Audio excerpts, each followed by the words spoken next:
Hello, welcome everybody. Welcome. I put Duelverse episode 2 because I'm an idiot.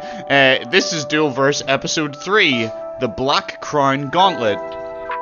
So, let's get into our character roster for today. To give it a little context, this tournament is being held in the city of Domino at the Black Crown Game Show. It is being hosted by a man called Mr. Clown, who is the father of Duke Devlin, a rival game shop to Yugioh's grandfather Solomon in the city of Domino, and they have been given 8 tickets to a grand event by Maximilian Pegasus himself.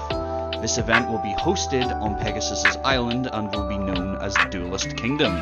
That's right. So today, the top 8 competitors in our tournament will get a ticket to go to this grand event, where they will have a chance to become the King of Games. So, without wasting any more time, let's get stuck in and let's start introducing some of these characters and showing everybody who they are and what they're here for today. So, first of all, we have Mr. Clown. He is the owner of the Black Crown Game Store, and he is the host of today's tournament. Of course, when he was given the tickets for the Duelist Kingdom tournament, he simply had to enter this tournament himself. This guy wants to go to the tournament. You know, he's like a massive event. In fact, there's like a cruise to get to this island. Like, there's a cruise ship and everything. It's like, I want to get on this cruise. I want to have some time off work to go to an island and play some Duel Monsters. Like, because why not? It's fun. So he's entered today's tournament and hoping to get a duel against Solomon Moto and humiliate him. He hasn't forgiven Solomon for stealing the Millennium Puzzle from him all those years ago. Yes, there's a bit of a beef going on between the two of them. Mr. Clown and Solomon were friends at one point in their history, but certain events happened revolving around a certain Millennium item, and they fell out. Next we have Duke Devlin, who's a game designer. He is the son of Mr. Clown, and he is working on his very own game called Dungeon Dice Monsters. He's hoping to get a ticket today so he can present his game to Pegasus at Duelist Kingdom. He hates the Mudos and how they humiliated his father. His father's lost all sense of himself now. There is nothing left of Mr. Devlin. There is only Mr. Clown. That's right, after the fallout between Solomon and Mr. Clown, or Mr. Devlin, we should refer to him in this context, he just went full on in the clown persona, and he hasn't come back out of that shell. He is Mr. Clown now. There's nothing left of Mr. Devlin, the man Duke once called father. Then we have Solomon Moto, who's Yugioh's grandpa and the owner of the Kame game store in Domino. Yugioh versus Wild. Yeah, it kind of is, isn't it? He is a lover of games and archaeology and believes that the modern game of Duel Monsters shares similarities, to the shadow games that they played back in ancient Egypt. He is here today to show these young duelists that he still has what it takes. He's overwhelmed by the opportunity to meet Maximilian Pegasus, and he hopes his old school deck can get him the win today. Then, of course, we have Yugioh returning again. He is a duel enthusiast. You know, marrying the old geezer. Fair enough. Yugioh's been feeling pretty down lately, guys. He's had a rough time in the past 2 tournaments. He's been feeling kind of crappy. He's had a hard time in the game and at school with Trudge running things, and I'm feeling humiliated about his loss. It really seems for him like his whole life changed for the worst, honestly, when he put that Millennium Puzzle on. And he wasn't even sure that he was going to come to this tournament at all. However, he does live in the game shop, so, like, regardless, he was going to be here, you know. Anyways, after a long talk with Tay, she managed to convince him to forget about the puzzle and the dark spirit within, and just find his love for dueling again. He agreed, and he has come here today with a brand new deck and an attitude. Yugioh's left the puzzle to the side. He's came to this He's came to the Black Crown Gauntlet, actually, so he wouldn't be living here. I'm lying. He lives in the Kame game shop. He has come to the Black Crown Gauntlet today with a brand new deck he's constructed and a whole new attitude where he's gonna try and rekindle his passion for the game and just try to have fun, because it's been pretty bad for him lately, and he just wants to have some fun with his friends and get over this rut that he's in.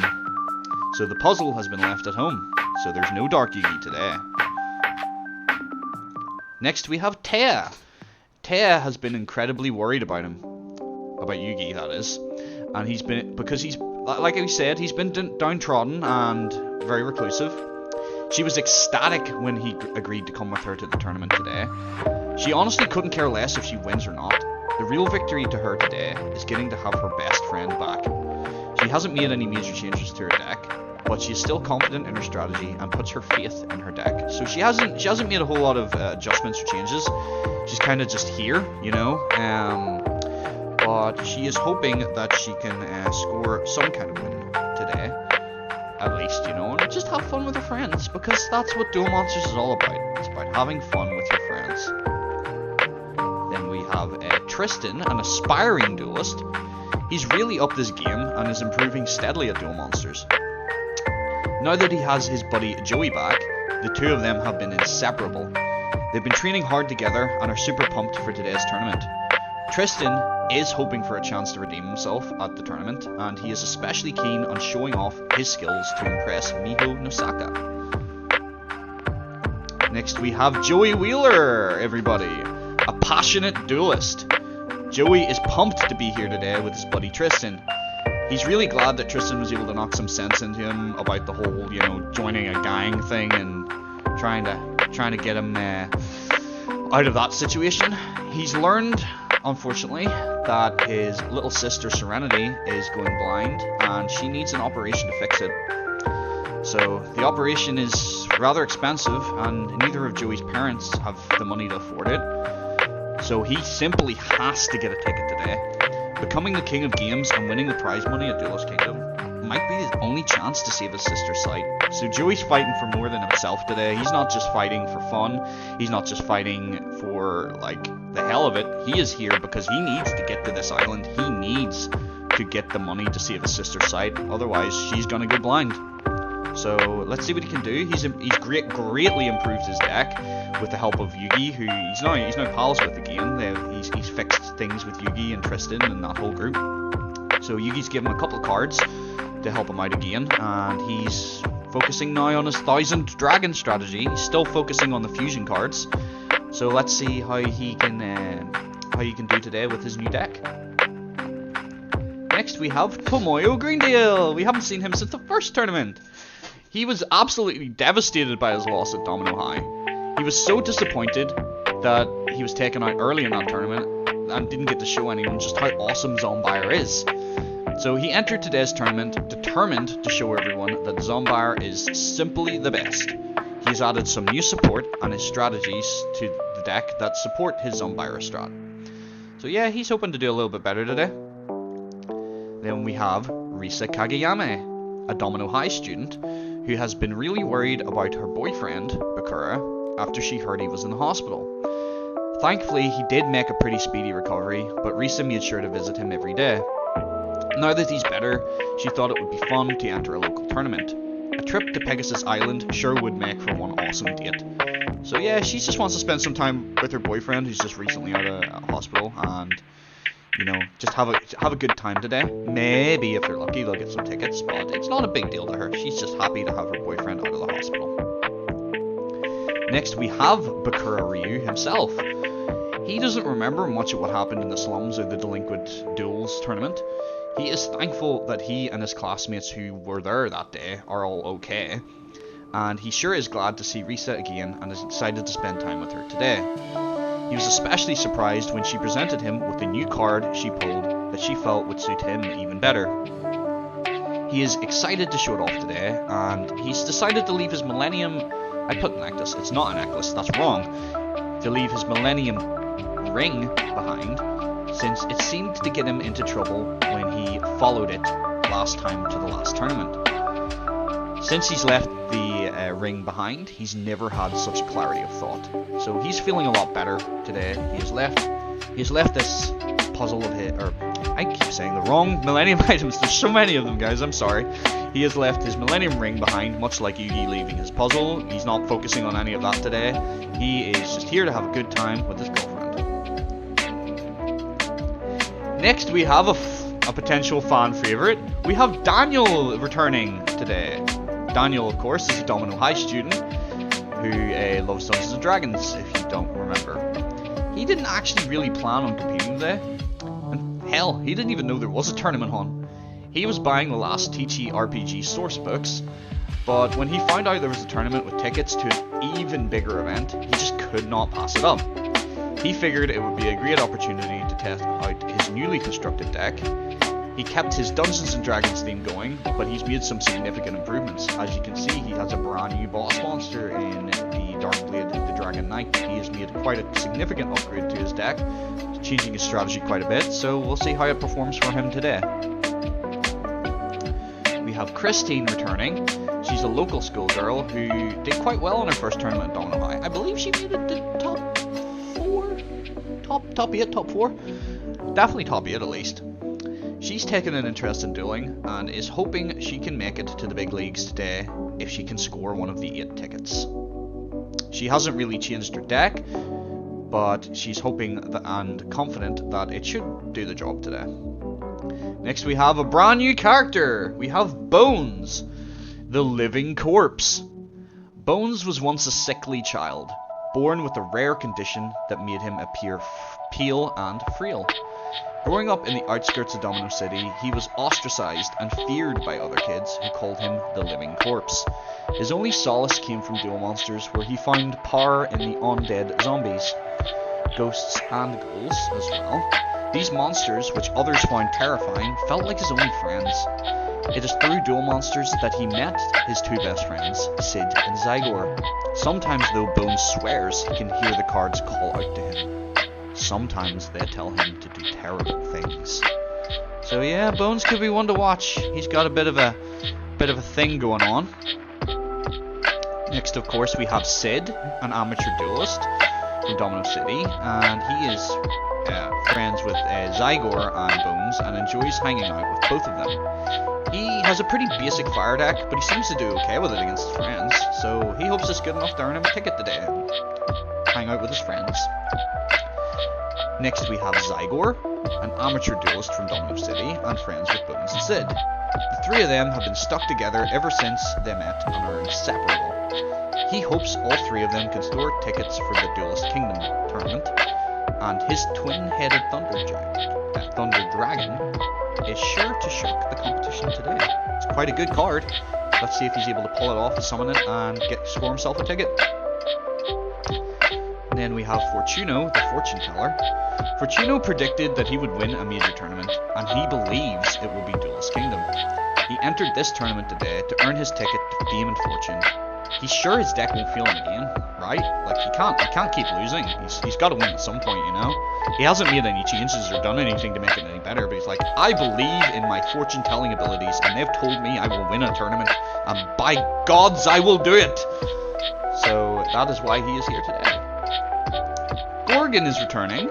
He was well pleased with his performance at the Domino High tournament. He's pissed that he lost to the little nerd Yugi, of all people. That little nerd. He is hoping to get another shot at Yugi today, and he truly believes if it wasn't for losing to Yugi in that tournament, that he would have went all the way last time. He hasn't really made any major changes to his deck either, maybe a few minor upgrades, but he is so pissed that he lost to Yugi at the last tournament. He's like, why did I have to get paired with the fucking nerd of all people? Like, I could have beat anybody else in this tournament, but not him. He's the one guy I didn't want to face this early. I could have went much further. So he's hoping with the few adjustments he's made, maybe today he can actually crush Yugi. Then we have Georgie, a passionate duelist. He was pissed that he got diffed so hard by Ricky in the last tournament. He didn't even get to show off how awesome his boss monster Lycanthrope is. Like, I don't think he even summoned it that tournament at all. So he's hoping to rematch with Ricky today and prove that he is the superior ritual duelist. Well, I'm rooting rooting for you. I like you. I like your boss monster, so I hope you actually summon it today and we get to see what you can do. Next, we have Goro Inogashiro, a fish shop owner. He runs a local seafood restaurant. He loves sushi, squid, and all kinds of other delicacies that he serves within his shop. He is hoping that if he can win today, he might be able to get some customers at his store. Things have been slow recently, and he hopes to turn things around by winning this tournament and proving how awesome seafood is, because, you know, that's his thing. He's not a fisherman, he sells fish, and he serves it at his restaurant. Mayumi is really impressed with how well she did in the Domino High tournament. She is hoping that maybe she can do just as well today and have a shot at maybe becoming a pro duelist. She knew Joey was going to turn up today, and she's excited to get the chance to duel him. Maybe she can finally pluck up the courage to talk to him. Here's another fan favorite returning. It's Ricky, everybody! A Domino High student who was really disappointed with himself at the Domino High tournament. He choked hard under the pressure. However, he has been training hard on his ritual summoning technique, and he has learned a few new tricks that he hopes will sharpen his edge. That's right, Ricky is returning. He's made some upgrades to his deck. He's focusing in on his ritual strategy. He's still running his insects, of course, but he has improved his deck, and he is hoping that he can show it off today and maybe get himself a ticket. Go to Go to Duelist Kingdom. So, you know, the top 8 all will get tickets, but if you win the tournament, you get the VIP. So, like, you want to win this tournament. You get a VIP suite on a cruise ship. Who wouldn't want that? That's pretty awesome, right? So Ricky's here to try and get that and prove that he is the greatest ritual duelist of our time. Next we have Miss Chono, a school teacher at Domino High. She is pleased with how things are going at Domino now. Trudge really cleaned up the school, and by working with him, she has managed to break her record on expelled students. She did, however, find an interest in dueling, and is hoping that maybe she can win an all-expenses paid vacation to Pegasus Island. Teachers work hard, man. She works hard. She feels like she has deserved a vacation on a cruise ship to a fancy island to play some Yugioh. That's what she wants. That's all she wants. Just some time away from these fucking kids. Next we have Miho Nosaka. She is a Domino High student who impressed herself at the Domino High tournament. She never really expected she would be any good at dueling, or that she would take any real interest in it. She is more determined than ever to win today, and she hopes that she can get a chance to face Taya. Next we have Kenyu, the Mushroom Man. Kenyu is an aspiring duelist in Domino who has earned himself the title of the Mushroom Man. He uses a burn-style Mushroom Man deck, and he is here today to prove to everyone that mushrooms are simply the best. This guy loves his shrooms, okay? He loves his mushrooms. He has built an entire deck around it. He is determined to show just how powerful and great his strategy is with his Mushroom Man burn style deck. So let's see what he can do. I'm rooting for him. I like the guy. I think he's cool. We'll see how he does with his Mushroom Man deck today. Next we have Suzoji Croker. He is a karaoke club owner. He runs a local karaoke club in Domino City, and he is hoping he can impress the crowds today with his dueling prowess and convince some of them to join his karaoke club.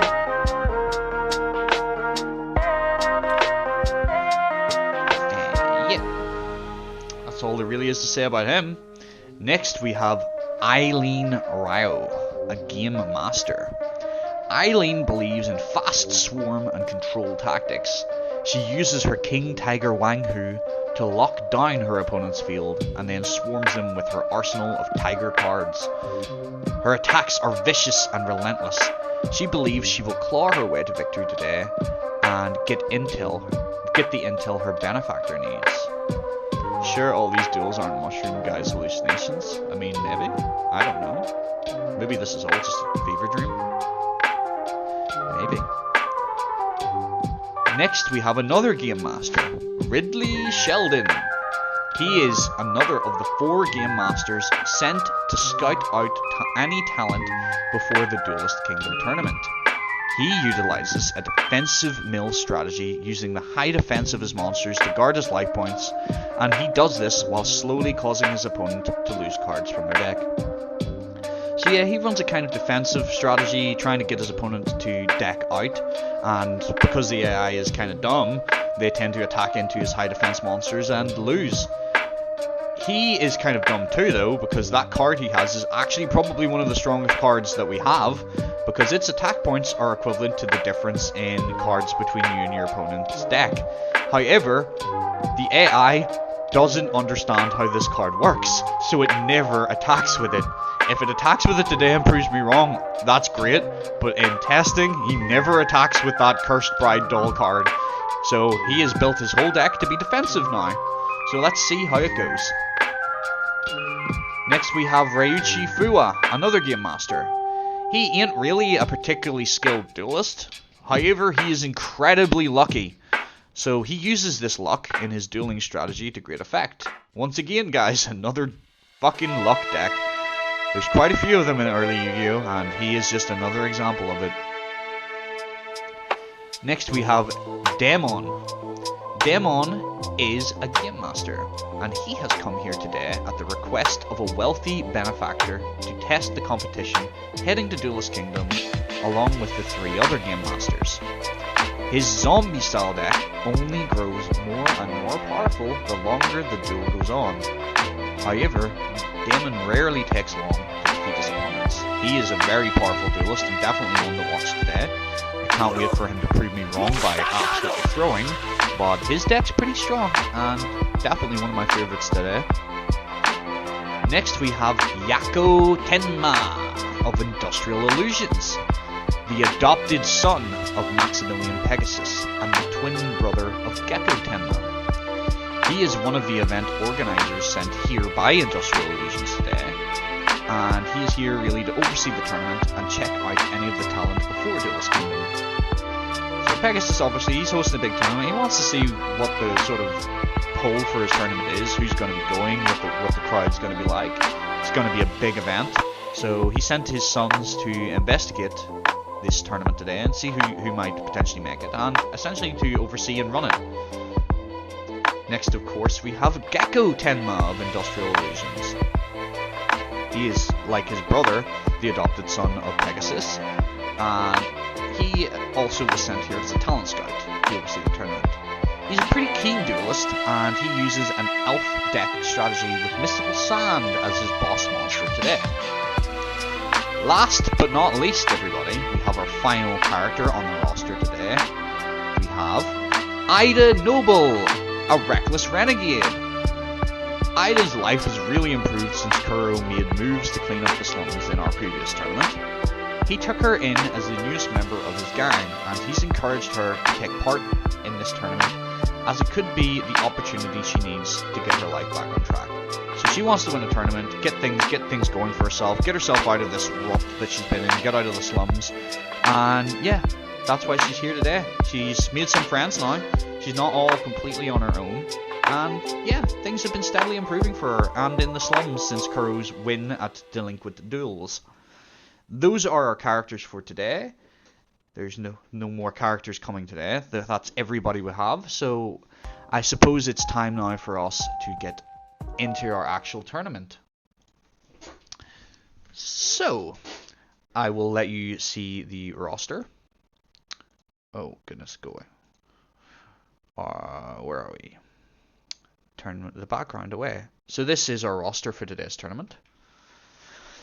First match will be Joey Wheeler versus Fortuno. If Duke wins, you'll marry him. That's fair. Duke is a very, very handsome guy, so I wouldn't blame you if you married him. So let me get the game volume on now. Get everything set up for us. Oh, that's maybe a little hair loud for me. And the first duel should be ready to go. So I will just get the face. I will turn the faces on. Look at this. Cinema magic. Oh. Joey versus Fortuno. And let's turn the game on. And let's jump into our first match. Let's see how Joey does. Hope you're excited for this. I hope everybody's picked a character that they're rooting for today. Blaze is obviously rooting for Duke, the handsome devil himself. What about everybody else who's here today? Shout out in the chat if you have a good character that you want to win today, or like if you just want to watch the tournament and see how it goes. Either's fine. I'm just here to have a good time with y'all, and hope you all have a good time with me. Okay, so Joey's going with his alligator sword and the dragon. Seems to be doing it up to right.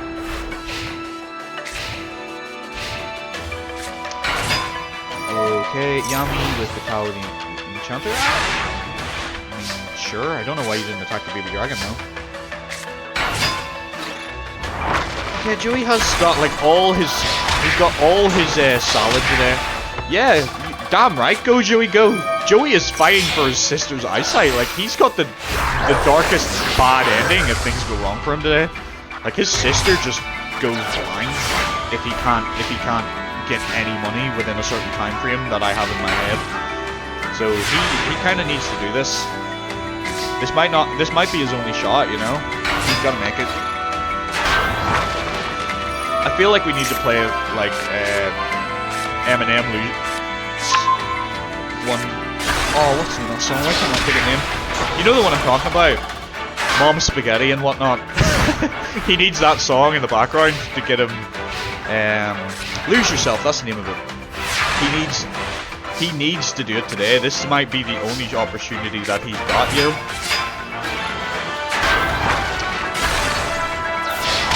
So he really needs this one. And he is proving that he is fighting for his sister.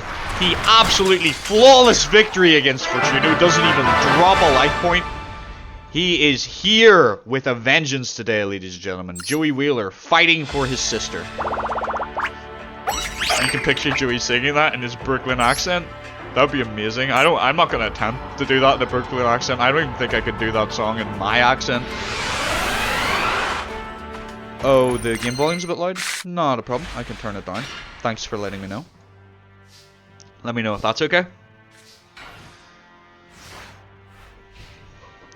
This is a problem because I use the same game capture for like all the games I run, and some seem to play their music louder than others. So thank you for allowing me to correct that.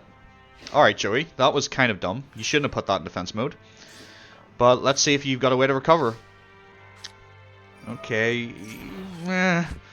This ain't so good for you right now. Oh, that's like... No, I wouldn't have put that in defense mode. That's fusion material. You should have put your Guardian or your Masaki. Okay. Wouldn't have wasted your... That's fine. Good. Thanks for letting me know, Blaze. Appreciate it. Oh no. It's not looking just as hot for Joey this round. He's a little bit bricked up. I mean, sometimes I get bricked up, man, and like it's not a good time when you're bricked up, you know. It's uncomfortable. Alright. Joey's in a little bit of trouble right now. Fortuno has his boss monster, the magical marionette, on the field now. Let's see how Joey's going to counter this, if he has any way out. Too late for a trap hole to get rid of that. Game up ever so slightly. Okay. Just a smidgen. Try it about there.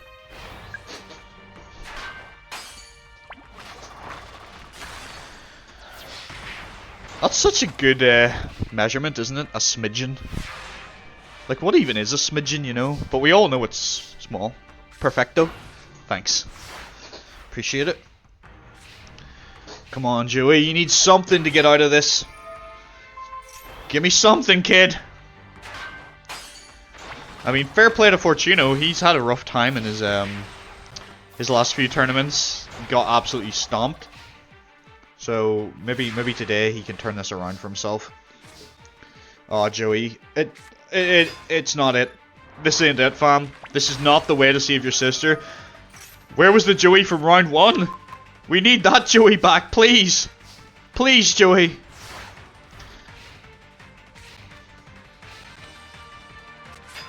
Yeah, looking at damage on board and what Joey has, Joey can't. Yeah, Joey's gone this round.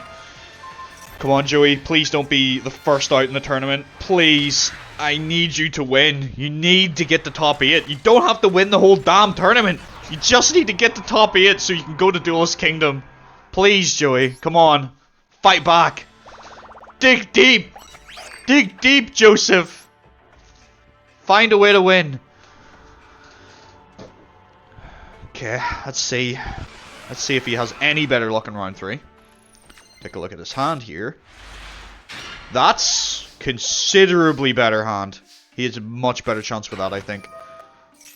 That was stupid. That was definitely stupid. I don't know why he didn't fuse into his Giltia. He has the materials, right? It's that and the Guardian. I mean, fair enough, it's worked out for him, but that was kind of silly.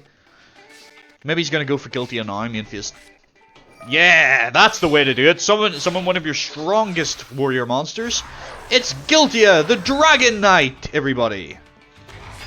And with that, he can overpower the Tower of the Chanter and leave the pathway open for Masaki to slap 1100 off Fortuno.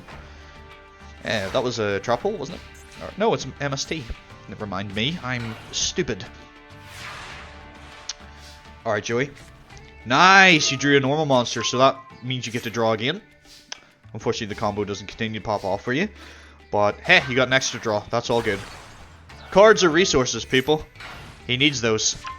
That's how you win the game. Don't win Yu-Gi-Oh! By not playing cards. The more you have, the better chance you have. Simple logistics. Alright, Fortuno is defensive. He's sweating right now, I think. Come on, Joey. Oh, no, that's bad. Giltia is gone. Old Vindictive takes it out. Masaki goes in. Punch in the face. Joey is still in a very, very strong position. But it's not... I wouldn't count Fortuno out yet. He's still got over half his life points left. He can still turn this around.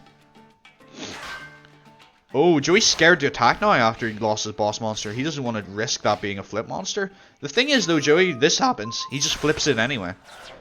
However, because he's a dumb idiot, he's going to attack with it and lose 1,050 life points. So, you still have a shot. All you need... not that one. But you get another shot. Not that one. You get another shot. I don't know if it's worth the risk. But, I mean, I guess you can just overpower his monsters because they're solo attack. I was kind of hoping he would draw his Guardian of the Labyrinth and get another Giltia out. But, I mean, this works too. He just has to hope. Oh, no, that's bad. Oh, but the trap hole! Magical Marionette is gone! It doesn't get a chance to attack. Trap hole takes it right out. Another Flame Manipulator. 18 to the face. Fortuno is in trouble. Come on, Joey. Do it for your sister, man. You just gotta make it through this round and the next, and that puts you into top 8. And from there, you're good. You can go to the next tournament. Don't let me forget, but I actually have a little teaser trailer for you guys at the end of today's tournament. So please remind me that that is a thing, or I might forget. A little teaser for the next one, you know. Gotta keep yous all incentivized to keep coming back. Make you hungry for more. And with Alligator Sword, Joey takes Fortuno out. He is moving on to round 2. Well done, Joey. Proud of you. He's come a long way as a duelist since Domino High. It's only been a few tournaments, but like he's greatly improved, and I'm certainly impressed with him. Hell yeah, Joey. Let's open my window capture here for you, so we can update the bracket. Oh, what am I doing? That's not how the force works. Okay. So here we are. Joey Wheeler does not 2-0, but he does win, thankfully. And he's moving on, where he will face either Tomoyo or Bakura. So allow me to get their decks ready and get their faces ready, and we will jump into that match. Where are we? There's Tomoyo. There's Bakura. Where are you? Bakura, where you at? There you are, Bakura. I will have this tournament match going. I will change the heads over. Oh, whoops. Where are we? Tomoyo Green Deal. There's Tomoyo versus everybody's lovable Bakura.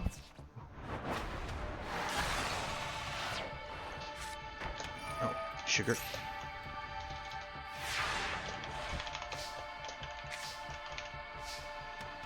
Tomoyo Green Deal versus Bakura Ryu.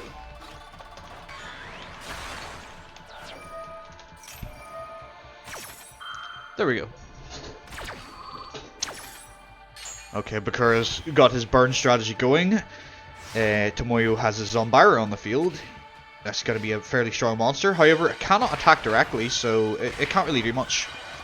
Oh, Bakura, you're taking big burns setting all those. I hope it works out for you. You're rooting for Bakura, Blaze. What about everybody else? Anybody else have any favourites in this match?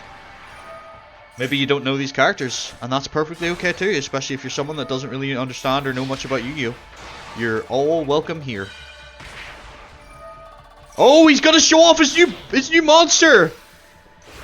Go, Tomoyo! Show off the last warrior from another planet! This card is a problem, but maybe not for Bakura, because what this thing does is, if this card is special summoned, you destroy all other monsters you control. Neither player can summon monsters. So, he is going all in on this last warrior. Bakura cannot summon any more monsters. However, if you put a monster face down in defense mode, which is known as setting, you can still do that. So Bakura can still defend himself. Oh my word, he takes it from him for the turn.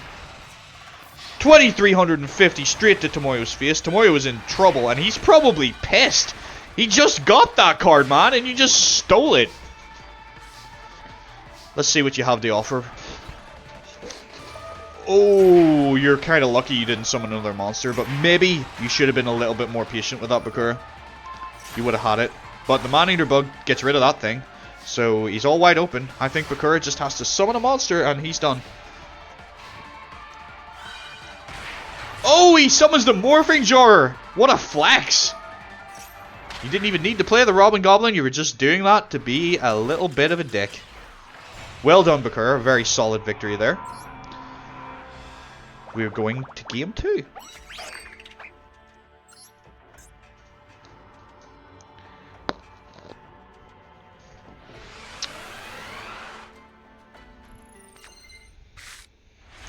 Alright, pretty okay.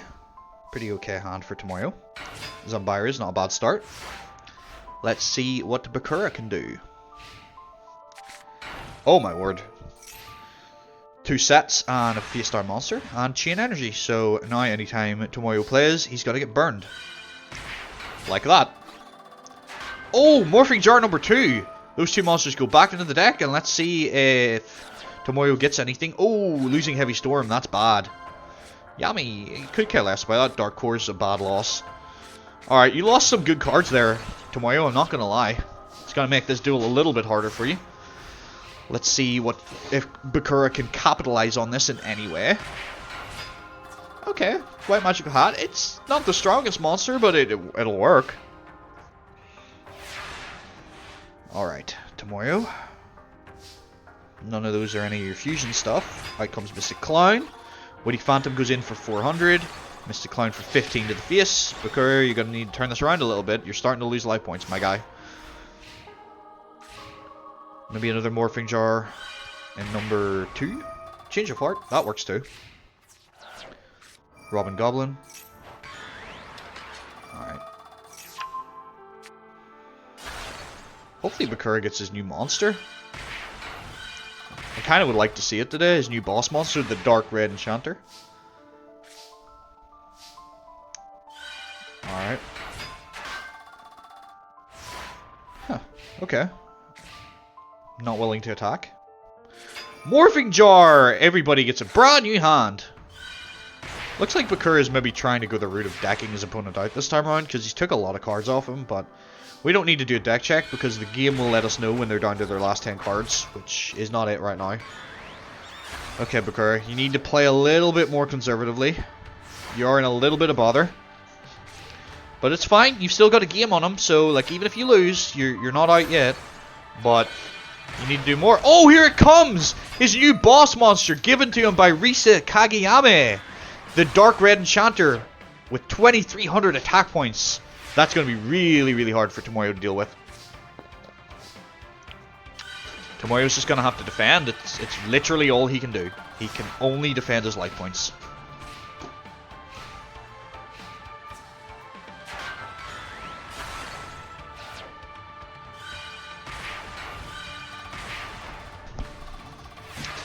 Okay. Pot of Greed. Hopefully that can get you something. Come on, Tomoyo. What have you got? None of that really helps. But at least you're not out yet. You can defend yourself. Bakura is really critical on life points. Morphing Jar gets him a brand new hand.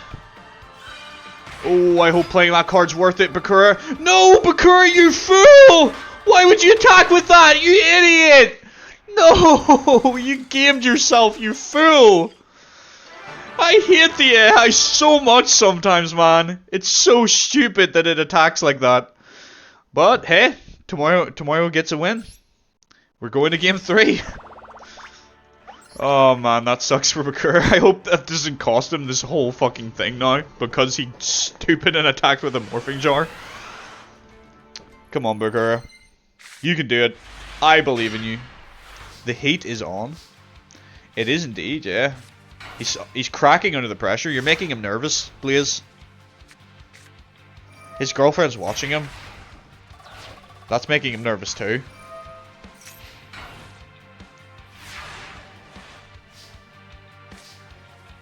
Tomoyo has a pretty solid hand.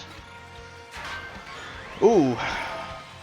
I would have destroyed the Witty Phantom personally, because then you're not taking that 1400. He doesn't need to be nervous. I'm not marrying him yet. He's technically spoken for right now, so you missed your opportunity for him. Oh, hey, Matthew, thanks for the follow. Appreciate it. Hope you're enjoying the tournament. Needleworm, that takes 5 cards out of Tomoyo's deck. But Bakura is on the back foot here. He's getting knocked around a little bit. Let's see if he can do anything about it. Come on, Bakura. You're supposed to be a main character, for fuck's sake. Do something, git. You had the last game. You threw it because you're stupid. Morphing Jar gets a new hand. Maybe he will get something. Oh, he is giving Tomoyo 2 great cards. Premature Burial and Dark Core. Oof. I think Bakura's cooked. I think he's goosed. Absolutely cooked. Fair play to Tomoyo. He got devastated in his first tournament, so might be nice to see what he can do. Okay, why would you take the weaker one? Oh, cause what are you doing? Why would you take the weaker ones? Why wouldn't... I don't get that. Why wouldn't you take the 2100 attack point one?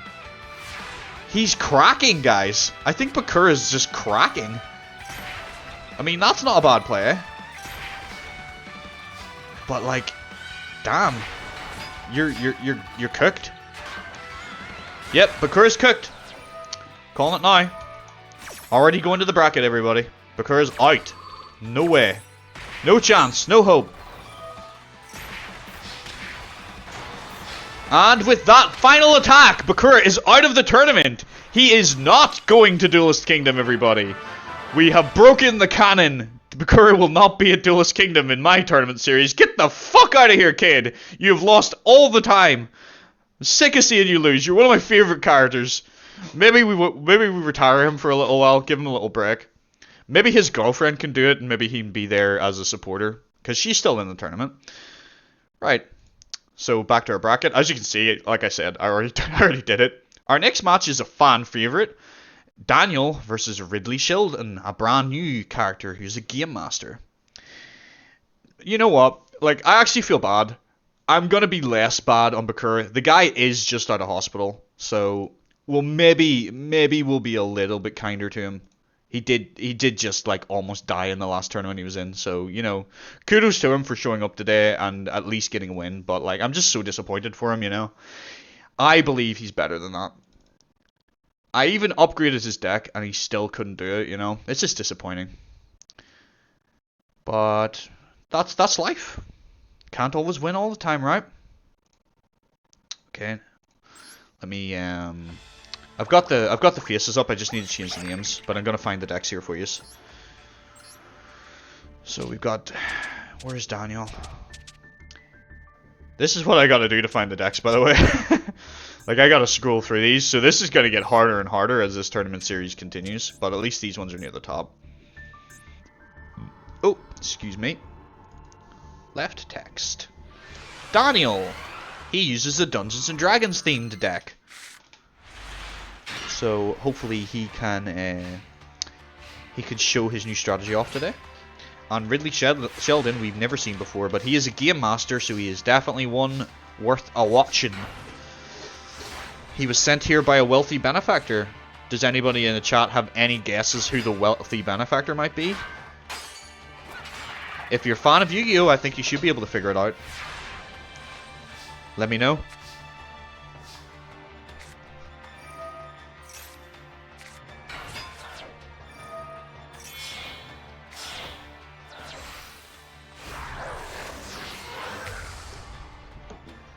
No, not Pegasus.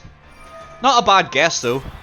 There are two people here sent by Pegasus, his two sons, both Gecko and Yako. You haven't watched since your child. That's fair. It's not a bad guess. But no, it's not him. It's somebody else. A very popular character who we haven't seen in my series yet. Bit of a rich kid. Bit of an asshole sometimes, some might say. I am glad to see that Daniel is doing very well with his new monster. You got it. You got it this time. It is Kaiba. Kaiba sent these Game Masters because he's going to be at Duelist Kingdom. He is the current sort of like #1 favorite to win. So he sent these Game Masters to scout out who might be going to the tournament so that he can prepare himself for it and make sure that he has the strongest deck there. Okay. Looks like Ridley is getting absolutely slapped by Daniel. Fair play to him. I thought this was going to be a tougher match for him, but looks like his new upgrades, his new support is really helping him. That Dark Blade with 3800 attack, dual wielding lightning blades, might I add, is really going at it. Oh no! Not the copycat. There goes the Mystical Elf. Don't know why he didn't attack the King and the Swords Mistress. Like, I mean, it's right there. Also, don't really understand why you didn't Michizuri that. Kind of weird flex, but you do you. Okay. And turn passes back to Ridley. I don't think Ridley can do anything against that Darkblade. It's too strong. Like, his strongest defensive monsters won't survive.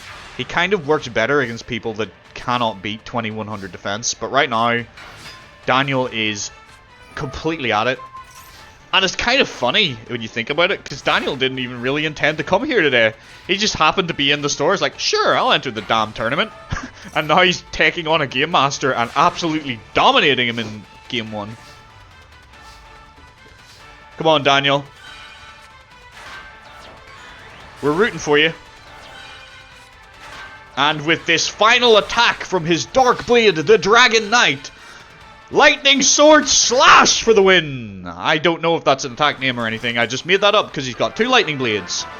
But Lightning Sword Slash or something. Electric Boogaloo. I don't know. You guys tell me. Alright.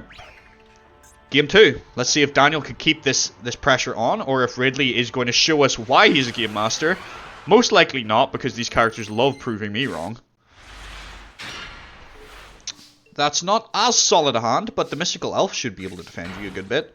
Although, you don't really have to worry about Ridley attacking too much. He's more a defensive deck, so you have time with Ridley. Though that is one of his stronger attacking monsters. It's not quite enough to crack the Mystical Elf. Oh, but the Dark Core will get rid of that. It's perma-gone now, it's banished. And Giant Rat comes back with Premature Burial and Gravekeeper Serpent. Alright. He's got parts of his strategy set up there, Ridley. Maybe he'll actually show us what he can do this time round. Man-eating treasure chest. I don't know if you really want to attack a Giant Rat. That just gives him something else. Another Giant Rat. Alright. You're helping your opponent thin his deck. Alright, Ridley, what do you got for us? Why would you summon that in attack mode? You absolute idiot. Like, I don't understand your AI. You refuse to attack with your Cursed Bride doll, but you'll summon a needleworm in attack mode and not use its effect? Are you stupid? Like, what is wrong with you? Perhaps he's having a senior moment. He is elderly. So maybe we will not be too hard on the pensioners here today, you know? He's just here for Kaiba because, like, he was told that if he worked for Kaiba, he'd get free dental, you know? He needs his dentures fixed. Alright, Daniel. Oh, that's bad. You're losing cards and you're only helping him. Not really worth attacking. Come on, Daniel. You need to get your boss monster again. Free dental, yeah. I mean, it's a nice perk, right? Kaiba's only a billionaire. He can offer free dental. I think it's the least he can do.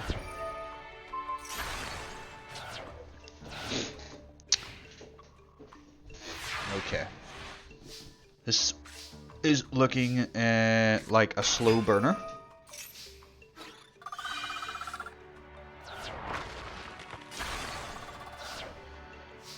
Okay. I think this is going to be a little bit of a slower match. We're on turn 10. Oh yeah, that's something we need to keep track of. Let's keep track of highest attack points of the day and fastest match. I think the highest attack points is this match with 3,800 from Daniel. So we need to keep track of that. 3,800 attack points is the record for today. And I don't know what the fastest match is today. I think they've all been fairly average. Our record... I think our record highest attack is 5,800 and our record fastest win is like 7 turns. So let's see if anybody can beat that record today. Alright. Yeah, unfortunately Daniel has to go defensive now. He can't beat that Malice Doll of Demise. Gatekeepers. Why did you put your Cursed Bride doll in attack mode? I guess it might have more attack points actually, so maybe you're smart. Yeah, it's gonna have like 3,000 attack. It is stupid that you don't attack with it though. Like if you attacked with that, it would be so much better. See? 3,000 attack because of the difference in cards between their decks. And that thing only gets stronger the longer the game goes on usually.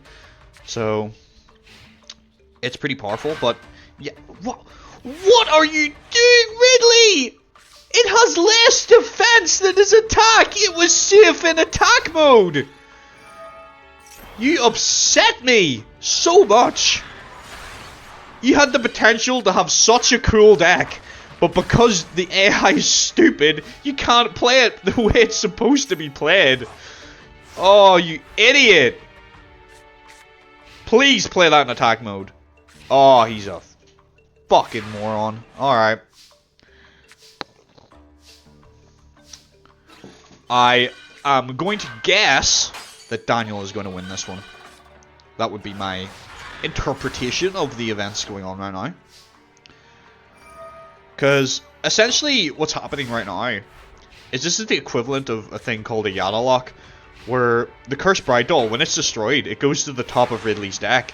So he's not going to ever draw any different card. It's always going to be that Cursed Bride. So all Daniel has to do is just...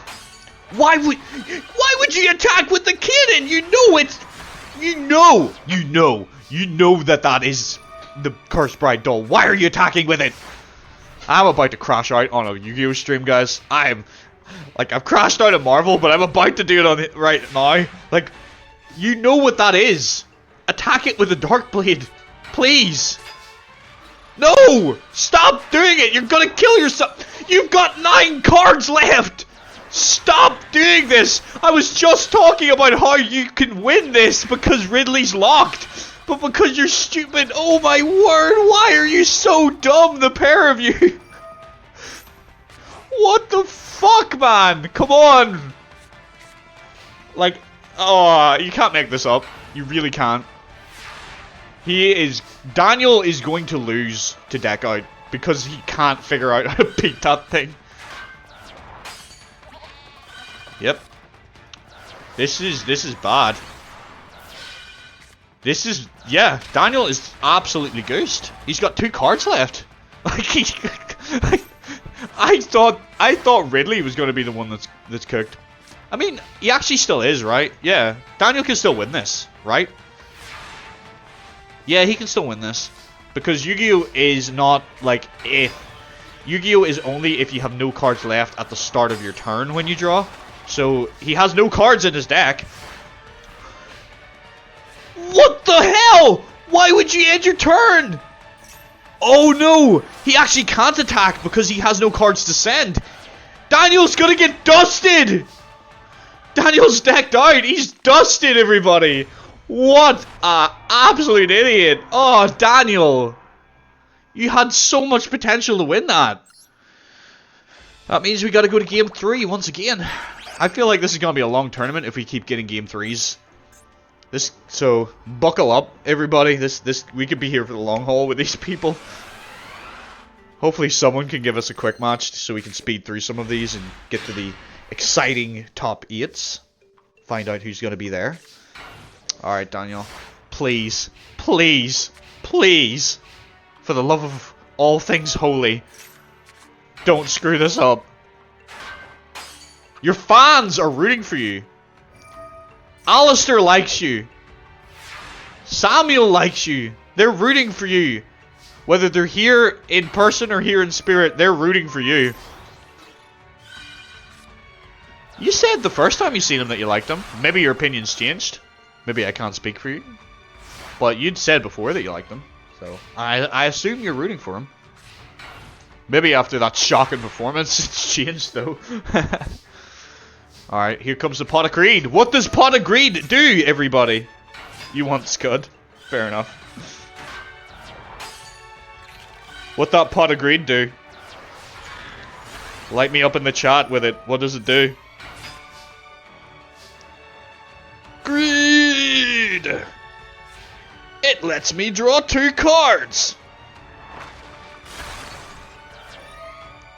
Alright. This is sort of going much like it did Exile 10 cards. Are you sure? I'm not sure. I don't know how to read. So, I'm a Yu-Gi-Oh player, we don't know how to read. We don't read the cards. Pfft. Reading's for nerds. Out comes Darkblade. Premature brings back the Man-Eating Treasure Chest.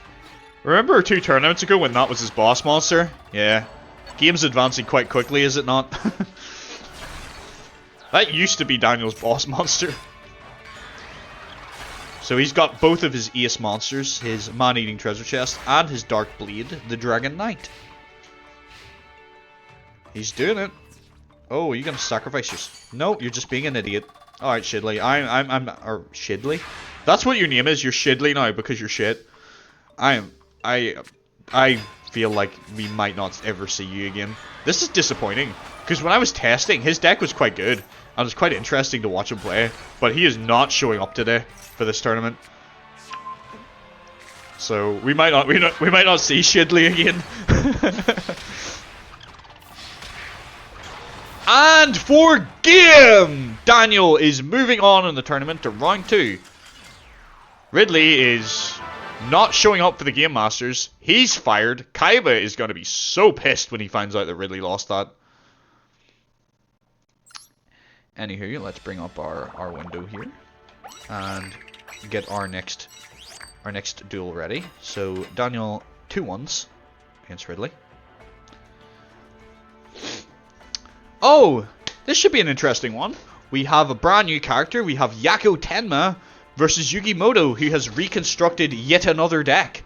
Will this be Yugi's day? Or will he get knocked out in round 1 once again? Let's find out. Let me get the faces and everything ready here for you. So, left head. We'll put Yugi on the side that you can see. Or would you rather have Yako? I don't mind. You tell me. I'll wait a minute. Whose hand do you want to see? Do you want to see Yugi's new deck? Or do you want to see the new character's deck? What do you want, chat?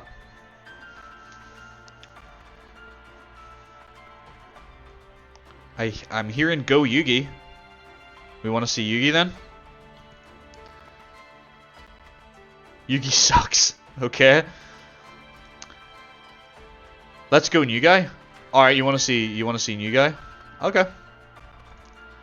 Where is he?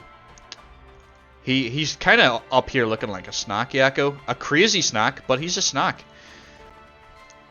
He's that like boyfriend who like you thought was a good idea at the time, but like later on in life you're like, ugh, that was a mistake. Need to make sure I get the right brother, because they look so similar that like when I was doing the character profiles, I actually like messed them up and got them the wrong way around. Not that I think most people here might know, but the Yu-Gi-Oh fandom would scream at me if I get it wrong, so I have to make sure I do it right. All right. Let's go find the decks now. They're all set up. Yako Tenma versus Yugimoto. Where is Yako? Yako versus Yugimoto. Begin! Yeah, you had a couple of those, did you? They're the ones that leave the scars, both physical and emotional. I had many boyfriends in high school, you know. Talking from experience here. Alright. Yugi goes for a set pass. And here comes good old Yako Tenma with his Tell Us the Little Angel. Isn't it adorable? I'll let you see it close up. Look at it. Isn't that cute? What a cute little card. Oh, Forbidden Chalice drops the red gadget, negates red gadget's effect, but increases attack points, so Yugi does not get the search. That might not have been the best move, honestly, because he couldn't beat your card, although might have been better to save that for the oh, what's his name? This one, the boot up soldier. Alright. Yugi's in a very strong position. Yako kind of fucked that up, I'm not gonna lie. I think he could have played that a lot better and kept a better field advantage. Oh no! Yugi's boss monster's on the field. Power hold the moving fortress. And for game! Oh, that's a good use of Forbidden Chalice. See, that's what he should have done with the boot up soldier, because then it, like, boot up soldier's attack points and power hold's attack points are based on its effect. You negate their effects, their attack points drop to 0. Plus the 400 given by the chalice. So that's how you beat those cards. Alright. Yugi has lost a good bit of his attack force there. But he's still in a very strong position. He just needs to play a gadget. Oh, it's over for you, Yako. You're going to lose game 1. Not in record time. Not in record breaking time, but in record time. Yugi absolutely crushes Yako in game 1. We're going to game 2.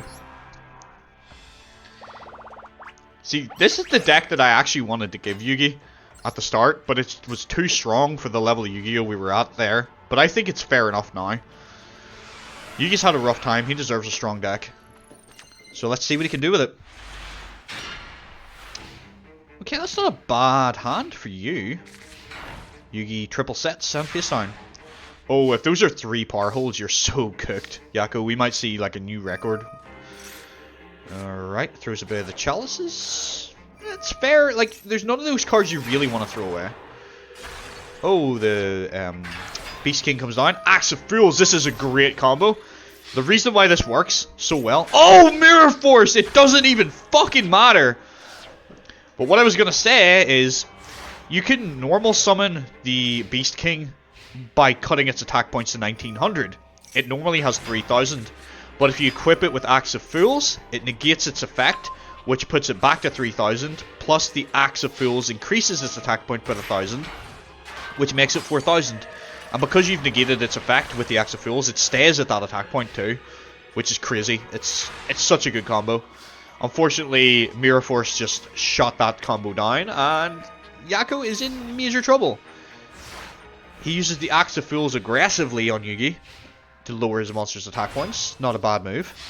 But unfortunately, you ain't got anything right now. You're not really cooking, Yako. You're in trouble. Blaze has clearly made you nervous. She does that with everybody, don't worry. It's like, it's the Blaze curse. Anyone she's like, yeah, go you, tends to lose. So, we're not going to blame Yako today. It's just your curse, Blaze.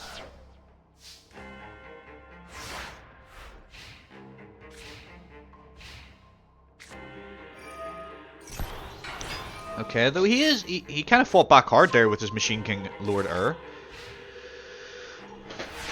He wiped Yugi's field out, so that's something. Yeah, that's why we keep telling her to pick someone she doesn't want to win. For sure. Oh, no! Yugioh summons Belial, one of his strongest cards. Defense draw keeps Yugi in this duel. Stops him from losing any life points. This is a much more interesting game. This is more the back and forth I would expect from these characters. Pot of Greed! What does it do? Swords of Revealing Light. Yugi is safe for 3 whole turns. Hopefully in those 3 turns he can draw something. It's why you're on the 3rd tournament and you're not married. If who you pick wins, do I have to do like a wedding tournament? Is that what you want? Discard your opponent's deck. Sure. If they win, I will do a wedding tournament. Given that the next one is Duelist Kingdom, I think it'll have to happen after that, because that one kind of needs to happen first. But if whoever you have picked, if you end up getting a husband today, I will do a wedding tournament. This is a good point. We'll have to put you in as a character then, in the tournament.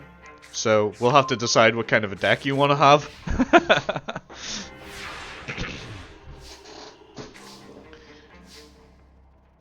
It could be a silly non-canon tournament. Or we can keep it canon if you want. I'm good with either. Put me in with my dream mirror. It is far too early for that, but I can later on if you want. Well, I think if Dream Mirror goes in now, it would destroy. I'll need to make sure that that deck actually works, because there's some cards the AI doesn't know how to use. So if it doesn't know how to use that deck, I might not be able to give it to you, but I will certainly consider it later on in the series. And with that, Yugi takes the game. He is moving to round 2, and Yako is gone.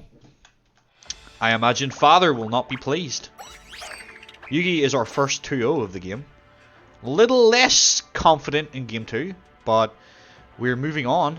And our next match, we get to see the Mushroom Man, Kenyu, but he's versus Risa. I didn't really want this matchup because I like both of them, but I'm going to root for Kenyu because he is the Mushroom Man, and everybody loves the Mushroom Man.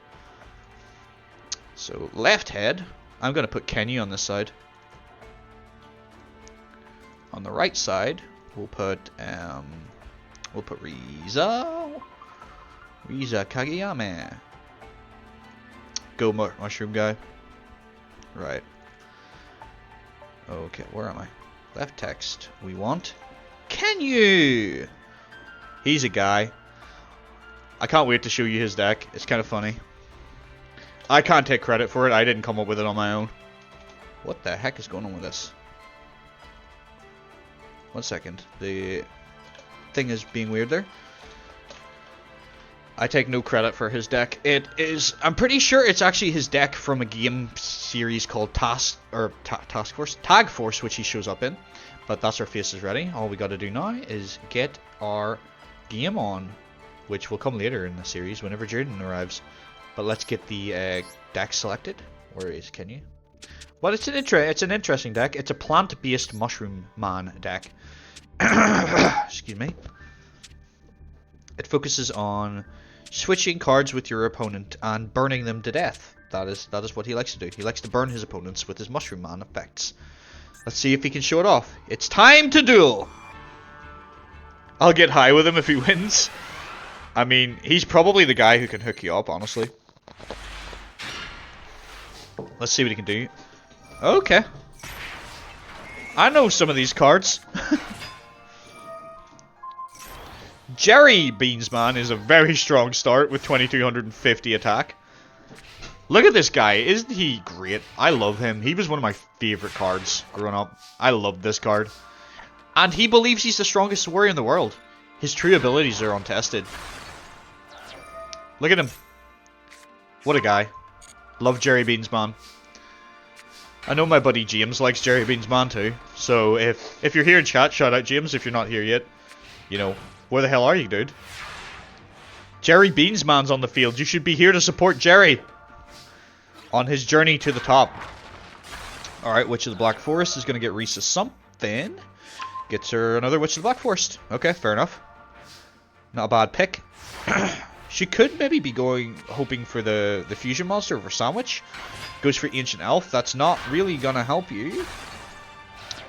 You're in a little bother. Jerry is too strong. He's untested, everybody. Jerry has no limits. Jerry is going to dominate the competition today. I guarantee it. Look at this. Look at that guy. He is ready to fuck shit up. He is ready to win this all for Kenyu. It's the Mushroom Man! Go, Mushroom Man! We're not even getting really to see any of Kenyu's strategy. He's actually just dominating with that Jerry. How many Jerry is in the deck? He has 3 Jerrys. I think Jerry Beansman is his strongest attacking monster that he has in his deck.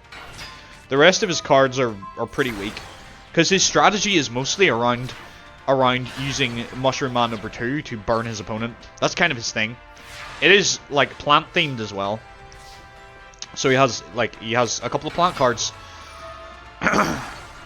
But with this, Jerry takes the victory for Kenyu. Kenyu takes game 1. And we're going to game 2 now. I'm kind of sad though, because Risa, she's trying to win this for her boyfriend so they can go on a holiday. She's fighting for Bakura right now. Looks like she's in a bit of trouble though. She can't handle the smoke that is Kenyu and his mushrooms. There it is. There's his Mushroom Man too. Maybe we'll get to see him start comboing off with that thing. Bakura doesn't deserve it. Why do you think he doesn't deserve it? What would Bakura ever do to you? MST. Oh, I don't know why she set that. That was kind of dumb. You shouldn't set your polymerization. Mushroom Man number 2 hits the field. Dark World Thorns goes in. Why is this not getting buffed? Oh, Mushroom Man's actually a warrior? Heck, I didn't know that. Learn something every day. Risa is too good for him. Maybe. Maybe you're right, yeah. And the Mushroom Man strategy goes off. Oh, but she uses it to sacrifice summoning her, whatever that is. Ill Witch. Forgotten what it was. Alright. Kenyu uses his Miracle Fertilizer. Gets back his Dark World Thorns. Creature swaps. Smart move. Don't know why you didn't summon the Bean Soldier. Should have summoned Bean Soldier. Had you already normal summoned, or did you just not summon that turn? Or is maybe there's a rule, right, yeah, Miracle Fertilizer, you can't summon this turn. My apologies. Excuse me.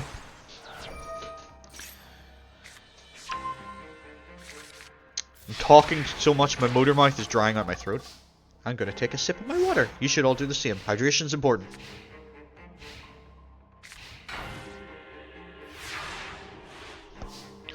I don't mean you have to take a sip of my water, by the way. You can drink your own damn water. You don't have to drink mine. It's my water. Get your own. Okay, that's going to be a problem for Kenyu getting over. You want my water? Do you think, when I get big, I should sell my dirty bathwater? When I blow up on Twitch, is that the next move? Sell my bathwater? Because I'll do it. It won't be pleasant, but I'll do it. You're going to be sick! Would you not buy my dirty bathwater if I sold it? Would you not be my mean consumer of my dirty bathwater?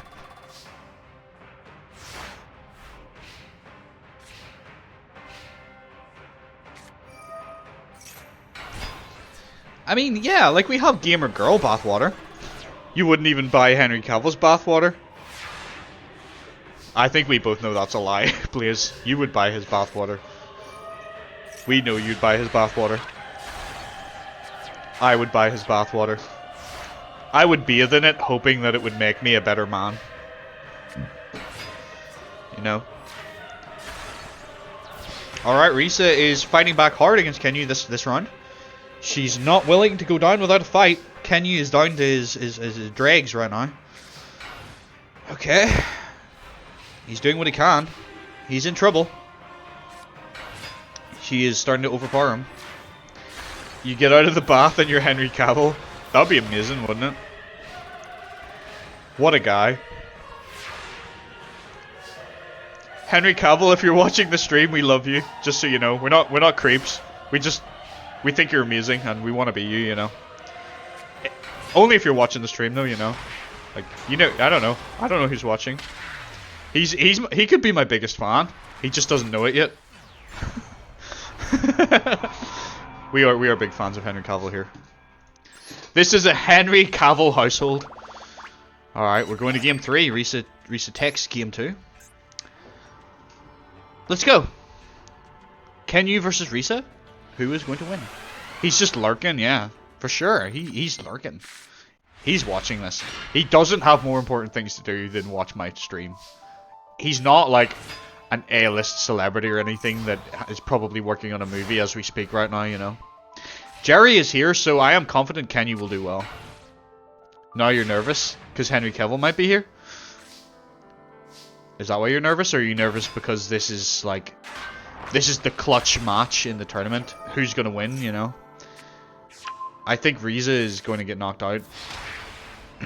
Kenyu has his Jerry, and he's going to Mushroom Man, swap it to his opponent, and she's going to start burning. I don't think Bakura and Risa are going to Duelist Kingdom. I think they're out. Okay. Mushroom Man switches back over. One second, I'm gonna check something really quickly. Oh, what am I doing? I am a fool. Oh, Lord. Kenyu is going in. He's got all his best cards. His Jerrys and his Mushroom Mans. Risa cannot handle the mushrooms. She can't handle the smoke. Yeah, that's right. I actually forgot. I have another surprise for you at the end of this tournament, so please stick around. There's going to be a trailer, and then there's going to be a little thing for you guys as well. So please stick around. If you have to dip out, that's fine, but I hope you come back.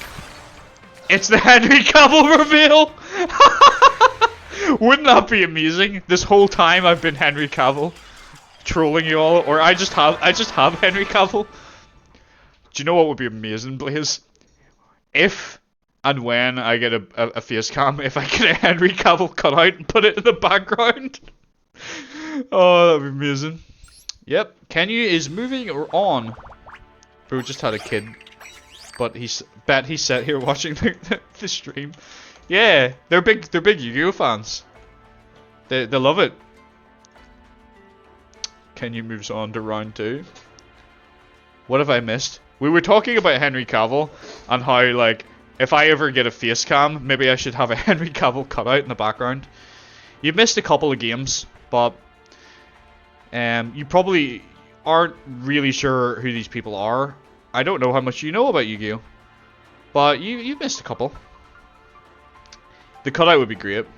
Blaze wants his bathwater. We've spent a good, like, solid maybe 10 minutes talking about Henry Cavill. I'm gonna get this now. I'm getting distracted. I'm gonna get the next game set up, which will be Mr. Clown versus Ida Noble. So allow me to a few moments. I will get this set up. I will get Mr. Clown. His first appearance in our series against Ida, who is returning. If people have forgotten who she is the girl who did the pretty cool play with the Ultimate Baseball Kid last time. And yeah, we know you're a fan of the Culverine. Who isn't, to be fair? I would let him tie me up and talk about Warhammer in my ear, in his Geralt voice.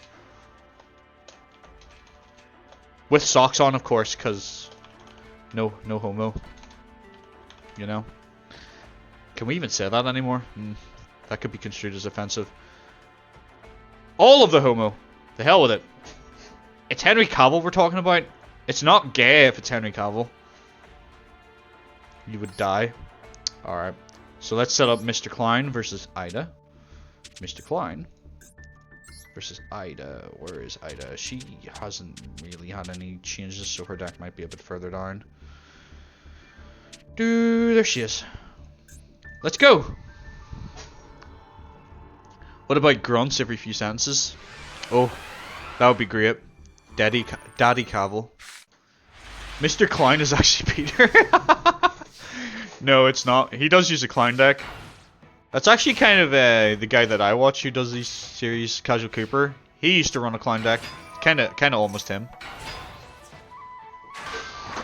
Dilf as fuck. Oh my word. Ida is going in. She is a passionate duelist today. She has fire ignited in her heart from the Reckless Renegades taking her in. She is here to show everybody what she can do, but it's maybe going to fall apart because here comes Mr. Klein's boss monster, the Bickery Box for 2300 attack. Rename the stream to Cavill. Maybe. Maybe. I don't think I'm going to do that. We want people here for the Yu-Gi-Oh content. Maybe we should have a dedicated Henry Cavill stream though. Like every week we have a stream where we just talk about Henry Cavill. Maybe we should start that, like a podcast series, you know. The Cavill stream, the Cavill appreciation stream. All right, that's not quite a lock, is it? Or is it? Yeah, I think she's got a lock on him. I don't think he can actually attack, right? Because this says, yeah, this says you cannot target this, and this says you have to target this, and this says you have to target this. So, while she has these 3 cards on the field and nothing else, he can't attack anything. So she's locked him right now, but she's stupid. She keeps putting monsters defense mode. You don't need to do that. He can't attack. You're just losing monsters for the hell of it now. Silly Ida. You need something to beat that Bickery Box. What you got? Nothing? Well, at least you can destroy Petting the Dark Clown, or Petting the Dark Clown. Keep spamming him until he accepts an invite for a chat. I think I would literally die if I ever made it at streaming enough to be able to get someone like Henry Cavill on the stream. That would be amazing. I can't ever see that happening. But that would be amazing if I ever got the opportunity to meet him. I would definitely be fangirling hard. You had a dream about him last night? I had a dream last night. We went out to see Las Vegas. Nothing happened? Of course nothing happened. He's a gentleman, Blaze. Henry Cavill is an absolute studly gentleman. Why would you dark hole? Why would you do that? Why? I mean, it's okay, it's gonna work for you, but you didn't need to do that. You were safe. Why? No, you're not safe. No, his Mystic Clown is gonna clown you. You idiot. Why is the clown not attacking? He wasn't able to attack because she had him locked with her monsters. That's why I don't understand why she Darkhold. Because Command Knight says that, like, while it's on the field, you can't attack it. And Marauding Captain says when it's on the field, you have to attack it. But because she had 2 Marauding Captains and 2 Command Knights, all of those effects were interplaying. So he basically she had just locked him down. He couldn't attack. So I don't... Now she's opened the game up for him again, which is kind of silly. She should have just kept what she had. I get why she did it. She wanted to go on the offensive again, but kind of silly. Especially with that limited resources. She could have just sat there, built up resources, and then started attacking. Now she's in trouble. And Mr. Clown is going to clown her. This has been a long-ass game, right? That's 21 turns. That's a while. Good lord.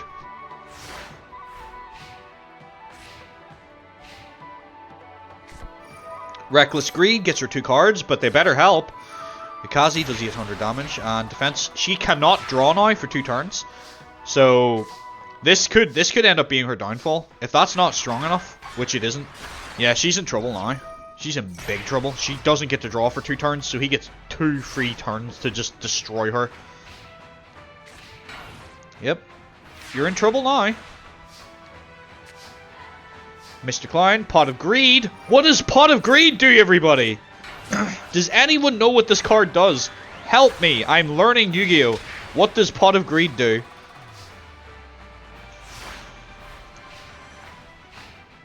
Yeah, she's cooked. He just needs to draw, automatically lose the game. You can't remember? Need to study more? Don't worry, there'll be plenty of opportunity to study because we will be getting Duel Academy later in the series. That is part of Yu-Gi-Oh! Canon. They literally build a school to teach you how to play this game. So you can learn how to become a duelist. We'll put you in there if you want. You can go to Duel Academy and you can learn.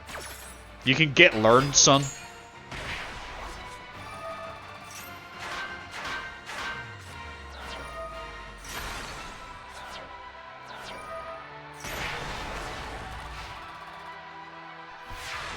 When am I gonna stream just to teach Yu-Gi-Oh?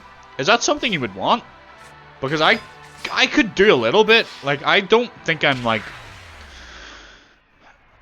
the best Yu-Gi-Oh player ever, but I could certainly teach people how to play a little bit. I think I could get people. That was only game 1, by the way. Just in case you're wondering. I could probably get people to a level where you could start playing it competitively. And, like, not necessarily winning, but, like, at least have a competitive sense for the game. Because that's about where I'm at. I don't know what the most meta strategies are at the minute, because I'm not really playing the game as much. But, I definitely could get there if I wanted to, I think. Maybe not the best player in the world, but, like, I could definitely think I could compete and win a tournament or two. I'm thinking about maybe starting doing some Master Duel, but I want to set it up. I need to set it up on my computer. So I guess technically I could teach people while I'm playing Master Duel. If you don't start with Ash Blossom, you lose. I mean, that's fair. That's fair. Especially if you're going second.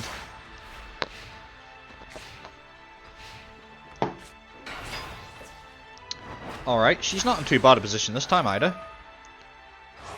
She's got a Command Knight. She's got her Ultimate Baseball Kid. All she needs to do is keep summoning more Pyro monsters, build up that card's attack points. Or it's not even Pyro, it's just Fire, isn't it? Yep. She can start building that Ultimate Baseball Kid up. There we go. That thing's getting stronger every card she plays. Mr. Klein might be in trouble this time around.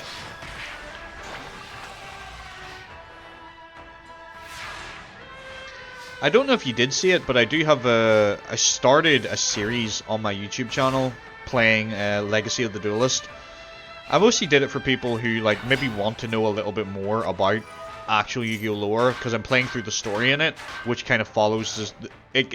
Like you can play the story of all of the shows. So we're starting with the original Duel Monsters, and I'm steadily going through it.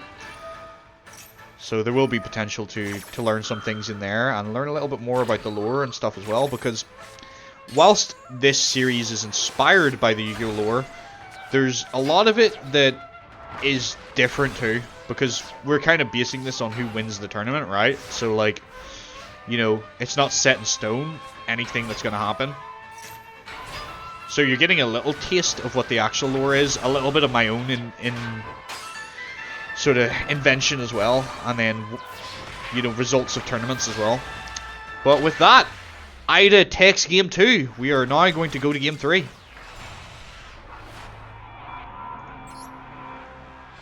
So you can certainly check that out. It might be a good chance for people to learn some Yu-Gi-Oh, because the Legacy of the Duelist Link Evolution series on my YouTube channel.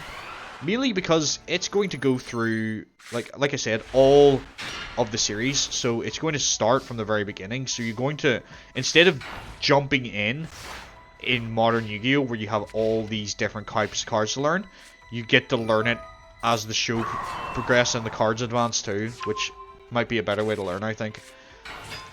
I think it's not too hard to learn Yu-Gi-Oh if you played a bit of Yu-Gi-Oh before, but if you're somebody coming completely fresh into this game, there's just so many mechanics and so many cards and strategies to try and learn. It's very, very daunting. But I would certainly do my best to try and help anyone who wanted to learn Yu-Gi-Oh. If there's anybody in the chat there that would like to learn this game, I'm more than happy to teach you. This is my jam. I like this game. Alright. Mr. Klein is going to lose his Dream Klein. UFO Turtle goes in. And a face down card. Alright, you're just going to have to defend, Mr. Klein. There's not a whole lot more you can do. Play a Manipulator. It is enough to deal with that monster, believe it or not. But UFO Turtle can't beat the Saggy the Dark Clown, so Mr. Clown is safe for now. He summons Pettin the Dark Clown. That will help him thin his deck a little bit more. So maybe he can get to some of his better strategies. Oh, but the defense cracks under the pressure of the Ultimate Baseball Kid. She's going to start going in. She's going to be able to start doing some damage now. Though Pettin will work. It is a good defensive card. It will keep him alive for a little bit. Pot of Greed, once again. What does Pot of Greed do? Does anybody know what this damn card does? Who knows? Who knows? Alright. Come on. She's still in the stronger position. I think he has one more Pettin left. Yep, one more Pettin. Banish that. Get another one from the deck onto the field. It's enough to hold the field for him for now and keep his life points safe. But he is losing resources. I was gonna say I don't understand. Yeah. Yeah, that's it actually, because Saggy's not the fusion. That's my mistake. He fuses his King of the Swamp with his Crass Clown to create Bickery Box, his boss monster with 2300 attack. And by killing the UFO Turtle, he weakens the Ultimate Baseball Kid. But it's not going to be enough, because UFO Turtle gets him another monster, gets Ida another monster, and Ultimate Baseball Kid is back up to 2500 attack. A waste of ink and paper in my eyes. What, the card game in general, or Pot of Greed?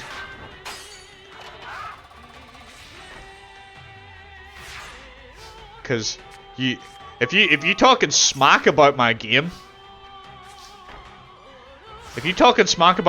Andrew, you might be out of here. You might be getting banned. You know, don't talk smack about my Yugioh. All right, that's your warning.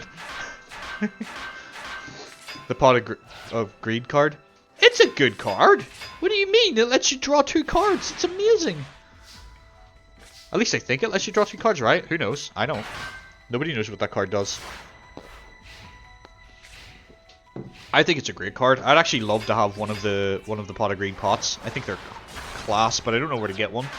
The only time I've seen them is on like Etsy, and they're hella expensive. Mr. Klein is in trouble. I think it's a waste because we know what it means without reading it. Fair. In that case, you could just play with Orica cards, which don't have the effects written on them. They're the ones that like the show. And with the Ultimate Baseball Kid for 4,500, that is the highest attack point of the day, everybody.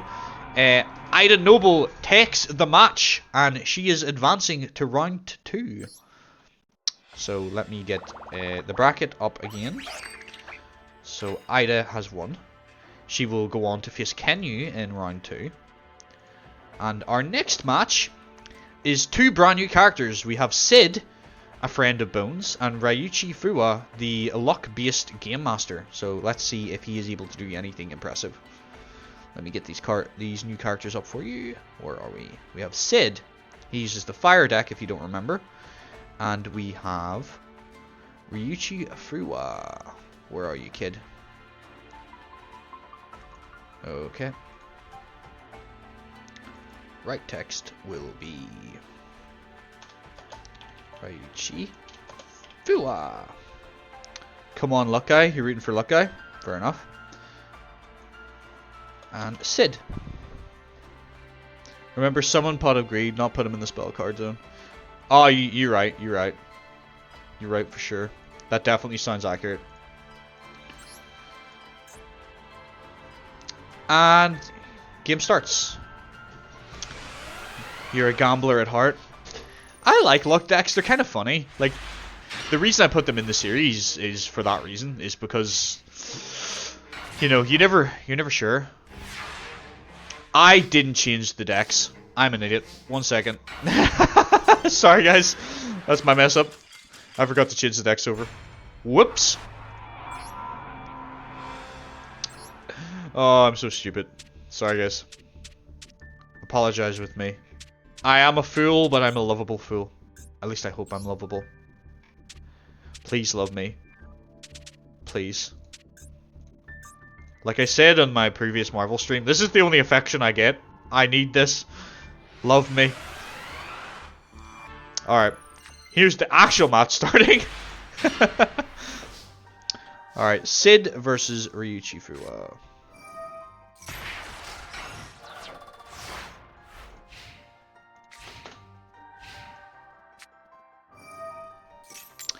Let's see if his luck, if he really is as lucky as I said he is. So far, so good for Ryuichi. I don't know why you would play the second coin toss after Cup of Ace, unless you only drew it, which is fair. Okay, second coin toss is going to come into effect. Unfortunately, you give your opponent 2 cards, so you haven't really gained anything from this. Graceful Charity lets you draw 2 cards, discard 2. Hand Destruction, alright. He is, like, he's going all in here. That's not a good idea. I don't know why you would attack with that. Why would you Heavy Storm? Why would you destroy your own card? That makes 0 sense. That makes no sense. Why would you do that? Okay. This guy is both an idiot and unlucky. Through your best insults. Holy crap. That thing gets to attack twice? That's busted. Who gave him that card? That was stupid of me. Alright, Cup of Ace, come on. Nope. I guess you're not as lucky as you claim to be, Ryuichi. It's certainly not showing up for you right now. Sid is smacking you down. Ukazi for 800. Flame Tiger. Oh, but the Dice Jar could change things. It does not. It makes things worse for you. You're so unlucky, Ryuichi. Oh, you idiot. Oh, no. I don't know why he Heavy Stormed his second coin toss. I feel like that would have helped. It could have fixed things in his favor a little bit, but I feel like this is going to be a pretty quick match. Sid is a force to be reckoned with. His deck is pretty strong. Maybe you're the bad luck one. Maybe. Maybe. Or maybe Ryuichi is just bad. He's not a skilled duelist. It is literally in his thing, in his character profile. He's not a skilled duelist. He's just supposed to be lucky. That's his thing. But he's not showing it right now. But maybe it'll all turn around for him. Alright, that's good. He gets 2 cards. And a monster defense. And a face-down card. Alright. What are you going to do with this, Sid? You have a pretty power hand there, I'm not going to lie. Flame Tiger returns. Meteor of Destruction for 1000 burn. Great Angus. All good stuff, but you cannot beat the Relap Barrel. Its defense is too good. Pass turn back to Ryuichi.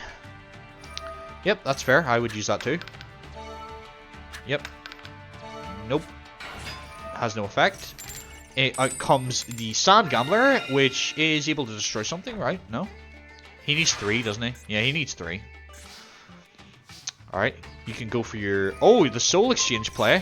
That's a good idea. Get your Firewing Pegasus out. You cannot attack this turn, but at least you're in a good position for next turn to attack. Sand Gobbler is probably going to try and destroy it, though. That's not it. But he gets a second shot with his second coin toss. Nope. Maybe this guy's not as lucky. He's certainly no Cassidy Sundance, is he? Cassidy was super lucky taking out Yugioh in that game. That was crazy.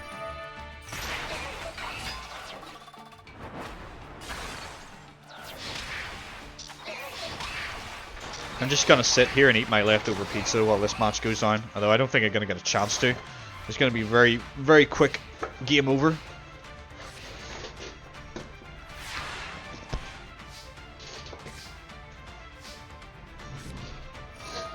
Ukazi for the win! Sid takes the match. They were 2 very decisive, very quick victories. Good on him. He is advancing. That was a quick match. Our second 2-0 of the day.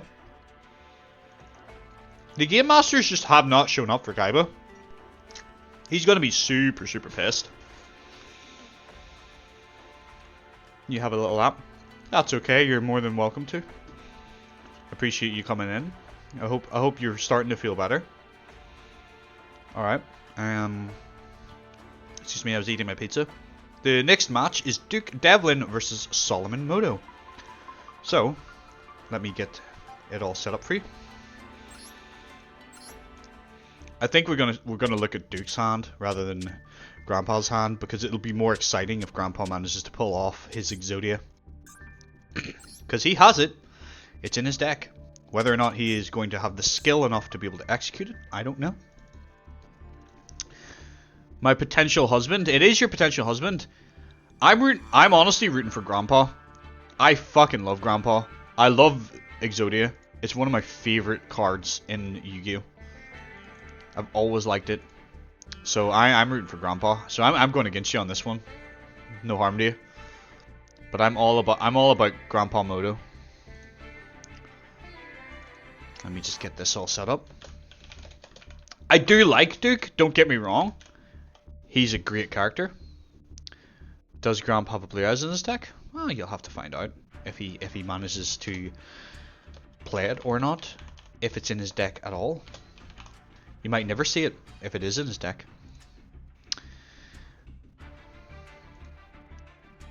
Alright, that's everything set up. Duke versus Solomon, everything's good. And start duel.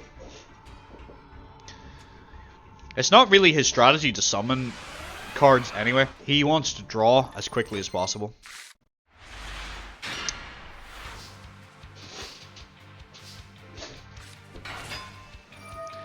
But I'll just answer your question outright.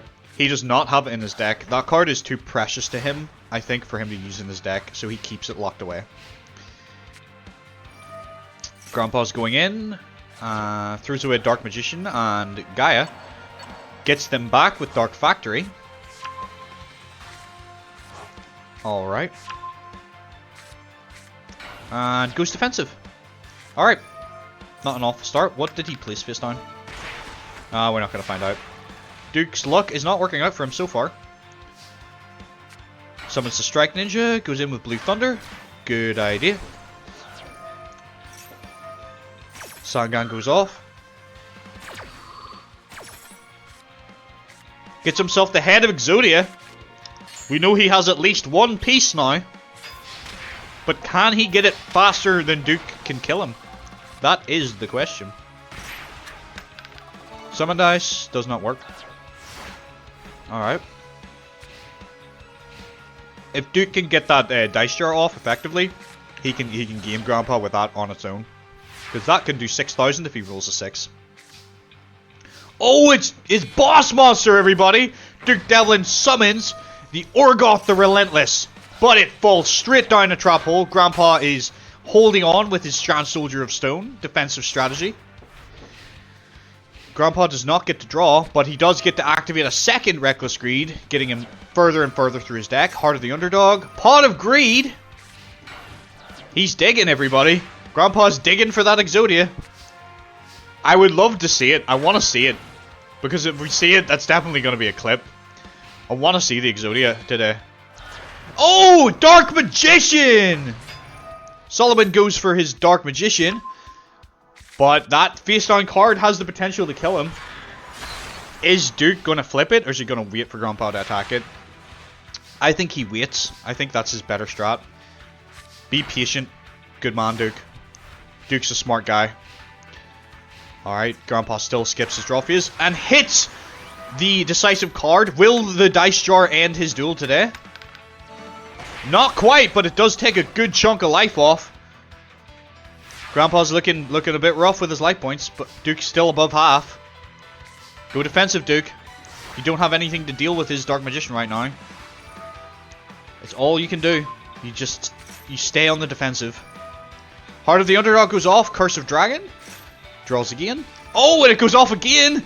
Another piece of Exodia. We know he has at least 2. Grandpa's hand is stacked, but he still hasn't found the Exodia.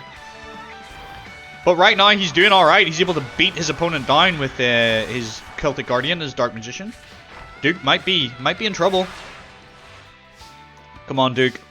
Oh, that's a great card to top deck. Raigeki wipes out the Celtic Guardian and the Dark Magician. Grandpa's left with nothing. Darkest Sealant goes in for 1200. Alright. Let's see, can Grandpa get this Exodia? It's Exodia or a bust right now. Another Curse of Dragon. Another Dark Magician. Oh, he does it! Exodia! Grandpa gets it! Exodia! Obliterate! Nice one, Grandpa. That's a clip if ever I've seen one. Great work. Great work today. Ah, I'm so happy we got to see it. I'm so sad for you, Blaze. Your husband has lost game 1. But there's still game 2 to play for. So let's see what he can do.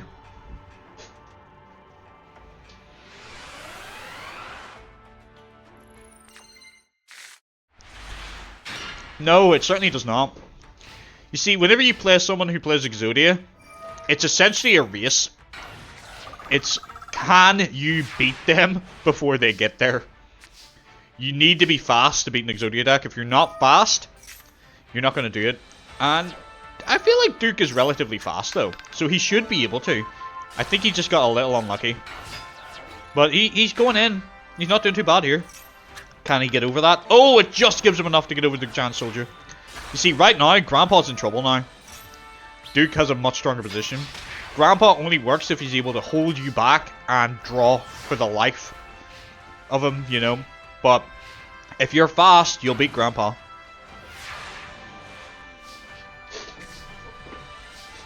Okay. Oh, we're gonna get another Thunder token. Grandpa's Sangan's gonna go off. I don't think it's looking too good for Grandpa this round. I think Duke's gonna win this. That's one anyway. We know he has one of the pieces. We don't know what the other 2 cards in his hand are, but I don't think he's gonna be able to draw quick enough to get past this. He needs a board wipe right now. Okay, well maybe that's a Mystical Elf for Giant Soldier. That could hold the field, but Orgoth is just waiting in the wings. And down comes Orgoth the Relentless with 2500 attack. Skull Dice. Okay, at least you don't lose any life points. Orgoth destroys it. 1500 to Grandpa. I think we're okay. I think you're gonna be okay, Blaze. You're gonna at least get a game 3. Come on, Grandpa. Don't give up. Believe in the heart of the cards. No! Your heart's too late. You needed that at the start. And Orgoth goes in for the win. Duke is not going home yet. We're going to game 3. Going to game 3. Alright. At least Grandpa got to summon Exodia once, so he believe in the heart of marriage. In the sanctity of it. At least Grandpa got to summon Exodia, so if he loses now, I'm content. I would have been disappointed if he didn't at least get to show it off once. Alright, out comes Dice Armadillo, and yep, that's it for Duke. His hand is not the greatest right now. Grandpa has his Heart of the Underdog. That turns us into a race, but will Dice Spoon destroy it? Can you roll the number you need? Heart of the Underdog's gone. That's puts Duke in a much better position, because that card is like the main heart, ironically, of Solomon's strategy. Alright, Sangan goes off. What's it gonna get? Gets an Exodia, so we know he has at least one piece. Come on, Grandpa. What do you got? Not a lot, apparently. Grandpa might be in trouble. Maybe he can only pull this off once, you know? It's very impressive if he's able to pull it off twice. That's fine, though. Giant Soldier Stone's enough, but Raigeki will get rid of it. Alright. Pass his turn back. What do you got, Grandpa? Damn, this is not looking good. Grandpa's slowed down a great deal. He's used all his energy in game 1, and now he's just burnt out. He's got nothing left. He's thrown his back out or something, you know. He's struggling a bit. Heart of the Underdog, that's good. Grandpa can maybe start going off again. He needs a good draw card now. Alright, Celtic Guardian does not hold place. It's gone. What have you got first, Grandpa? I reckon his face down card must be a trap hole, and that's why we haven't seen it activate. Oh, Grandpa dead draws! That must be a piece of Exodia. Grandpa must have 4 pieces of Exodia in his hand, because that's the only reason he wouldn't play any of those cards. That must be the only reason. Oh, Orgoth's gone! It was a trap hole, I called it right. Yeah, no worries, Andrew. I appreciate you coming around. If you're able to, I would appreciate it if you're able to, like, just keep the stream running somewhere in the background, because it shows up as a viewer for me. You need to have it open and the volume not muted for it to count. So if you're able to keep it running, that's great. If you're not, that's fine. You know, if you need your TV for something else, you know, live your life, man. But I would appreciate it if you are able to keep it open somewhere. That would be great. Alright, Grandpa goes off, Heart of the Underdog. That's actually a fair point. It might not. It might not be all 4 pieces of Exodia, because he could have a handful of Tribute Monsters as well. He could have a couple of Dark Magicians in there. But we know he has, what, at least 2, right? So, Grandpa is starting to turn around. It's not looking good for you, Blaze. Come on, Grandpa!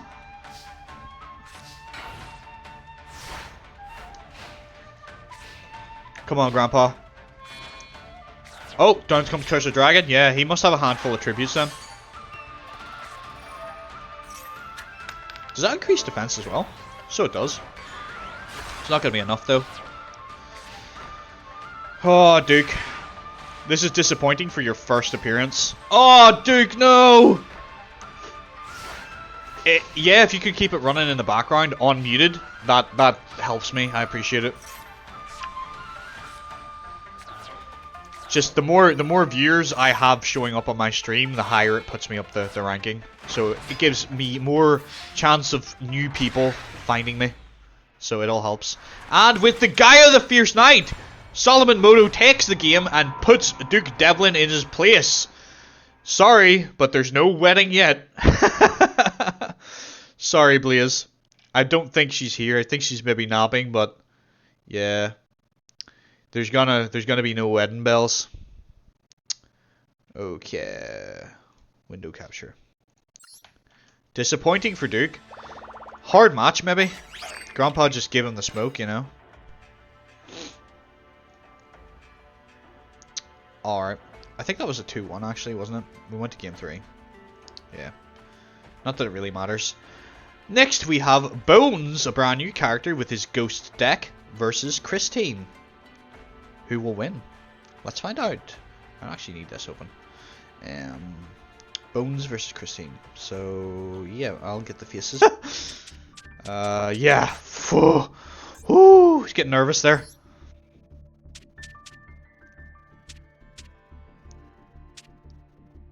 Alright, Christine, you're a bit further down, aren't you? Because you haven't really done anything in your deck yet. There we go. That's the main thing. As long as they have the decks, the faces are secondary, you know. Can you sort them alphabetically? No, I can't. There's no option to. It's whatever deck you've edited the most recently is at the top, which kind of works because it means that then the newer characters are nearer the top, which makes it a little easier. But I can't sort them alphabetically as far as I'm aware. There's no option to do it. Sorry about that. That was a little bit of a segue, but we got there in the end. I will do my best not to let it happen again. I'm not convinced that's even the head I made. Did I have the head and I just was blind and didn't see it? I don't know. Whatever. Oh, I needed to save him as a PNG actually, because then he gets the white background. But there we go. That'll do. It gives the desired effect. It's more just to cover up the ugly things in the background. That's mainly why they're here. And also to let you guys know who's dueling.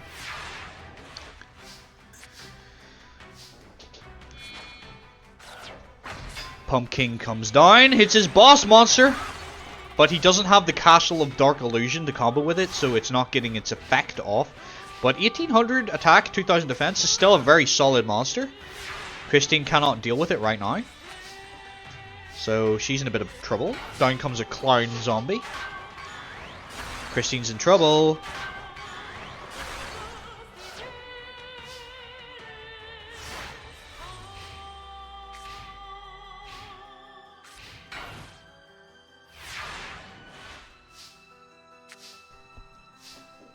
Okay. A second pumpkin hits the field. Christine's in a lot of trouble now. Come on, Christine. What do you got? Nothing. Oh dear. This is not looking good for you. You did so well in your previous tournament. It's kind of disappointing to see you crumble like this. But this is what happens when you don't keep your deck up to date. You didn't upgrade your deck, and now a new character comes along and he's going to slap you. You're going to get smacked down by Bones. Go on, Bones. I'm rooting for you, buddy.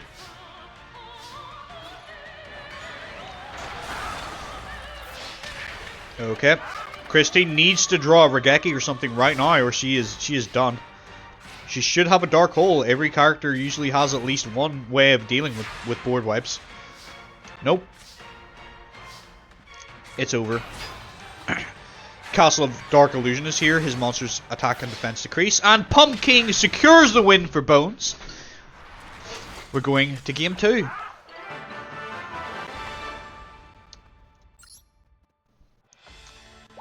Alright. Game 2 begins.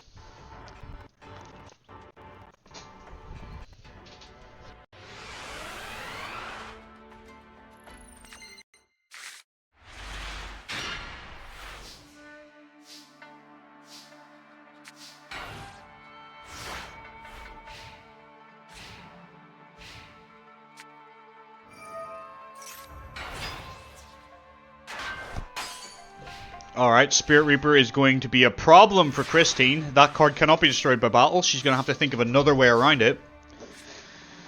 But we're seeing a fusion. What's he summoning? Dragon Zombie plus whatever creates Great Mammoth of Goldfine. Pairing up with his Pumpkin. He has got 2 of his strongest cards on the field. Bones is in a strong position right now. Can Christine do anything about it? No, she's damn. She's fell off. She's in a really, really bad position.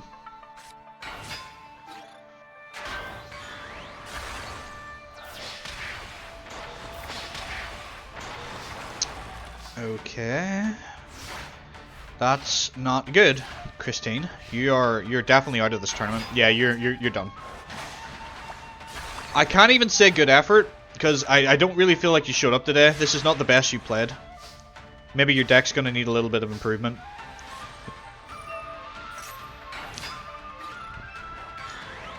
And with this attack, the Great Mammoth of Goldfine takes the victory for Bones. Christine is out. Another turn 7 victory. It seems like our fastest duelists seem to end it on turn 7. I think our highest attack point of the day is still 3,800. I don't think we've exceeded that. Or no, sorry, it's 4,500. Is the highest that I've seen today. But there's some characters who might beat that. So, let's bring the bracket back up again. Where is the... Why is this not showing up? What have I done?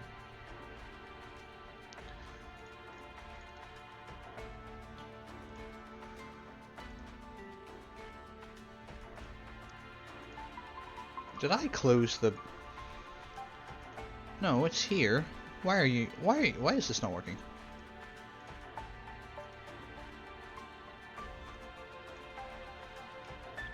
I am very confused why that's not showing up for you guys. Anyway. Bones advances and Christine does not.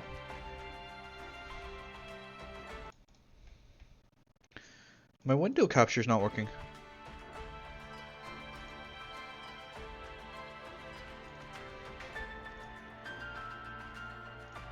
There we go. Fixed it. I don't know what was going on there. Why have I... Yeah, it just was weird. Sorry about that. Couple of wee technical issues today, apparently. Next we have a Domino High match. We have Mayumi versus Miss Chono, so I will get them ready for you. So I need to go into the Domino High faces. Mayumi, where are you? Mayumi. Anybody remember Mayumi and what she does? Anyone remember her deck? Anyone remember Miss Chono and what she does? Let me know in the comments if you remember. You gotta go. No worries, buddy. Thanks for coming. Thanks for coming by. Appreciate it. No, that's fine. I understand. We all got lives outside of this, so I appreciate people coming by. It is a long haul. Be sure to catch up on the VOD. There will be some information at the end of this, so that you might need to know before the next tournament. So be sure to catch up. And yeah, thanks for coming today. Appreciate it. Next we have Mayumi versus Miss Chono. Let me just move this over slightly because it's in the wrong position. There we go. Let me get their decks all selected. Mayumi did get a little bit of an upgrade, so her deck should be, yeah, a little higher up. Miss Chono, I don't believe, has changed her deck at all, so she should be near the bottom. There she is. Game start.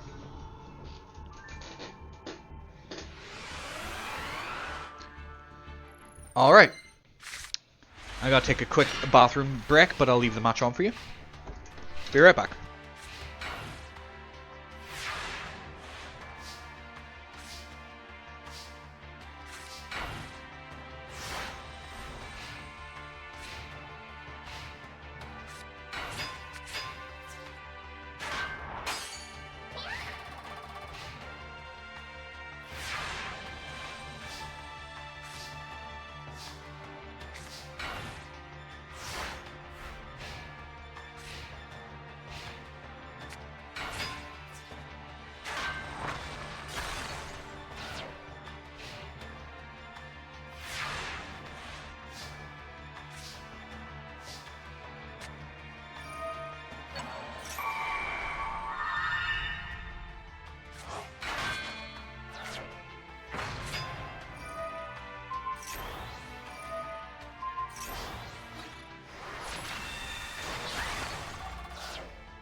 Oh damn. Looks like Mayumi's going in hard. Wingweaver 3,550 attack points. She is in a very strong position. Bad reaction to Samochi. And a gift card for 3,000 burn. Jeez. She's got another one of those in the back as well. So like, this is over. Miss Chono is cooked. Miss Chono is goosed right now. You don't even need to attack, you just need to play that gift card.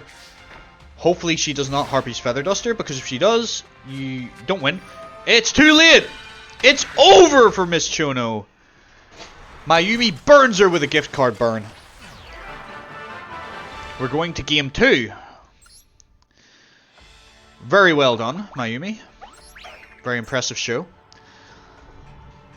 I didn't catch all of the duel, but it looks like it was pretty hype. Hope you guys enjoyed it. Alright, Mayumi. Let's see if you can pull that up again with that hand. Maybe not so much. Although Spirit of the Harp is not a bad start.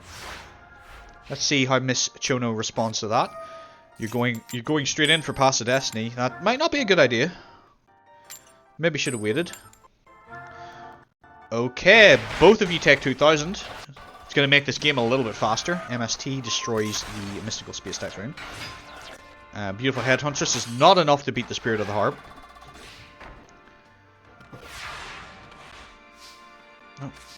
Okay. Don't have any really particularly great moves right now. But at least you have some things. Beautiful Headhuntress is sacrificed. That's still not enough. That's not going to be enough.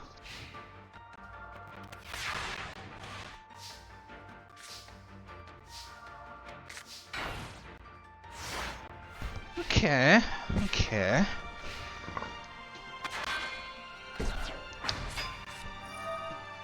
Okay, still nothing to get over the Spirit of the Harp, and the Horn just gets rid of that, so that's gone. Dark Hole, however.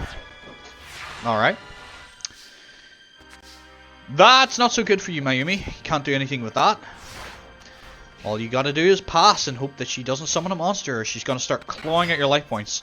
Which she does. It's Hibikime, isn't it? Hibikime, yeah. Or Kime. Not quite sure the pronunciation.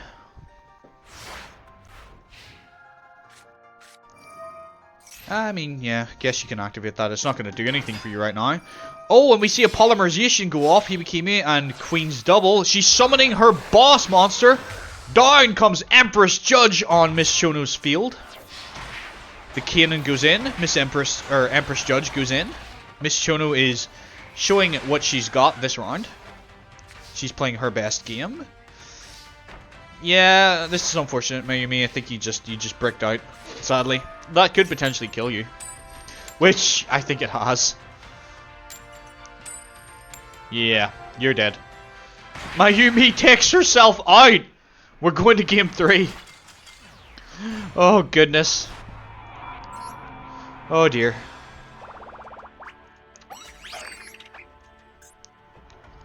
Oh dear, dear, dear.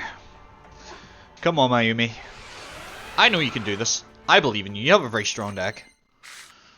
Like, when it works, it's very, very busted. It's just whether or not it's going to work. That's not a bad start. You've got good combo pieces in your hand, bound reaction, and a gift card. Like, you're already getting there. You know, you're almost halfway there already. Sogen and Beautiful Headhuntress, that will destroy the Witch. What is she gonna search with Witch? She goes for another Witch. That's fine. That's a good play, I think. Good card. No reason not to go for it. You're gonna have to find a way to deal with that Huntress, because you kind of want to get your burn strategy going. So you need a way to get rid of that. Currently don't have anything, and Sonic Maid will take out the Witch. Witch goes for Witch. Huntress goes in for 18. Alright.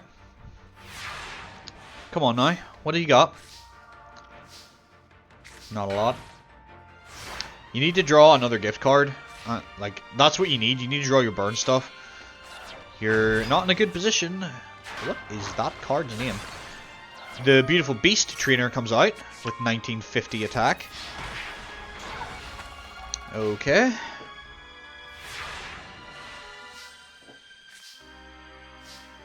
That could help. If you gain 2,000 and she loses 2,000, that'll be a massive, massive help to you. She's losing 2,000. You're also losing 2,000. That's bad. That's not good for you. That definitely does not help. That's not what you wanted. You're dead. Yeah, you're done. And with the reinforcements, the Beautiful Headhuntress goes in. Mayumi is taken out of the tournament. She will not be going to Duelist Kingdom. She is not advancing in this tournament. She is out. That is game. Back to our bracket. She did so well in the first round. I'm disappointed by her, but what do you do? It is what it is. Next we have Zygor versus Eileen Rao, 2 brand new characters, so I will get these characters up for you. Where are you? Zygor. There you are. Zygor is a friend of Bones, for those who don't know, or have forgotten. And Eileen is one of the Game Masters sent by Kaiba, who so far have had a 100% fail rate. The two who have taken part in the tournament so far have both lost. So they're not putting out a good performance, but perhaps Eileen can show what she can do. So let me get these faces all in and set up. So we have Zygor, who uses a Thunder Dragon deck, versus Eileen Rao, I'm not quite sure how to pronounce that surname. I'm just pronouncing it Rao because that makes sense to me. Or Eileen Rao. Eileen Rao, we'll say. She uses a tiger-based deck. So I'll get these decks up here for you now. Zygor. Very easy to find, thankfully. Eileen should be near the top. Where are you, Eileen? There you are. Wee bit of scrolling to do. So let's start the duel. Only one may stand. Who will be the victor today? Will it be Zygor with his Thunder Dragon, Thunder-based deck, or will it be Eileen Rao with her Tiger deck?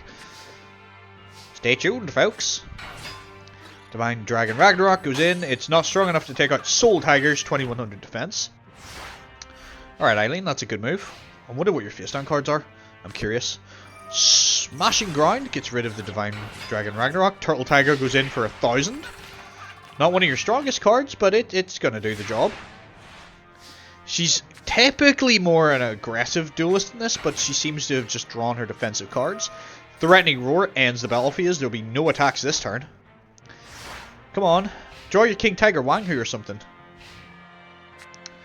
Raigeki. Oh, that's kind of a waste. But Raigeki Break counters, destroys the Turtle Tiger.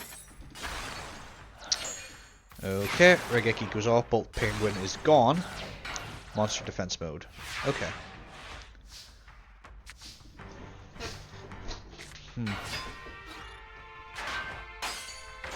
Soul Tiger defense is keeping Eileen in the game, but she's not as aggressive as I would like her to be right now.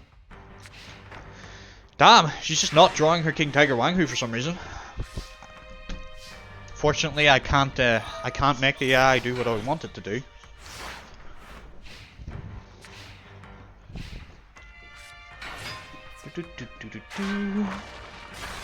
Well, there's your Tiger Axe at least, but it's not going to be enough to break the Blackland Fire Dragon, buffed by the mountain. Thunder Dragon! Using its effect, gets 2 more Thunder Dragons from the deck. King of the Swamp goes in for the polymerization. He's going for his boss monster! I don't know why he did that, that was dumb. Polymerization! Fusion Summon! Twin-headed Thunder Dragon with 2800. Now 3000 attack points, but Threatening Roar ends the battle phase. I think Eileen is in big trouble now. She's in big trouble. She wasted her Raigeki as well. She's cooked. Like, she doesn't have the attack points to deal with that. And I think she's used her 2 monster removal cards. So she...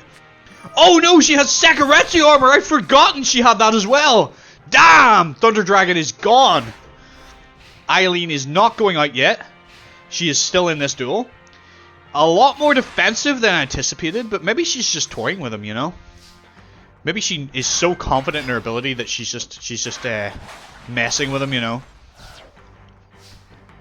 She is supposed to be a game master. Come on, Eileen. Draw something, please. There we go. That's a card. Oh, and with the Beast Fangs as well. 900 damage straight to the face. Everything loses its attack points. For it is the Fierce Tiger Wanghu. Oh, that's devastating. Lightning Vortex wipes the field. Eileen has nothing left. She's top decking now. Okay. Oh, that's a dead draw. That's bad, man. Oh, dear. Because she doesn't really use any tribute monsters, so I don't even know what that could possibly be that she can't play it.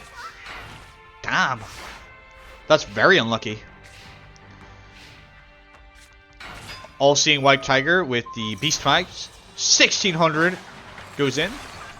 She's taking the game back. This is very back and forth here. Like, this is a pretty good duel. It's not necessarily the most exciting, but it's pretty interesting. Like, it's pretty entertaining in the fact that it's so back and forth. It'd be nice if it was a little bit quicker. They're certainly taking their time, but what do you expect? We're in old school Yu-Gi-Oh! It does take a while to get anywhere in this. So, oh, he's drawing all this fusion stuff and nothing else. Alright. If he's going to keep drawing like that, she's definitely going to take this on him. Poison Fangs. He's going to start taking burn, so he's going to die even quicker now. Damn, he's on critical life points right now. Can Yugioh turn this around? This is still only game 1.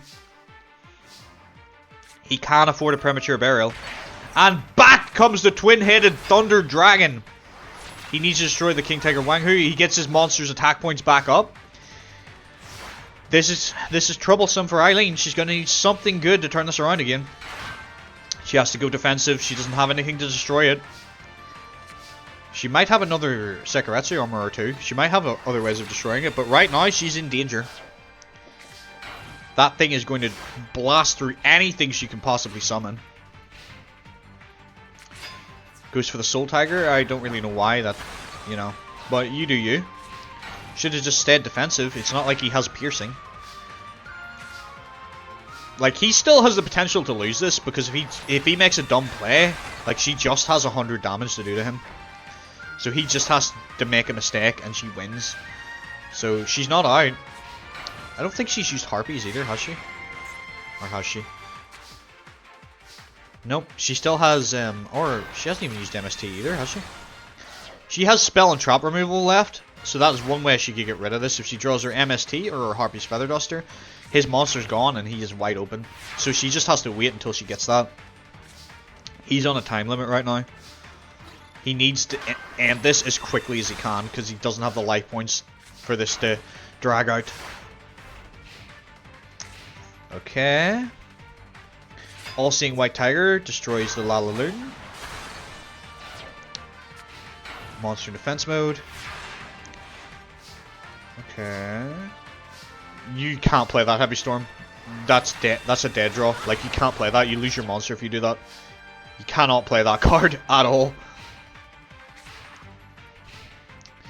Kind of bad for Yugioh. He's got 4 dead cards in his hand. He can't do anything with any of those.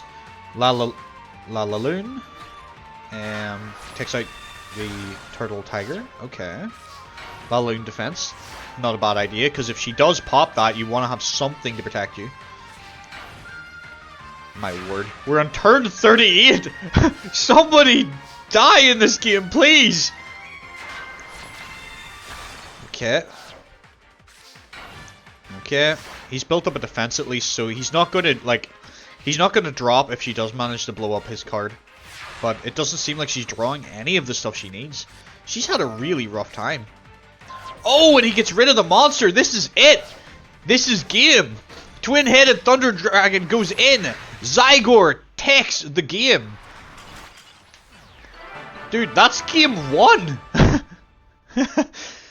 That's only game 1, right? Like... Yeah, that's only game 1, right? It's so long, I'm not even sure, but that was just game 1.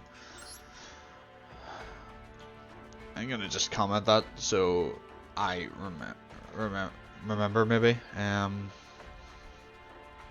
Yeah, like, because it looks like their matches are going to go on for a while. So now we got round 2. Let's see what can happen. That was a very, very rough game for both of them, to be honest. Maybe this one looks like it's got the potential to be a lot quicker. 2 Raigeki bricks in the hand is scary. Bolt Penguin isn't the strongest monster, but Divine Dragon Ragnarok fixes that, along with the mountain. Oh, Threatening Roar stops any attacks, but you can put your Raigeki brick down and end turn. Nice. Not a bad little plan.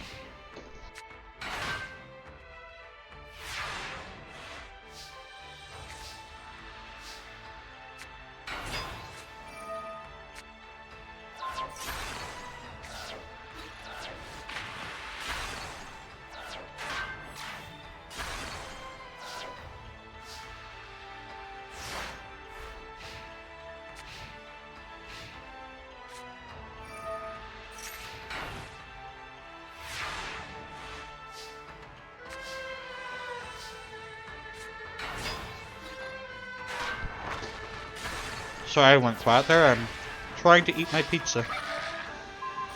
Leftover pizza from last night.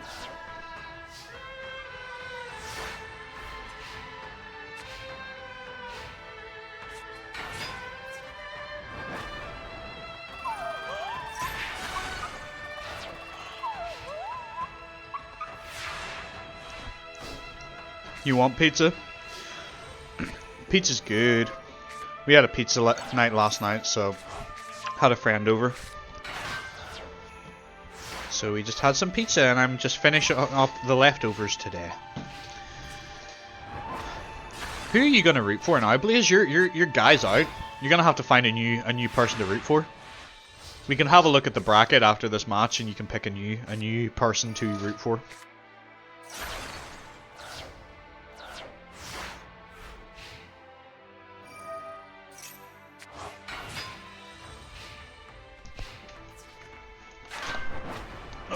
Oh dear.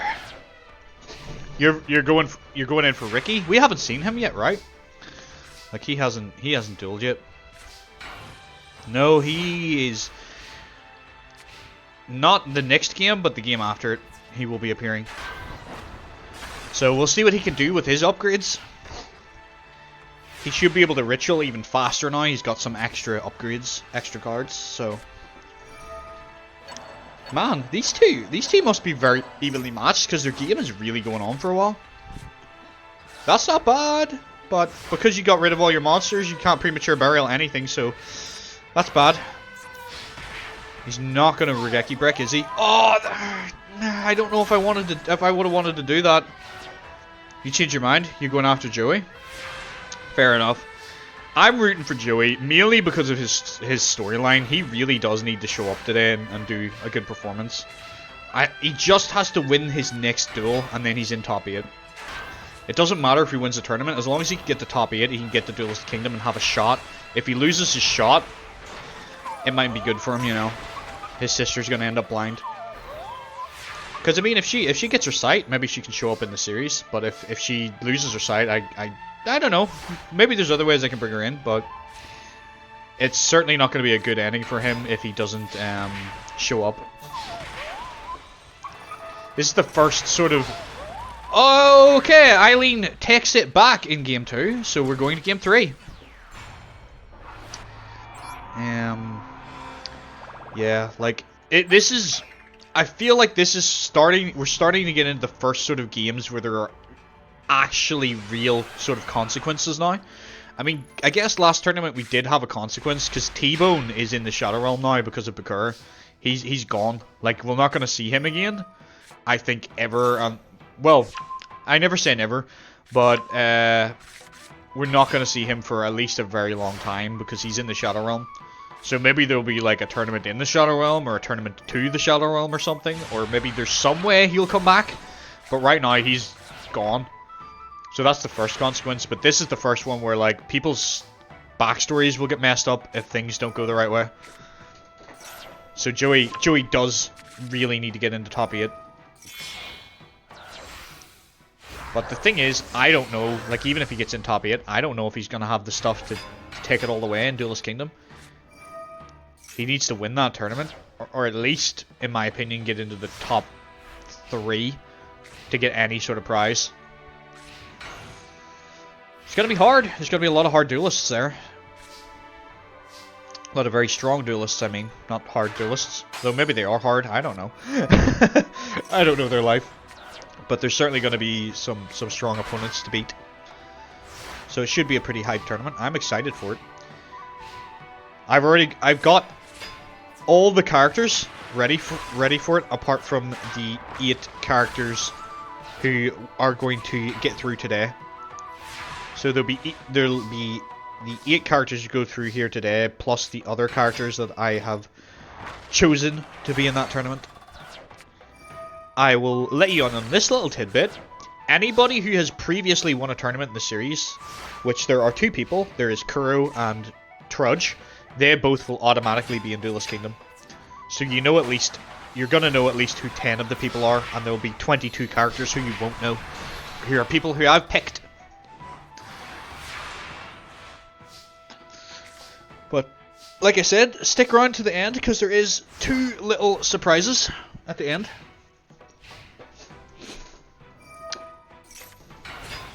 Looks like Zygor is going to go out. Although her playing her Fierce Tiger actually kind of hurts her a little bit, because all her other monsters are weakened. Oh, come on Zygor. You're going to need something here. Otherwise, you're not going to Duelist Kingdom with your buddy Sid and Bones. They've made it through. Oh man, that sucks. They're gonna have to leave their buddy home. He's out. Like, she's gonna win him. She is going to win. Damn. That's not enough to end it. Maybe he can draw something? Maybe? He's critical. But he's not out yet. Come on. That does not help. Zygor is going out of the tournament. He will not be joining his buddies Sid and Bones in the next tournament. Sad to see it. He had a pretty strong boss monster as well. He just couldn't get it against Eileen. He had a really, really rough opponent, sadly, going up against Game Master. But I'm glad Eileen gets to show how strong the Game Masters are supposed to be, as she will be advancing to the next round. So I've updated the bracket. So Eileen won. Next we're going to have Goro versus the second of the Tenma brothers, Gecko. He is the one that uses the elf style deck. So I will get this all set up for you. Give me a momento, por favor. You know, I started saying that because of you, Blaze, because you started learning that, and you were going on about like a table for 4, and it was something por favor. So I'm like, I've started saying por favor from that moment in time. That's when it started for me. That's when it all started. Una mesa, por favor. That's the one. Una mesa para cuatro, por favor. Is that it? Por favor. Nice. Did you ever continue with that, or did you give that up?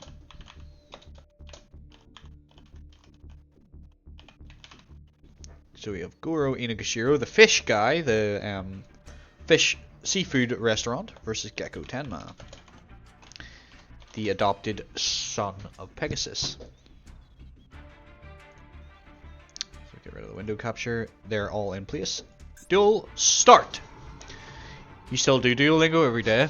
I mean, if you don't, it shouts at you, so you kind of feel obligated to do it, right? Like, it gets very passive-aggressive if you don't do it. Alright, Gecko summons the first one of his elves, Burgundy, the magic elf. 7-colored fish overpowers it, however. You get like 20 notifications. Yeah, like, I did it for a while, and I uninstalled it, because I'm like, please leave me alone. Stop making me try to learn. I'm not feeling it right now. Oh, Gecko takes out the 7-colored fish with Dark Elf. That's going to be a tough cookie to crack for Goro, but maybe he has a way around it. Right now, he doesn't have anything. He's going to have to defend. Badoo. Hello, Samuel. Welcome to the stream. How are you today? Did you sleep well enough? It was quite a late night last night. I barely got up in time for this, if I'm honest. But we're a good way through the first round. Right now, Gecko is unable... Or, no, he is. He's got Dark Elf. Of course he can get through that. Right now, Goro, the seafood shop owner, is in trouble. Gecko Tenma, the adopted son of Pegasus, is beating him up bad. It was a late night. Was worth it, though. I enjoyed it. I am currently finishing off my pizza from last night. Oh, we're seeing a polymerization play. What's he fusing? I don't even know what this makes. Oh, it's the mystical sand. He's going in for 2100. Celtic Guardian, Dark Elf goes in. Alright. Didn't we see this card earlier? Does his brother use this too? I can't remember. It was a long haul waiting to get to that point. I'll let you have a look at the bracket once we're finished with this match, and then you can see where you are, and you can pick someone that you want to root for. You missed the character introductions, but I can give you a quick speed run of everybody if you're tuning in. And with that, Gecko takes game 1. I think Gecko and Yaku's decks are similar, but no, they don't use all the same cards, but I think there is a little bit of overlap. They are twin brothers after all, so there has to be some similarity between them. Come on, Goro. Can your seafood deck keep up with someone like Gecko Tenma, who is literally the adopted son of Pegasus? Alright, you can beat that. You got Pot of Greed. Does anybody know what Pot of Greed does? I can't understand this card. What does that card do? Oyster Meister goes in with the Umi buff. He does, however, lose a card for that because of the effect of that elf card. Thanks for the recap, Blaze. Yep, that's the deep lore. Pretty key, isn't that where you lose all your cards? Big stacks, Blaze. Big stacks indeed. Just to update you on Joey a little bit, since he's kind of like, I think he's one of the main story points today. This tournament, the top 8 get to go to Duelist Kingdom. Joey has just found out that his sister is going blind and needs an operation, and he doesn't have the money to pay it. So he needs to get top 8 today so he can go to Duelist Kingdom and potentially win that prize money. Otherwise, she's probably going to go blind. So there's some big stakes.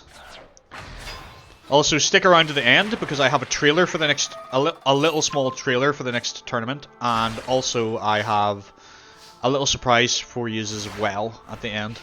So please stick around if you can. But yeah, Duke Devlin got gamed by Grandpa.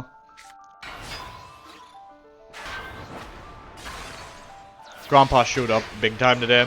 He managed to pull off an Exodia as well, which was quite nice.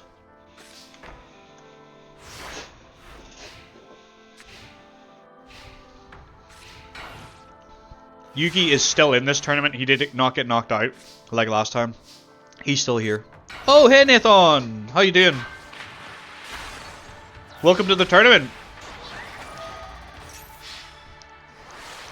Exactly. Grandpa's deck has no pathetic cards. I think it would be so funny if Grandpa does make it to top 8 and actually gets to go to... oh, fuck, I'm choking on my pizza. Oh, excuse me. It would be funny if he gets to go to Duelist Kingdom.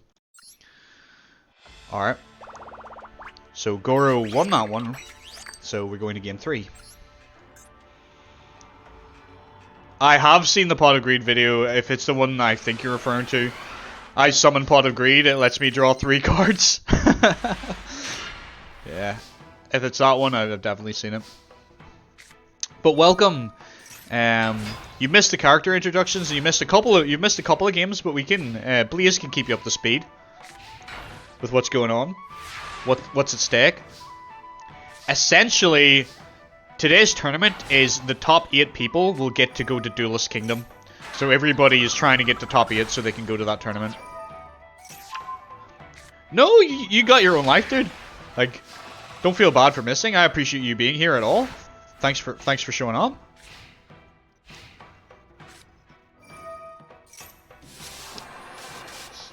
Like, I appreciate you being here. It's nice. These tournaments go on for a long time, so if people are able to show up even for 5-10 minutes, it's great. I appreciate it, Nathan. Thank you. Thank you, buddy. Currently, Gecko Temba, the adopted son of Maximilian Pegasus, is fighting Goro Inogashiro, who is a local seafood restaurant owner, and he's trying to get basically promotion for his. I just realized that head is not in the right place. Sorry. He's trying to get a bit more promotion for his store, because things are starting to slow down a bit for him. So there are some consequences today for some people if they don't win.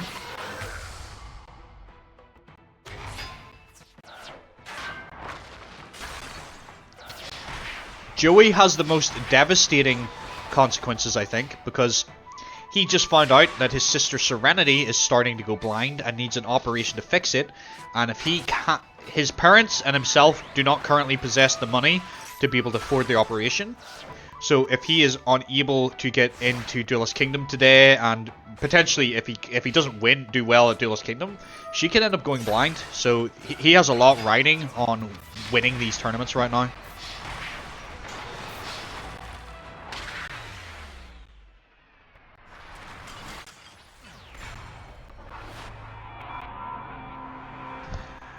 And sadly, that is it for Goro. He is not able to promote his seafood restaurant any further. Gecko Tenma shuts him down. That could have some potential consequences. Maybe his seafood restaurant fails.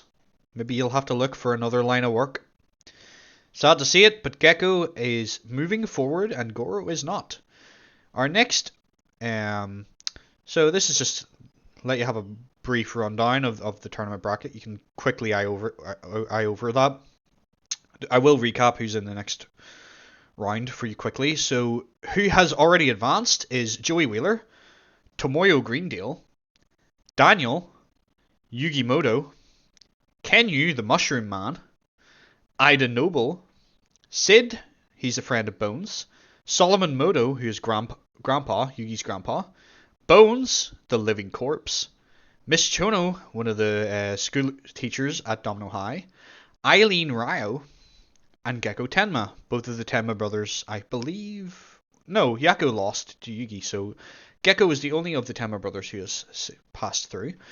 Oh! I didn't even realize the bracket went that way. We have a grudge match, ladies and gentlemen. We have Georgie versus Ricky.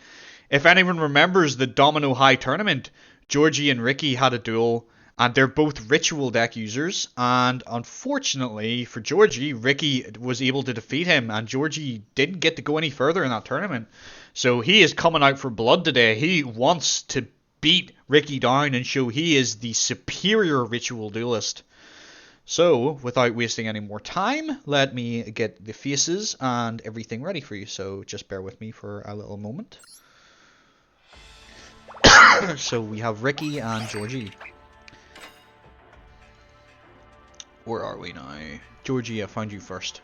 So you're going on the side that we're going to see. Because now I can find out why you were breaking last game, potentially, if you do the same this game. And Ricky, you can go on the other side. It's a shame Adnan's not here. Like, Ricky's his guy. But that guy's had... Adnan's been having serious insomnia. Like, I've seen him, like, join my streams at, like, 2 in the morning when I'm just about to finish. Like, dude, why are you up at this time? Go to bed. So, he's probably sleeping right now, bless him. Yeah, he's 100% asleep. But I'm glad those of you that are here are all here.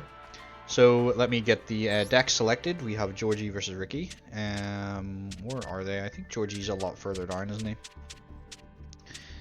I did not make any changes to Georgie's deck major. In fact, I didn't make any changes to his deck because I felt like Georgie didn't need any changes because we didn't really get to see what his deck could do. So let's give him another shot before we make any major changes. So here we have it. 2 Domino High students going at it. 2 ritual duelists. Georgie versus Ricky in a grudge match. Who is the superior ritual duelist? Will Ricky maintain that title? Or will Georgie steal it from him? Georgie goes in with his Manju, gets a synthesis spell. Not bad. Okay, Ricky. Pot of Greed. Oh my word, Ricky's done it already. His advanced ritual art. This is one of the cards I was talking to you guys about. This lets him get this so much faster. Ricky is going off. Is he going to summon 2 Javelin Beetles in one turn? He is! Ricky is like, sit down, son. I am the ritual king. You're in my kingdom now, bitch. Double Javelin Beetle. Georgie is so cooked. Oh, Georgie. I like you as a character, but you are no match for Ricky. He's on another level that you're just not there yet. Play your pathetic card. It ain't got nothing on Javelin Beetle. Go in, Ricky King. Slay. King of the insects.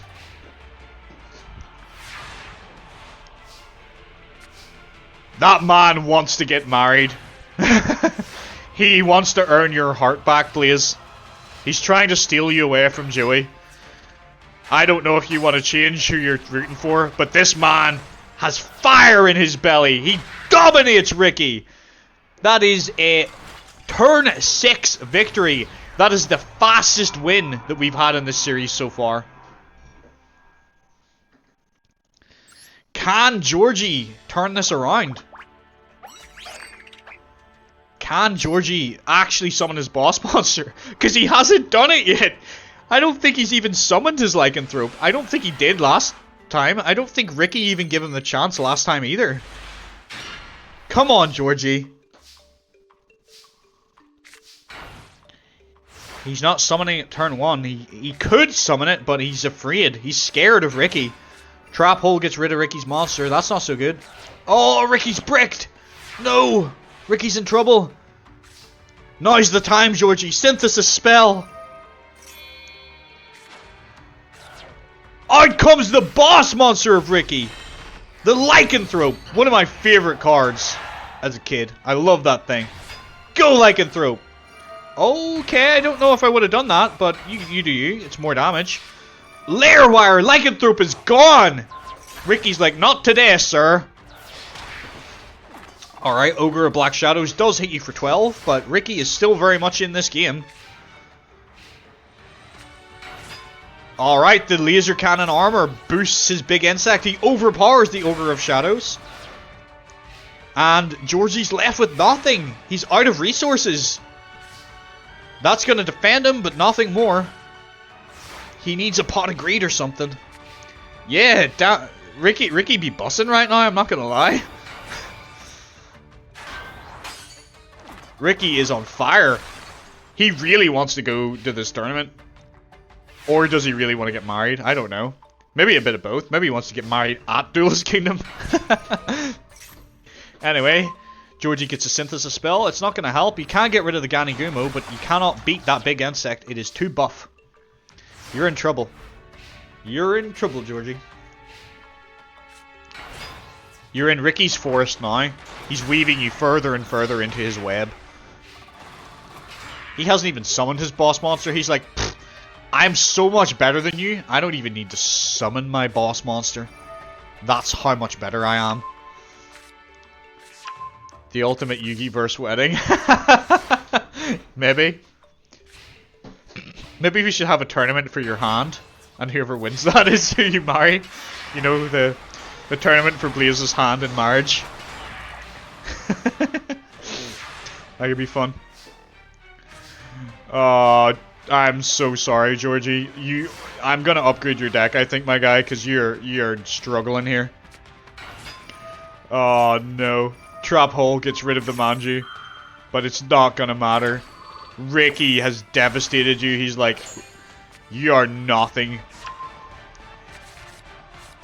You are an ant beneath my boot, for I am a ritual god! Behold my boss monster, Javelin Beetle! Javelin Beetle! Insect pike stab attack or something! Yeah!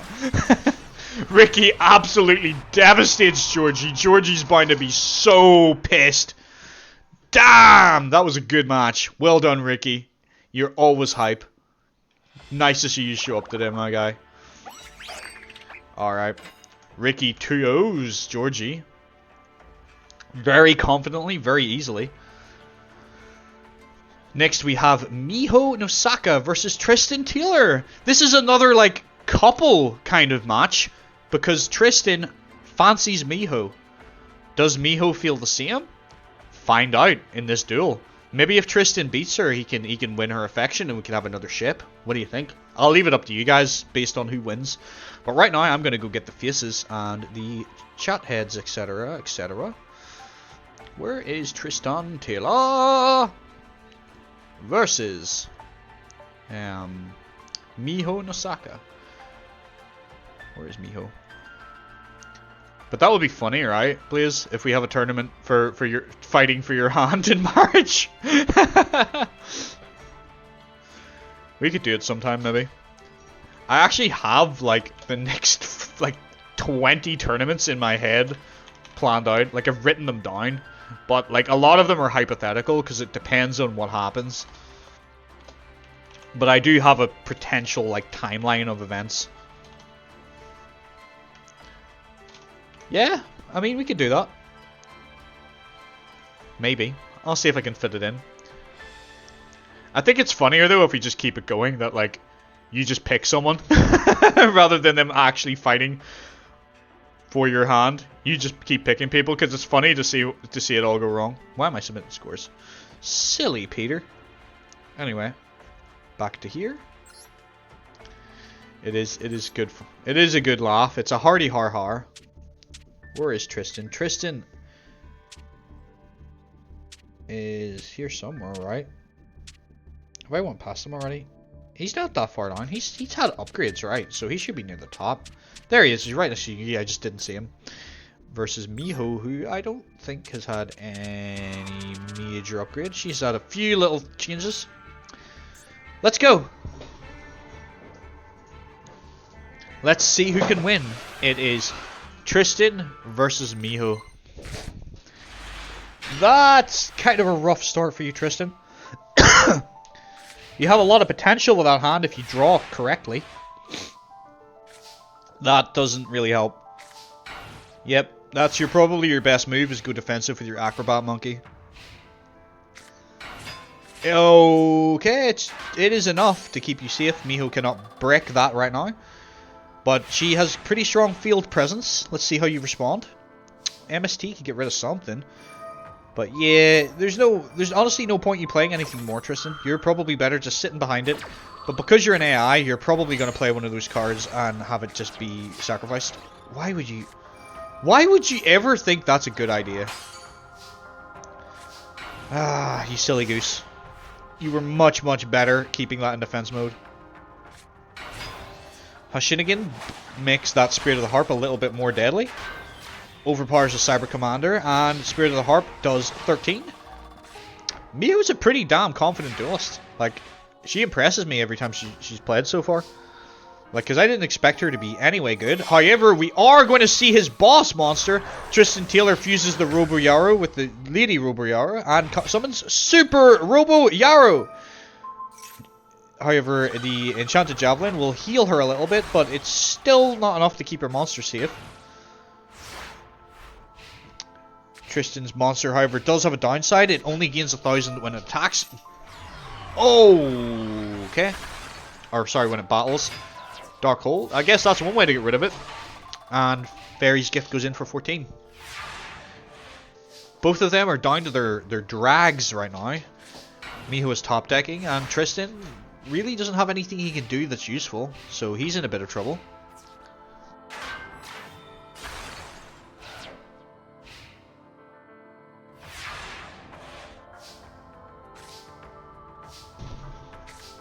Alright. He's going defensive. He doesn't really have any choice. Like, there's nothing he can do.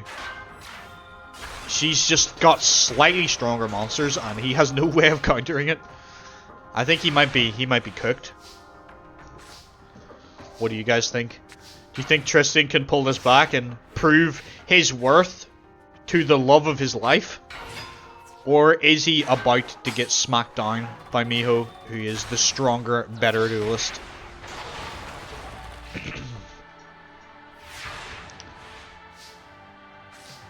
Yeah, that ain't it, fam.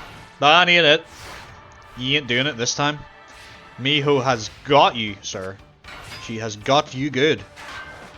That's a little dumb, but it's okay. She survives, and with her next two attacks, Tristan is down a game. He needs to win the next one, or he is out. And will not be going to Duelist Kingdom. Come on, Tristan. He did get to Duelist Kingdom in the show, but he wasn't really a duelist in the show. Which I think's boring. I think, like, I get it, he's meant to be there to support his friends, but I think it would have been better if they just made all of them duelists. I don't really get why Takahashi didn't do that. I guess he wanted to show not everybody's into this card game, but, you know, I think it would have made more sense to just have them all duel a little more. I guess another problem was there wasn't enough cards variety back then to really have them all have unique different decks. It would have been a lot more work.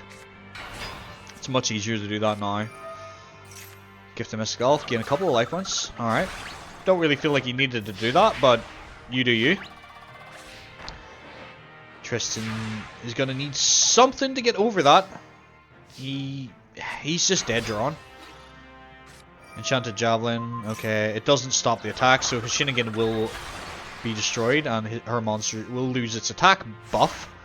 But it's still stronger than your Shovel Crusher, so she is going to beat over you. You're going to have to go defensive now. Excuse me.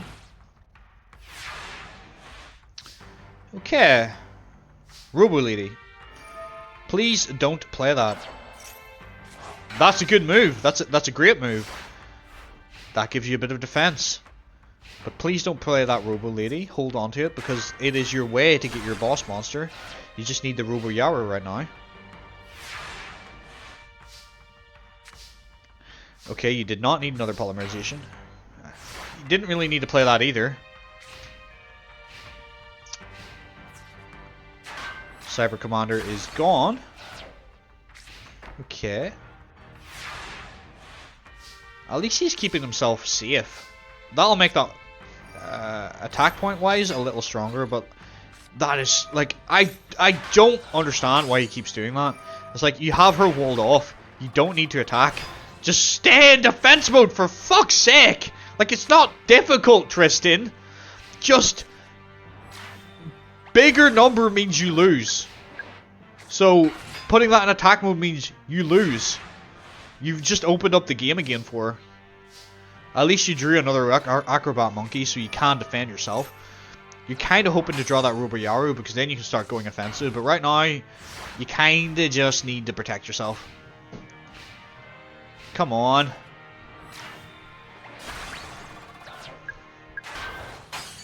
Okay, she attacked in it. She's taking a little damage, but she's well ahead in life points. It's going to take a long time to whittle her down. Alright, now you can start going offensive. Acrobat Monkey takes out the Fairy's gift. She's going to have to go defensive now. You're starting to turn around. Good man. Alright. I don't know why she didn't just go defensive if I'm honest, but, you know, AI is AI. Don't you dare play that Dark Hole! That would be such a silly move. You hold on to that. You hold on to that for dear life. There will come a moment where you might want to use that, but right now, you're good. Okay, she gains 1,000. Doesn't really do a whole lot more for her game state. There we go. There's the Robo-Yaru. The polymerization could come out. Alright, polymerization. And down comes the boss monster, the Super Robo Lady. He's going for this time instead of Robo-Yaru. Goes in with Acrobat Monkey. Takes a little bit of burn, but it's fine. You're still good. Super Robo-Yaru goes, or Robo Lady goes in. And that's turn. Alright.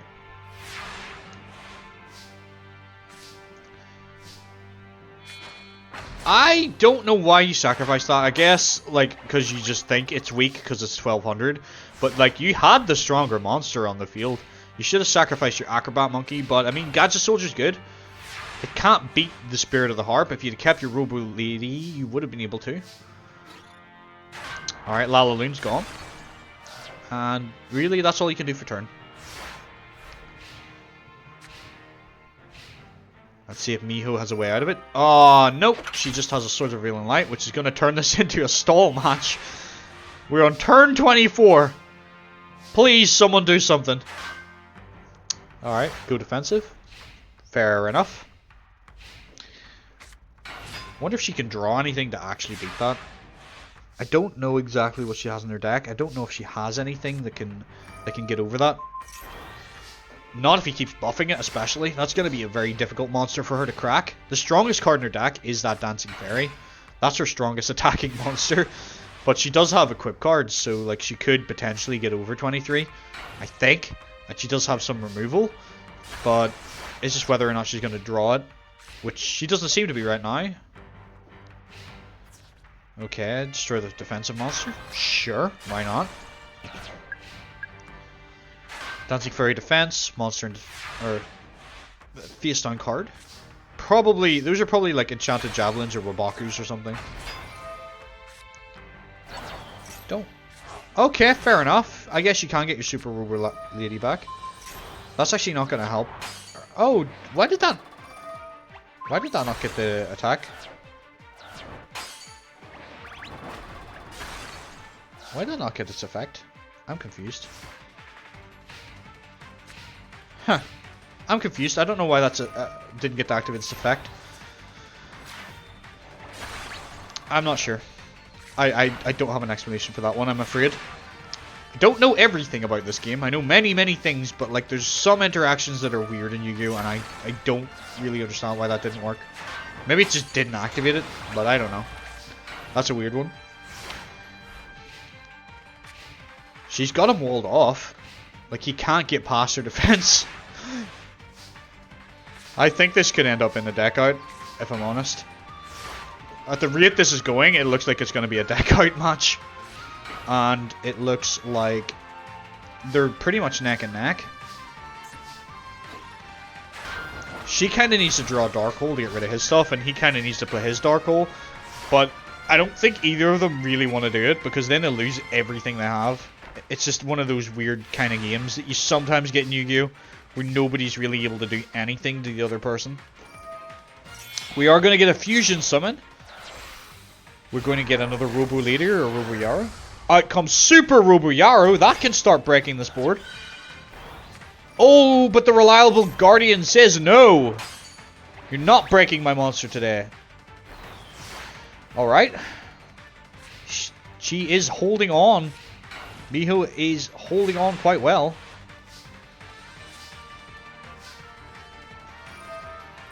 Switches the Super Robo. Why? Why? Why? Why? That was your way of destroying those cards. Why did you do that, you silly goose? Like, you just attack. No, you've lost it, you idiot. Oh my word. I apologize for this one, chat. I apologize, we're on turn 42 because he's an idiot. Oh my word, come on. There are more exciting duels to get to. Hurry up. Maybe they're having a good long chat, you know. You know, well, how's the wife? Kids keeping okay? How's your mum?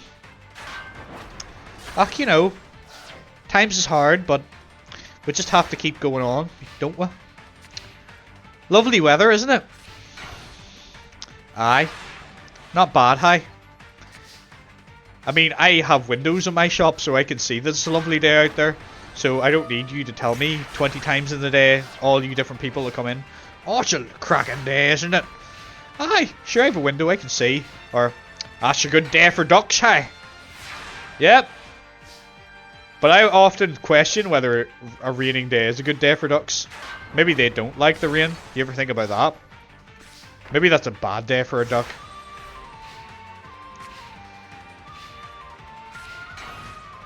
Oh, man. It's a shame you're stuck in here. Yep, heard that one before as well. That's a lovely day, I'd say. It's a shame you're stuck in here. Yeah, I can fucking tell. I want to be out in that, not stuck in here dealing with your dumbass.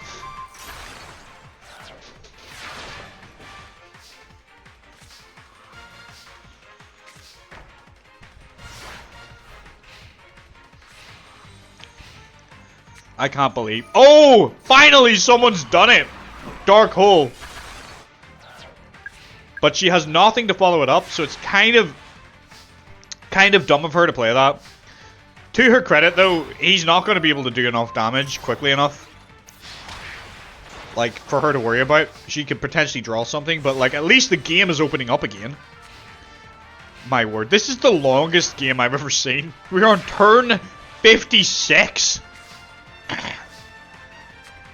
Man, this is going to be a long tournament if this is the way people are playing. I apologize, everyone. I cannot help how the AI plays. Alright, beats the Mystical Elf. So there's a bit of back and forth at least. It looks like he might actually take this. Oh, the card machine is down. Does that mean it's free? Yeah, that's another one. Oh, there's no price tag. Must be free.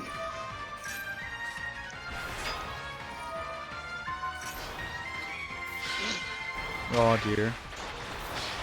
And that does save her. I still think she's lost though. Which is a shame, because if she loses, we go to game 3, and then we have to sit through this again. And I don't think I have the strength in me to watch them go at it like this for another round. Oh, he's won. Right, we're going to game 3. That was turn 60, might I add. Turn 60.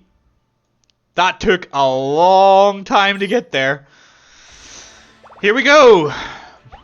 Tristan versus Mio, round 3. Begin! Please, somebody do a lot quicker. I guess this is recompense because we had such a fast match with Ricky and Giorgio. So we have to sit through a slog now. The Yu-Gi-Oh gods have determined.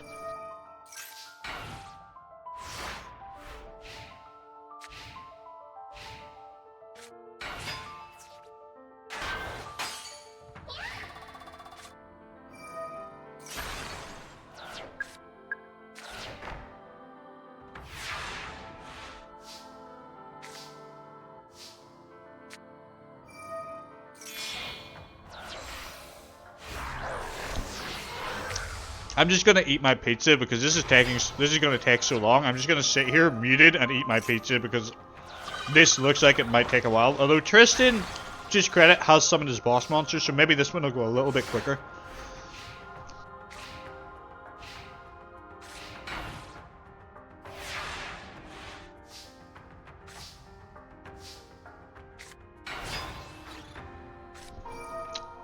But yeah, Blaze, customer service is a hard job to work in, isn't it? You really get to see the dumb side of people. Like, you kind of wonder about them, because you're like, are you this stupid at home? Like, are you actually just this stupid? Or have you just, like, left your brain at home today? Like, is this a permanent stupidity? Because I like to believe that people aren't all that dumb, right?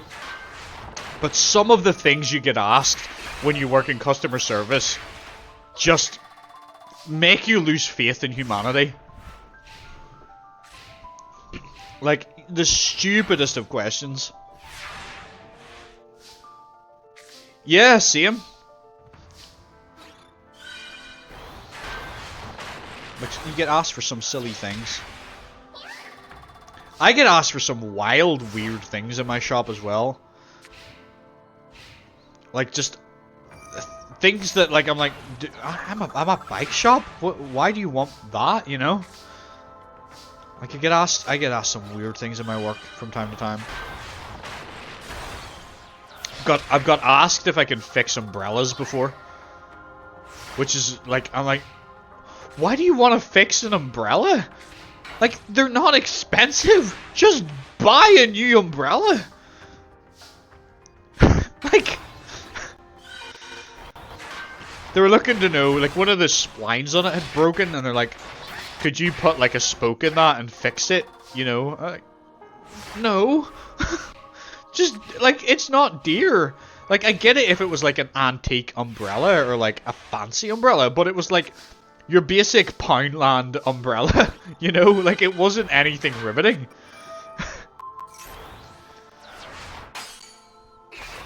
So I don't get it, but like I get asked for all kinds of weird things.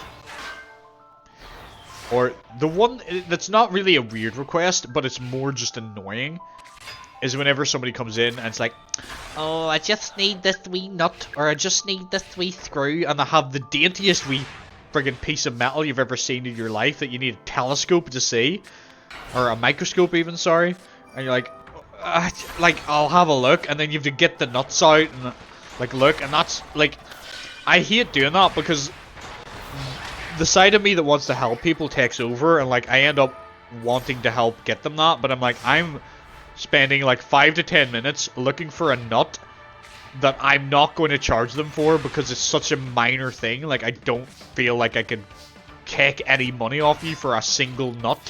Like, it's not worth me saying, oh, it's 5p. Like, 5p is not going to do everything, and if I say, like, an actual decent amount of money, like, oh, it costs £1, you're not going to buy one nut or bolt for £1. So I hate that interaction. It's so awkward. But congratulations, Tristan. You managed to win. You've defeated Miho. And now I will give it to you, chat. Do you think he asks Miho out on a date? And do you think she says yes after that performance? What do you think? While you decide that, I will get the window open and prepare the next match. So Tristan will be moving forward. Yes, he asks her out.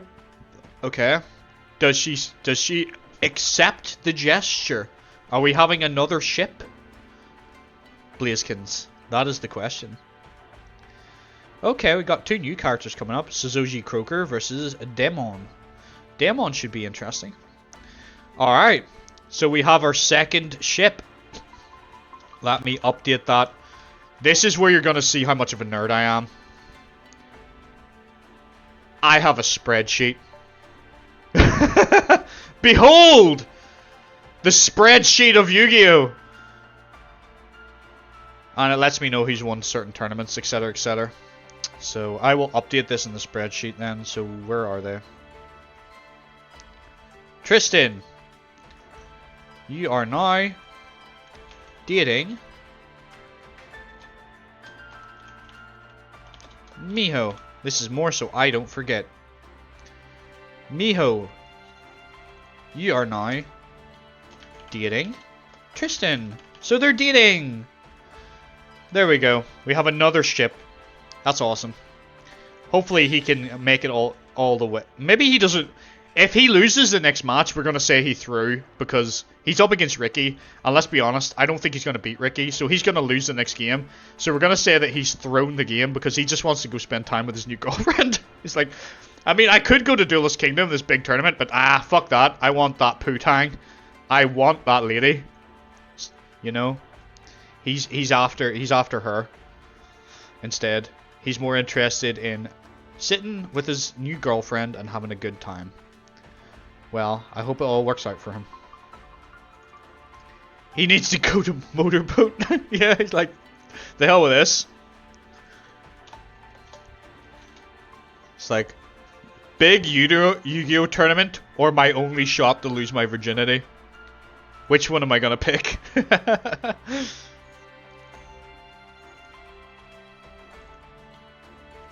Alright, I'm getting these characters ready.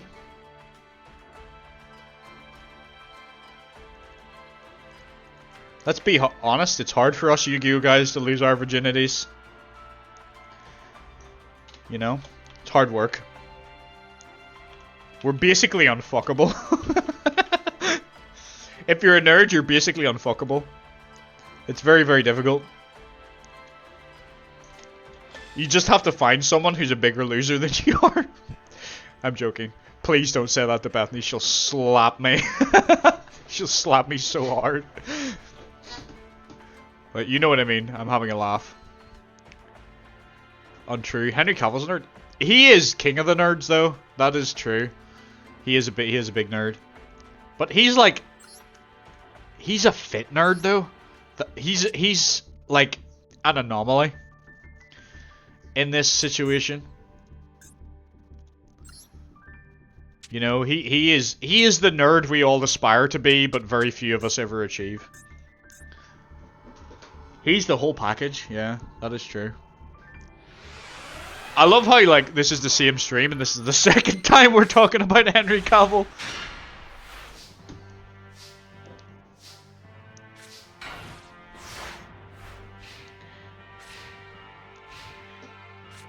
But what else are you going to talk about, you know?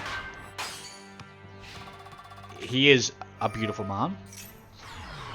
The ultimate human being. That is a good point, yeah. I feel like he's the Chuck Norris of our generation, right? Because, like, you know all the Chuck Norris jokes, and, like, he was a big star in his day, but, like, he's kind of faded away. I feel like Henry Cavill is our generation's Chuck Norris.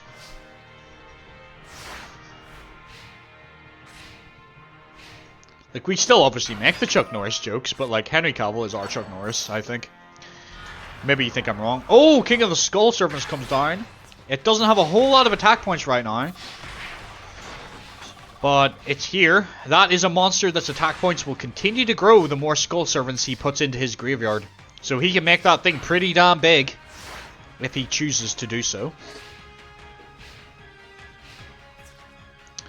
I wouldn't have attacked with that. That was foolish.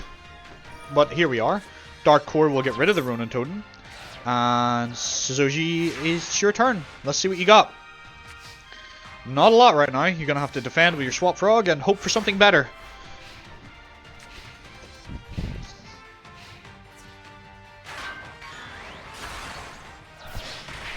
Alright. Alright.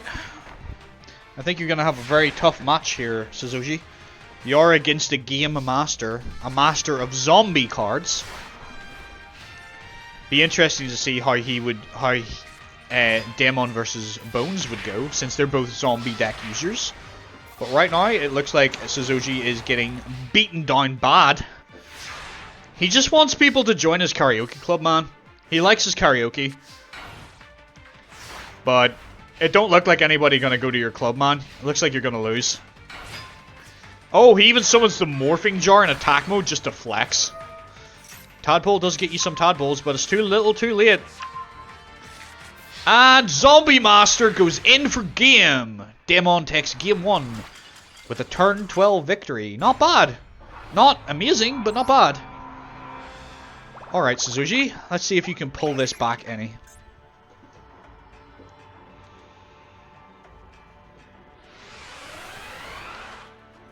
It is nice, however, to see that at least 2 of the Game Masters who are supposed to probably be the strongest people in the tournament actually have done alright for themselves in this tournament so far.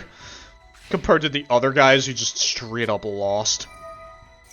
Oh, Reasoning. Okay, gets a Morphing Jar. That's not really what he wanted to hit, but it works. At least he has something to defend himself. Regeki Brick gets rid of Grizzly. That's not a bad idea.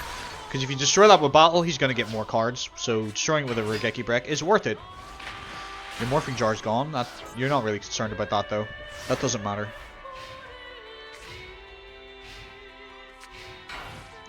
Two cards face down. In defense mode. Are you going to Foolish Burial? Okay, what are you actually going to hit? Okay, I guess. It's not really what that's for, but you do you. Oh, White Prince. That's going to send a Skull Servant and a Lady in White to the grave. White Mare, I don't think triggers anything. Nope. Alright. Demon, let's see what you can do. It looks like Suzuki's in a little bit better position this time around.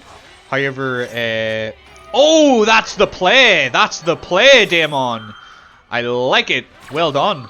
So he's going to summon his King of the Skull Servant by banishing those cards, but because he played Burial, he puts them back in the graveyard, so his King of the Skull Servant doesn't lose any attack points and comes out with 6,000 attack! 7,000 attack! Oh my word, he's summoning another one! What is going on? That's double the King of the Soul Servants, both at 4,000, now 5,000, 6,000 attack! Lord, there was a lot of going on there. And for game, Demon absolutely dominates Suzuki. Another turn 6 victory. Record-breaking stuff in our series. Highest attack point of the day, 6,000. Highest attack point of our series, 6,000 attack.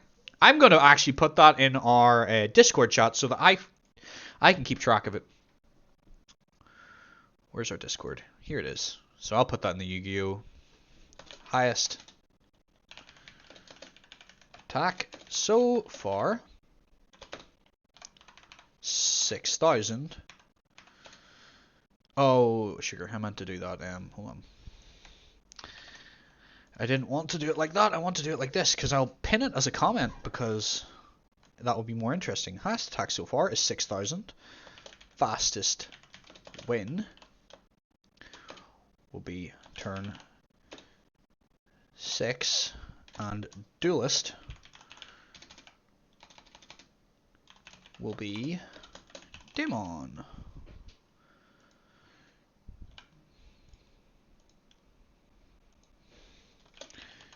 Duelverse stats. All right, we got statistics, ladies and gentlemen. I'm gonna post that in our Discord, and I am going to pin that comment so that it stays there, because I am a smart boy. Pin it. There we go. Alrighty, moving on. I will get the next characters ready. So next up, we are going to have the last round, or last duel of round 1. This has been quite a long tournament, so thank you for sticking with me, those who have. We have Taya Gardner versus Gorgon, another Domino High match. So I'll close this Duelverse thing. Let's go. So Taya should be near the bottom. She has not changed her deck. She spent most of her time on the run up to this tournament just trying to get Yugi to come here with her, because he was really in a bad way after everything that happened, after the darkness sort of took hold of him in the form of the dark Yugi within him. Although he's left that all behind him right now. He's focusing on himself and self-improvement. And we need Gorgon, who's here. He's had a little bit of an upgrade. Start that duel, and then I'll sort the faces out on the fly, because we need to get things going a little bit quicker here. Otherwise, I'm going to be on this tournament all damn day. We've had a lot of game 3s, to be fair. Like, it's been good. It's been balanced in that way, but at the same time, means the tournament lasts a bit longer. But as long as everybody is vibing and having a good time, that's all that really matters while we're here. Gorgon versus Taya Gardner. I imagine Taya is going to absolutely stomp him, but I could be proven wrong. Alright. Okay, that's fine. Does her Shining Friendship? Yeah, it beats over it. And she has Mahavelo, her strongest monster card, besides her Dark Witch. Mahavelo is a very powerful card. It has a lot of potential to go big if she equips it. But she's kind of had a rough start. She started with all monsters, which is very unusual for her. Well, there's an equip card. I don't think she can play that on Mahavelo. She cannot. Or she can, actually. Never mind.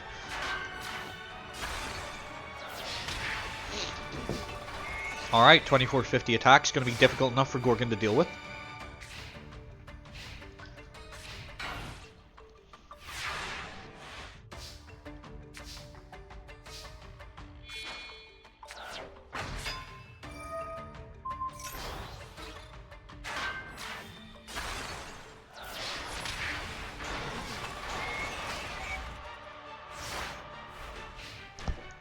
Ah, jeez. She's really slapping him. I think he's cooked. I think all his comments about I only lost because I dueled Yugioh, because I dueled Yugi, is being absolutely dismissed. Taya is just as deadly an opponent, and she takes a game on Gorgon. We're going to game 2.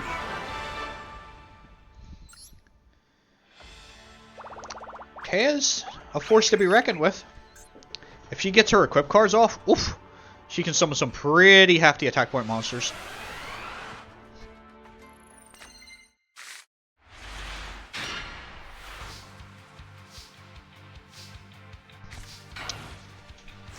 Okay, she has the complete opposite this time. She starts with nearly all her equip cards and one monster. I'm surprised she didn't summon that and just equip the shit out of it. That probably would have been a smarter move. Alright. That at least will let you get a little bit of defense out. The Apprentice Mage defense.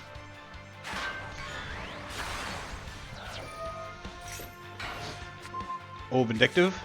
Not a bad idea. Why would you fusion summon Gorgon? I know you want to summon your big, strong monster, but she's gonna flip her card and blow it the hell up. And you've just wasted your premature burial. Get this man out of my tournament. I don't want to see him here. If he's gonna play like that, he doesn't deserve to go to Duelist Kingdom. That is so dumb. No awareness of the game that he's currently playing. Monster Reborn, the Dragon Zombie back? Yeah, that's fine. That's not bad. Especially when you Vindictive destroy his stronger monster. Dragon Zombie will go in, destroy the Snake Hair. That was such a terrible play, Gorgon. You're a joke. You're honestly a joke. Like, you thought that you lost only because you faced Yugi. Get out of here, man. You're full of it. You lost because you don't know how to play this game well. And you play monsters with 400 attack. You silly man. Who plays a normal monster with 400 attack? Just because it's a snake. There's better cards, dude. Build a better deck. You silly, silly man. Alright. Let's see how she can turn this around. Oh, you're absolutely wrecked now. Mahavelo, Shine Palace, Elf's Light. I think we might see a new attack point high here, possibly. Maybe? No? Oh, she can't play the Silver Bow and Arrow because that's only for fairies. And this is not a fairy, that's a spellcaster. But 450 attack, 4,550 attack is no joke. Gorgon, you are cooked. Magician of Faith will go face down, I presume, so she can get another spell back. Okay, I wouldn't have played that in attack mode. That's a weird play. King of the Swamp, he's going to attempt a fusion summon, but nothing you summon is ever going to come close to that Mahavelo. He's going for Skelgon. I guess you can defend with that at least, but that's about it. You've used everything you have. Your best cards don't hold a candle to her strategy. And she'll poke you for 300. She doesn't, which I don't understand why she didn't just attack. He's wide open. The AI is doing some weird things today, man. I don't get it. I really don't get it. Alright, Medusa Worm goes for a sign. Okay. You gonna play the Fairy of the Spring? I don't know that you even need to. And for game, Mahavelo goes in. 4,550 points of damage. Straight to the face. Gorgon, you're out of here. You're not advancing in this tournament, and you're not going to Duelist Kingdom. Good day, sir. Next, we have, going back up to the top of the tournament, we're back. We have Joey Wheeler versus Tomoyo Greendale. This is the most important match of Joey's life. He needs to win this. If he can win this, he gets to go to Duelist Kingdom, and he might have a chance at saving his sister's eyesight. If he fails here, he's in big trouble, and there might be another opportunity to save her, but I don't know. He really has a lot riding on this duel, so he kind of needs to win. So come on, Joey, we're rooting for you. Come on, Joey. Joey versus Tomoyo Greendale. Tomoyo had a bit of more of a struggle in his first match, I think, than Joey. So maybe Joey can beat him. Maybe. But Tomoyo is no slouch. He has some strong cards. Your marriage is on the line as well, please. That is true.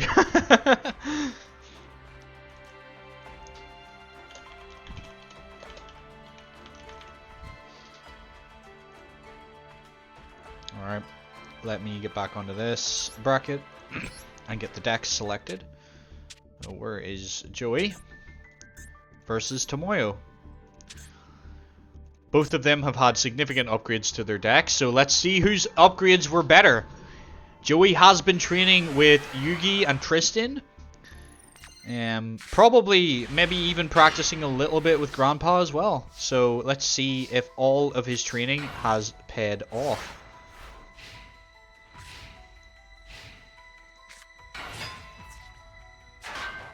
Alright. So looks like Tomoyo takes the first round of combat. Joey has a pretty dead hand. Don't think he needed to do that yet. You do need a Guardian Labyrinth. I would have put that defense and just defended for now. But you did what you can. It's kind of a bad hand. Oh no! Sword Stalker comes out. Premature gets the warrior from another planet back. Or Unknown Fiend, is it? Unknown Warrior or Fiend, yeah, that's it. Joey's in trouble. Heart of the Underdog's good, but is it going to be fast enough? He's going to take at least 3,000 points of damage this turn. He will need that Heart of the Underdog to go off on his next turn, or he is in serious, serious danger. Come on, Joey. Heart of the Underdog, please. Give him a normal monster. Joey, no! He drew all 3 polymerizations before he even seen a monster card. Oh no! Joey's in danger. We're going to game 2. Tomoyo takes game 1. Joey, please. Oh no. Oh, Lord heavens above. He needs to pull a miracle win here. He needs to absolutely destroy Tomoyo these 2 games. That hand's meh. It's not bad. Especially since he's going first. That trap hole comes online a lot quicker. So Joey could gain an early advantage. Tomoyo goes defensive. That's good. That means he doesn't have anything to beat that. Mystical Space Typhoon, you play that now. Good boy. Get rid of that 1 day piece. Why would you set that, Tomoyo? Why would you activate that? That's so silly. Like, you just activate that card, dude. Then you don't take any damage, and you get to draw a card. Makes me wonder if the AI doesn't know how to use that card. But it works for Joey, so I'm all for it. Flame Manipulator, not the strongest card in the world, but it's more damage, and you need to just burn through him as quickly as possible before he can get any of his good stuff. So go on, Joey. You're fighting for your sister. Don't forget what you're fighting for. Trap Hole says no. Cloud Reacher's gone. Come on, Joey. Another Alligator Sword. That's another strong monster for you. I think that's enough. Is that exact? Not exact, but Joey takes game 2. He's not out yet. It all comes down to this final decisive duel. Whether Joey can advance. Come on, Joey. At least get the Duelist Kingdom. Like, if he gets the Duelist Kingdom, he still is going to have to get, like, top 3, I think, to get any prize money. But if he at least can get there, that's half the battle, right? That's not an awful start. Although a Harpy's Feather Duster would be devastating from Tomoyo. Tomoyo's scared again. Set, pass. MST gets rid of Premature Burial. I don't know why he would set that. That's kind of a dumb play. Out comes Guardian of the Labyrinth. Alligator Sword gets rid of Kaneka Cannon. Guardian of the Labyrinth, 1,000 to the face.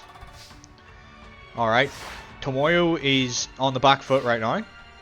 But all he really needs to do is summon something like Zombira. He's not drawing a Zombira! Interestingly enough, he's just not drawing it. That would completely change the game for him, but he's just not getting it. Come on, Joey, you have to beat him before he gets that card. Because once he gets that card, it's going to cause you some problems. Come on, Joey.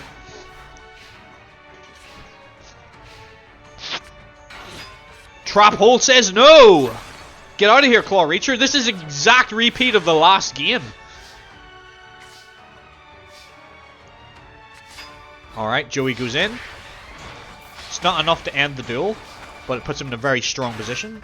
Monster in defense mode, card face down. Playing some solid Yugioh. Very basic, very simple. Just beat your opponent very slowly and just control the field. That's all you need to do. Protector of the Throne lets him draw again because of the Heart of the Underdog, but MST says no. He will get a draw off this because his card activates first. Oh no, he doesn't get the draw? Huh. The more you know. I'm spitting lies. Alright, Joey does not have enough to end the game this turn. But if Tomoyo doesn't draw anything good, Joey has this. Yami comes out, buffs the Witty Phantom. Trap hole says no! Tomoyo is getting absolutely destroyed by the trap holes of Joey. Joey is just completely denying him any plays. Go in, my king! Go!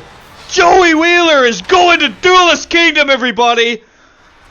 Alligator Sword Slash! Nice one, Joey. I'm so proud of you. You had us worried. You had us worried. But you pulled it back in the end, and that's all that matters. You're gonna have a chance to save your sister. You're in top 8 now. But God love you. You're either against Daniel or Yugi. And if you're against Yugi, which you most likely are, you're not going any further in this tournament. Alright.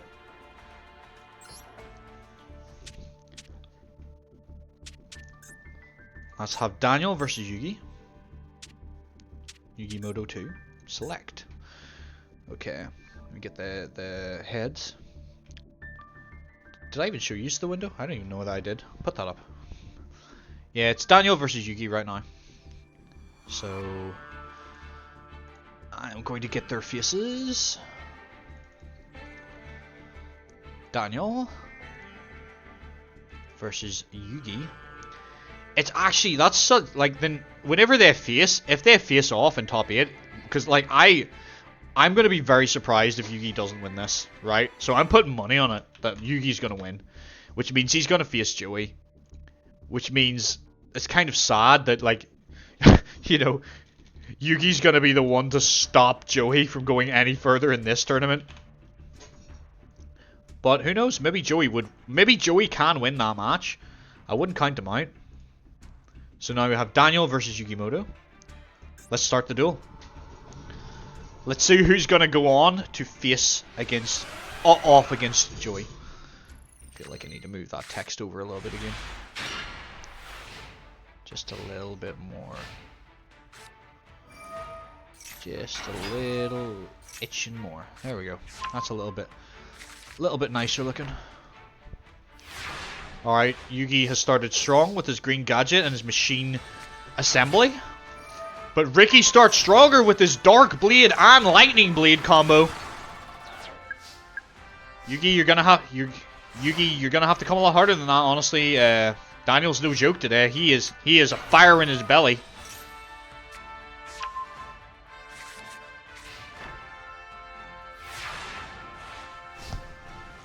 Like, to his credit, Daniel, who did he take out? Didn't he take out a Game Master? Yeah, Daniel took out Ridley Sheldon. He took out a Game Master guy. Like, even if Daniel does not beat Yugi here, the fact that he took out a Game Master shows how good of a duelist he could potentially become. The kid's got a lot of heart. Let's see where it gets him. Unfortunately for him, Yugi is a bit of a nepo baby and can basically build whatever deck he wants, so he's going up against a tough opponent. And that 3200 attack point power hold, Yugi's boss monster, is going to be a hard card to beat. Especially since Trap Hole would not work on power hold because it's not a normal summon. And I think that only works on normal or flip summons. That is correct. So you can't Trap Hole the power hold. You can blow it up in other ways. It's vulnerable to Harpy's Feather Duster and Mystical Space Typhoon. So he has options of being able to break this card, but that's going to be a problem. Yugi is also very, very fast as well. So Daniel's in a bit of bother.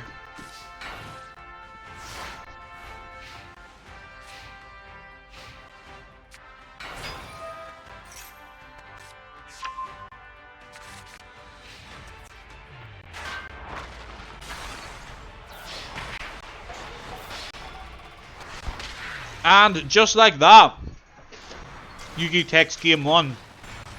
His power hold proving too much for Daniel to handle. We're going to game 2. It's still all to play for. We did watch Joey lose game 1 and then make a miracle comeback, so anything is possible. Come on, Daniel.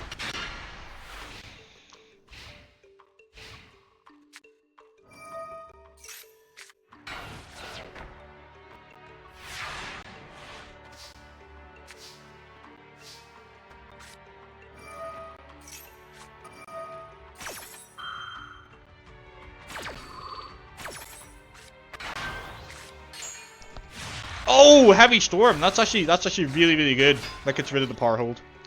But Marshmallow! You take 1,000 damage and that card cannot be destroyed by battle. Look at this little guy. I love him. Look at him. Just a big marshmallow. He's adorable.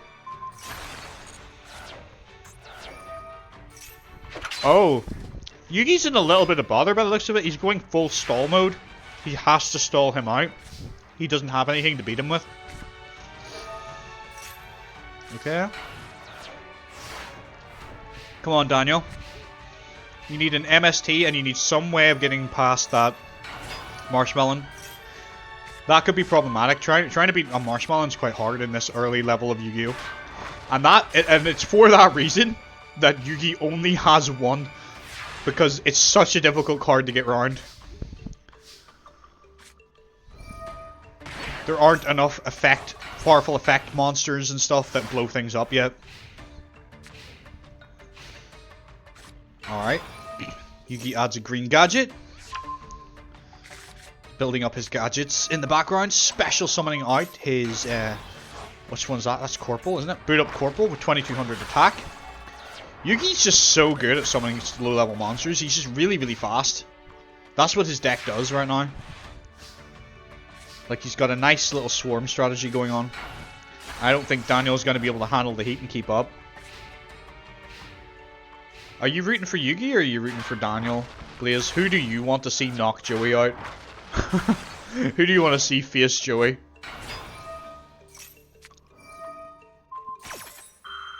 Trap hole gets rid of the green gadget.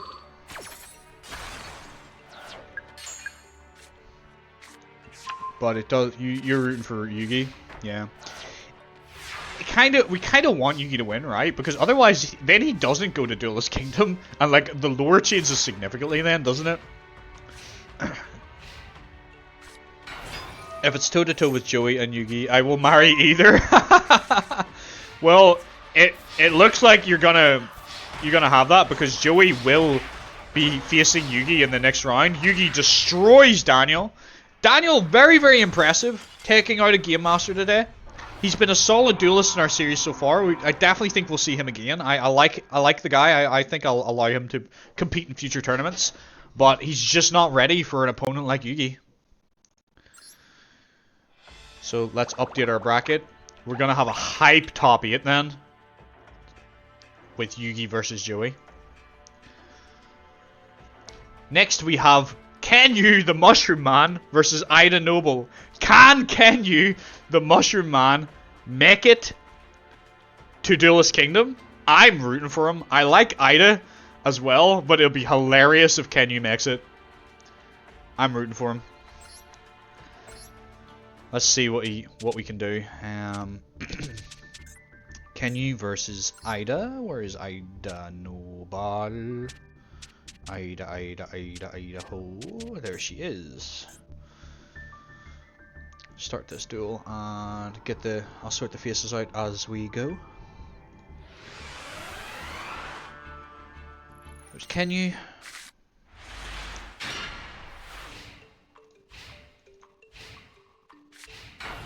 Ida. Who are you rooting for this match? Are you rooting for Kenyu, who's just a silly mushroom guy? Or are you voting for Ida Noble, who like is trying to get her life back together after living a life on the streets? Who are you rooting for?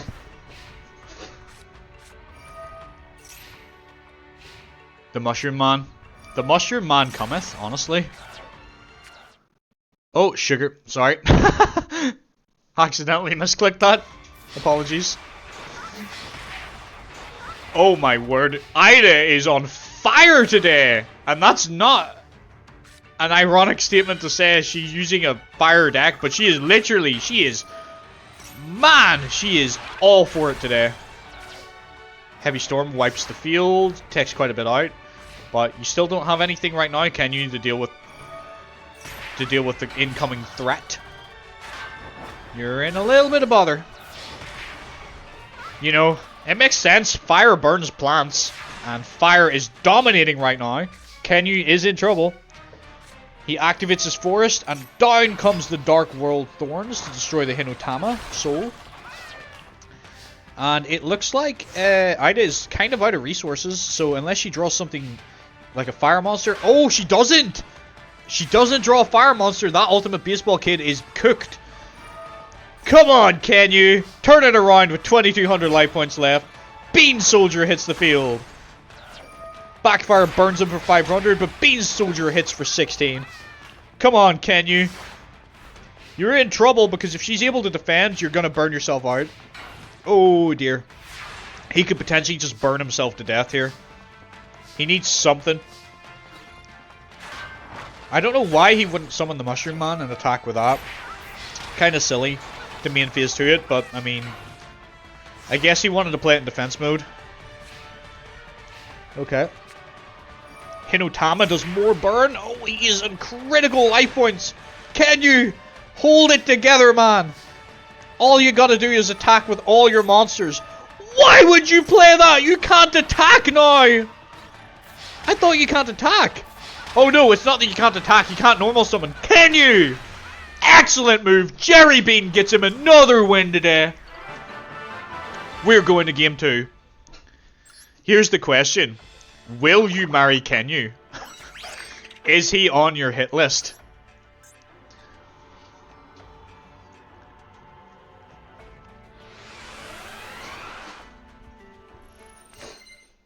No, he's not on your hit list. You don't want to marry the mushroom guy? No? Why not? Look at him. He's adorable.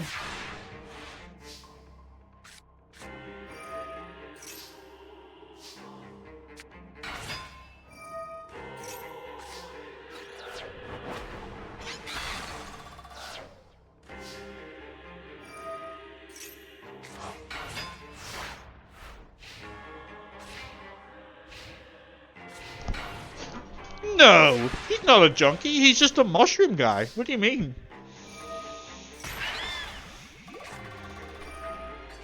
He works at the local farm shop where he sells as many mushrooms and mushroom-related products.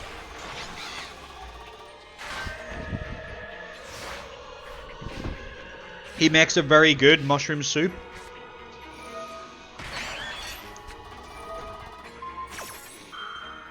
He is doing quite well today, I'm not gonna lie. I'm quite impressed.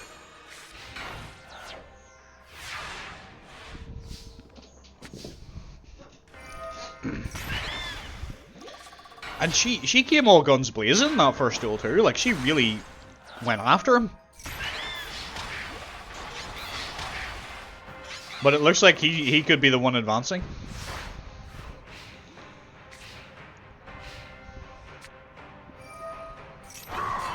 Reinforcement of the army gets her a Command Knight. I didn't even know that card had an animation. That's kind of neat. Command Knight destroys UFO turtle, which works to her advantage. Oh, she's Command Knight locked him now. He can't attack anymore. And he doesn't have anything to beat 2000 attack.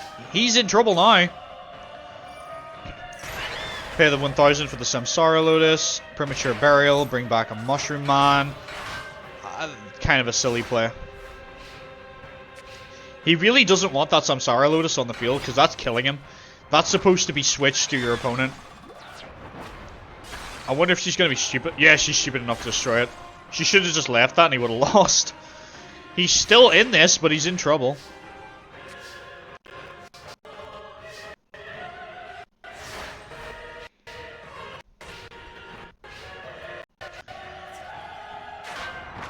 Alright, we're going to go to game 3. Command Knight does 2000 points of damage. Kenyu's in trouble now. Ida wants it. She wants it more. Game 3, everybody. Kenyu versus Ida Noble.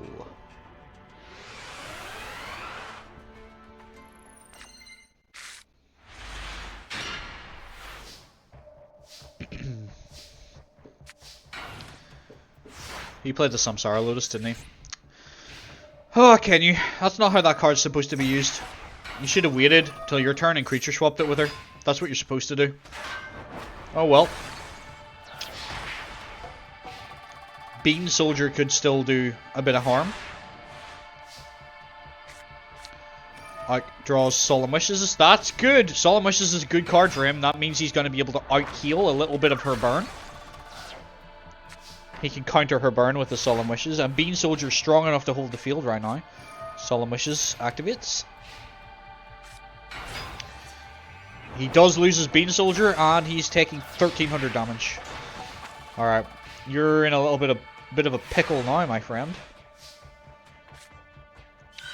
So, Poison of the Old Man. I wonder, he's going for the burn. Miracle Fertilizer. Using it to bring back the Bean Soldier. Using the Bean Soldier to destroy Fiery Arrow. Good plays. Backfire does burn you a little. Alright, what have you got, Ida? All she needs is a fire monster, so there's a good chance she has it. No! Okay, she's Dark Holing. That's unusual.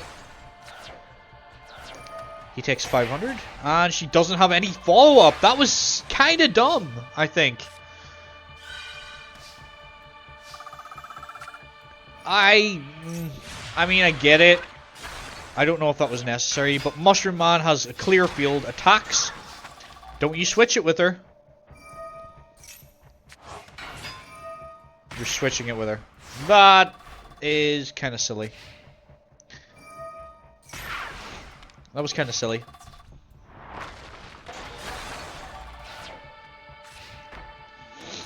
Okay, Mushroom Man gets switched back. Are they just going to keep passing that back and forth now? I think they are. Neither of them wants to take that 300 burn. But Jerry Beans comes onto the field. And anytime Kenyu's had that Jerry Bean, he has won the duel. So I think Ida's in trouble. I think Ida's in big, big trouble right now. She takes the 300 from the Mushroom Man. Kenyu loses to Samsara Lotus. He doesn't really seem to know how to play that card, so maybe I'll take that out when I upgrade his deck. She's wide open! He's got this! Kenyu! All you gotta do is attack successfully! And with the Jerry Bean Man! Kenyu is advancing to top 8. He is going to make it all the way to Duelist Kingdom! Well done, Kenyu. I'm very pleased for you. What a guy. The Mushroom Man is in top 8. Who would have thought that Kenyu would make it here? He's meant to be a kind of joke character, so the fact he's in top 8 is kind of funny. Next we should have an interesting one. It's Sid versus Solomon Moto. Sid did very well in his duel against Ryuichi, the luck guy. So let's see how he does against someone like Solomon, who is a more refined duelist, some would say. He is an Exodia duelist, so let's see how he does. Once again, I think I'm going to put Sid on the side that you guys can see, because it's more fun when you can't see Grandpa's hand. And where are we? Black Crown. Where is Solomon? There he is. Left text. Sid versus Solomon Moto. Let's see if Grandpa can pull off another Exodia play. That would be insane, wouldn't it? Let's get the decks picked out now. Where is Sid? Easy to find. And Solomon should be relatively easy to find as well. There we go. Boom! Game start. Are you rooting for Grandpa or are you rooting for Sid, Blaze?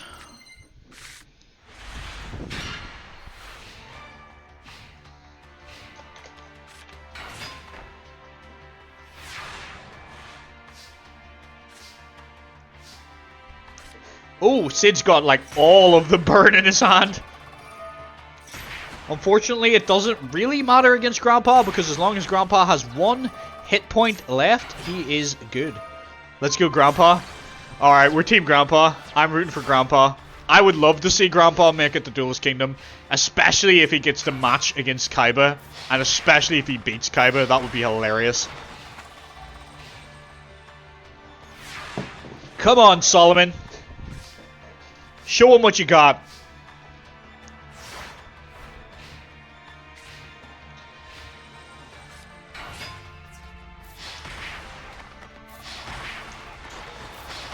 He is going at it. Like, he's decided, I don't even need my Exodia to win. I'm just gonna punch you in the fucking face. Not looking good for Sid. Sid is bricked up. Grandpa will take game 1 very, very confidently with a turn 7 victory. Goes in with his Gaia, the Fierce Knight. Go for it, Gaia. Spiral Spear Strike for the win. Alright. Game 2. Will Grandpa beat the shit out of Sid this round, or is he going to instead go for an Exodia play? Let's find out. I'd love to see another Exodia. That would be great. Well, we got one today, so any after that's less hype.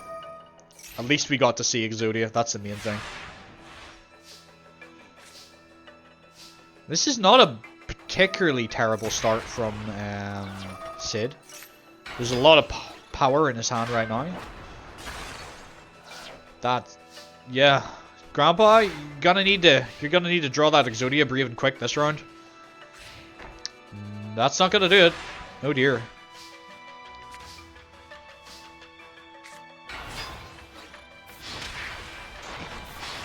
Grandpa's in a bit of trouble. This could be a very fast end to the game as well. This could be another turn 7 victory. Reckless Greed. Grandpa's going as fast as he can. Damn. He's just not drawing what he needs. He gave it all in the last match and he's struggling game 2 again. Just like last time in his previous duel. And Grandpa loses game 2. We're gonna have to go to game 3 and hope that Grandpa can get his Exodia. Come on, Grandpa! Believe in the heart of the cards. You can do this. I believe in you.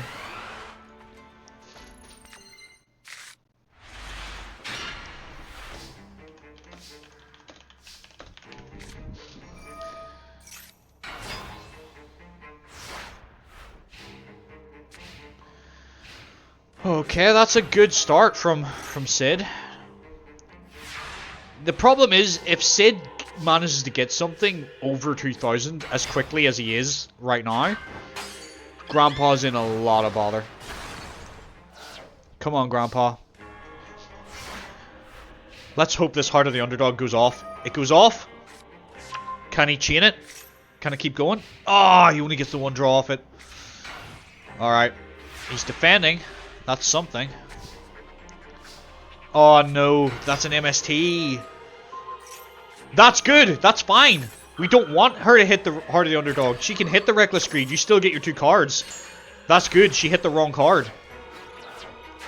Celtic Guardian is unable to hold the field. Great Angus and Flame Tiger go in. Come on, Grandpa. You don't get to draw, though. Upstart Goblin. Draw. Allure of Darkness. Draw. Dark Factory. Okay, that works. That helps. Come on, Grandpa.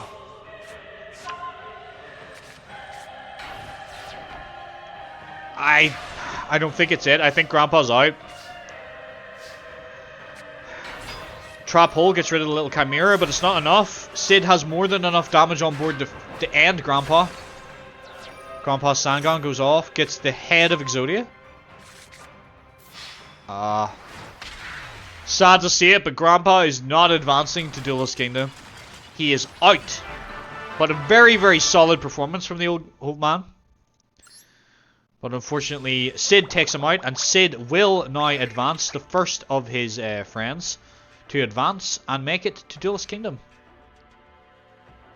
Well done, Sid.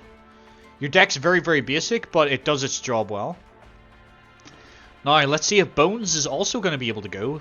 He is up against Miss Chono.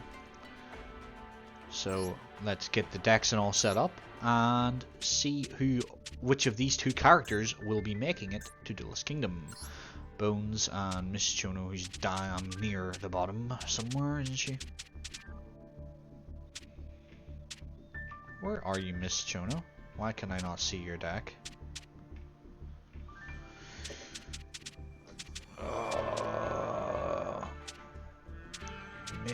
find her not too, like, quite quickly either. Oh, there she is, staring right at me.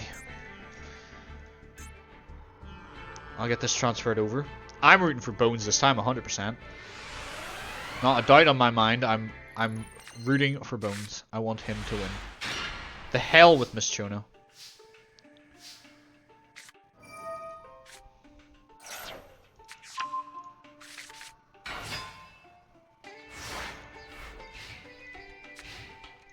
Move him up a little bit. There we go. Left text is Bones. And he is against Miss Chono.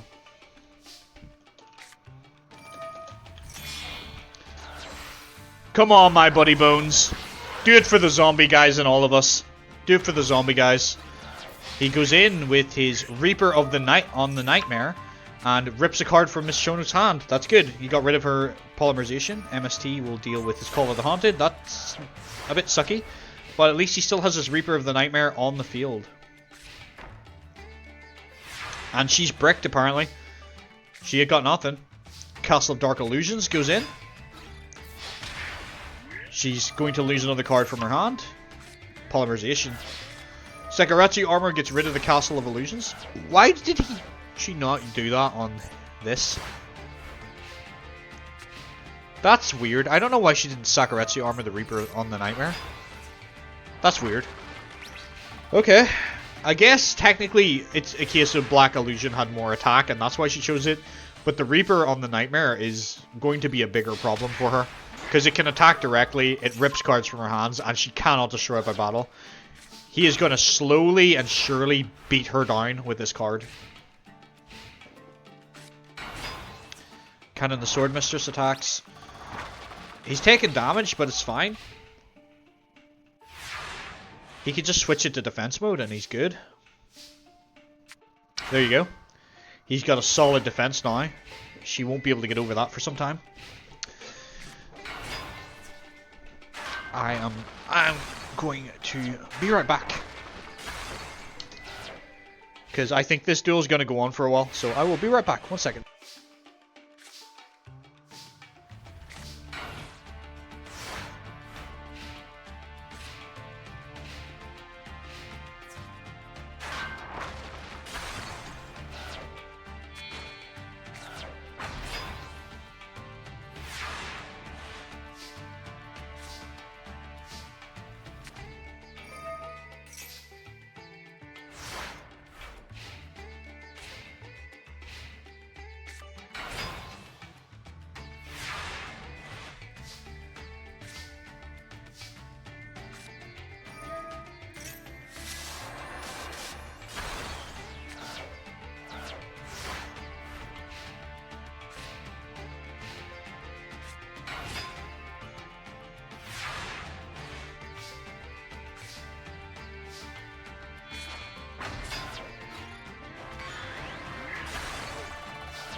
No way did he just lose.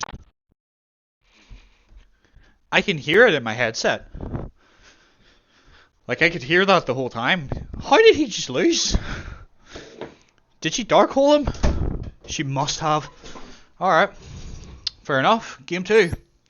Sorry that took a bit longer. I found a bee in my sink. A bumblebee bee, and he seemed to be on his last legs, so I fished him out and put him on the flowers I got for Bethany the other day. So he's kind of just sitting on the flowers. I think he might be on his way out, but I was like, you know what? I'll fish him out, I'll put him on the flowers, so if he is going to die, at least he can die happy. Be a miserable end to die drowning in a sink. And who knows, maybe he'll recover.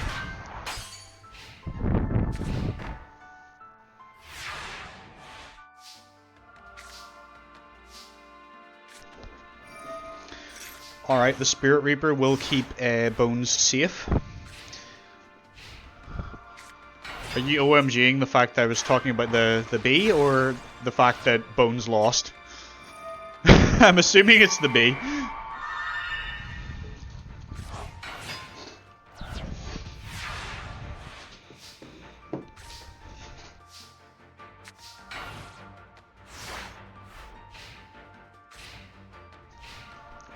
Yeah, he was having a hard time in the sink, so I think he maybe is like at the end of his life and he fell in because he doesn't have the strength maybe to fly. So he was so gentle too. It was so cute because like I put my hand down and he just crawled, like really struggled crawling onto my hand, and then I took him over to the flowers and let him crawl onto the flowers. Get him some sugar water. Yeah. I honestly don't know if that's going to help. I actually genuinely think it might just be on its way out.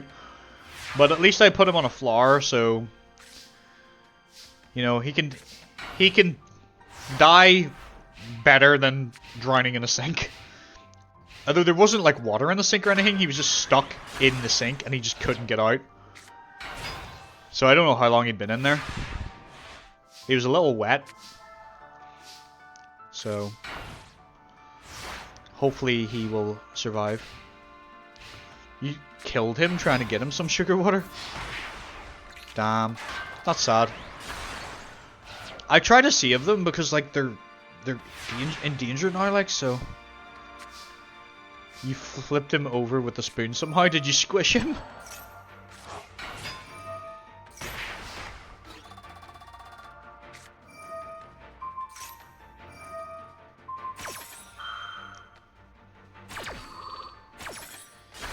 Yeah, there's not a lot you can do when they're just straight up dying.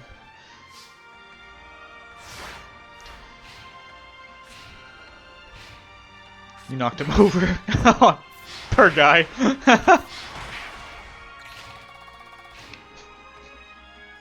Alright. Bones' Spirit Reaper is keeping him mostly safe, but unfortunately for him, Queen's Double can attack directly, so she can just beat around it. So it doesn't look too good for Bones. I don't think he's going to make it. I think Sid might be the only one of them that actually makes it to Duelist Kingdom. Card face down. Alright. I would have attacked with the Dragon Zombie maybe and killed one of those Queen's Doubles, because those things are a problem for you right now, my guy. You need to clear some of those things out.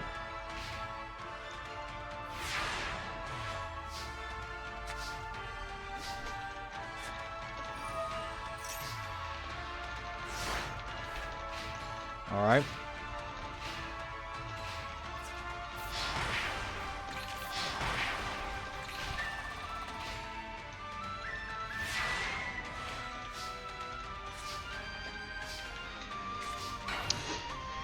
Okay. We're in turn 22. She's slowly whittling him down. Like, we are getting towards the end of the duel, but like, this is gonna take a while. I'm gonna eat my bacon rashers while I wait for this duel to end. I'm sorry this tournament's been a little bit lackluster today with like so many stall decks. Hopefully top 8 will pick up a little bit, but like, I just feel like a lot of the duels today have been a lot of this, which hasn't been so good. I think the matching just hasn't been great today, so I apologize for that. I was hoping this tournament would be a little bit more hype, and there'd be some cool clashes. But like we've had a couple of good moments, right? You know, like Ricky versus Georgie was pretty hype. Joey making it to top 8 was hype. We've had a couple of good moments. Grandpa getting Exodia. But I feel like the games in between those have been a lot of this, sadly. Maybe they're all just too evenly matched today, and that's the problem. We're not... It's kind of a good thing in one way, though, right? Because we're not getting people who are just absolutely getting stomped.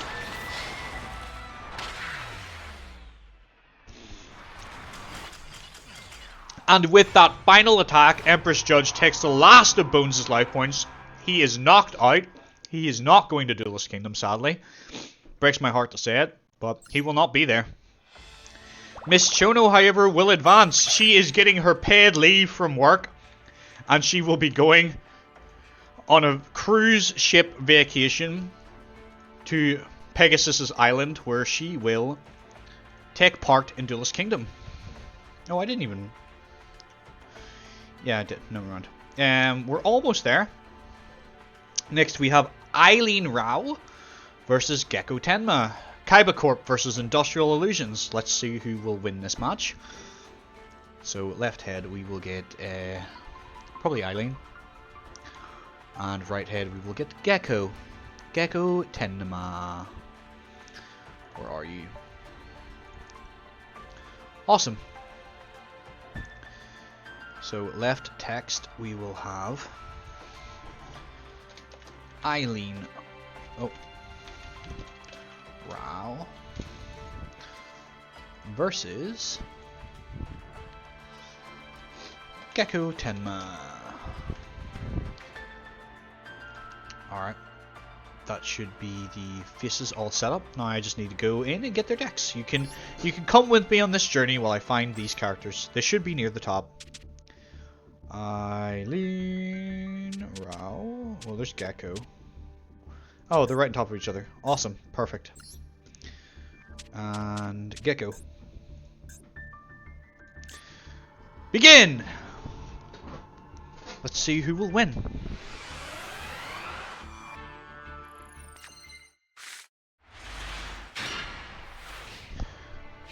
Okay, that's not a bad hand from her.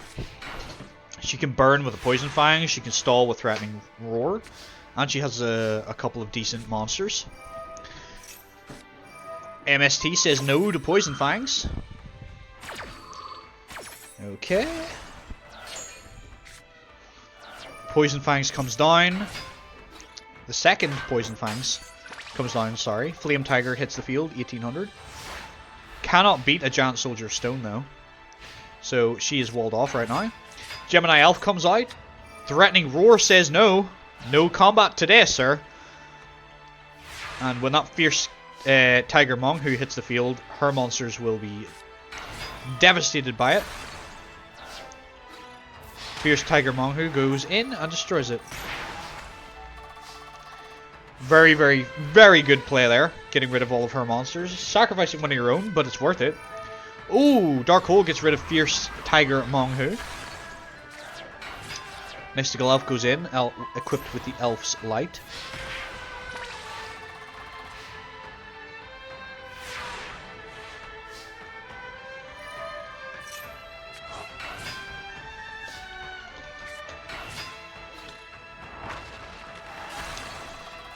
Okay, she's doing quite well.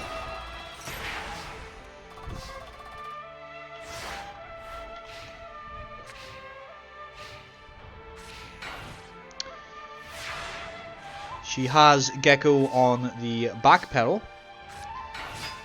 Tiger Axe comes down. Flame Tiger destroys the, what's that card? Wing Egg Elf. Looks like Gecko's in a lot of bother. Eileen is showing why she's one of the Game Masters today. She is showing up for them. The rest of the Game Masters have been a little disappointing. Apart from Daemon, who has the highest stats of the day with his 6,000 attack points and his, what was the other thing he did? He won in like 6 turns. So he's been a very impressive duelist. Tiger Axe goes in for the win. Alright, game 2.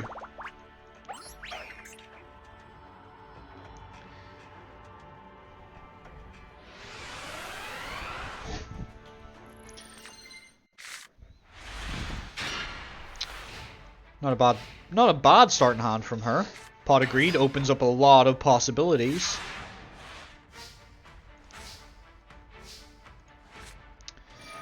Let's see what it gets her. Sakaretsu threatening, not bad. Are you gonna double Poison Fangs? Oh no, it's the same thing again. She plays it, it blows up. She's gonna play the other one. She can rush recklessly her Tiger Axe to get over that.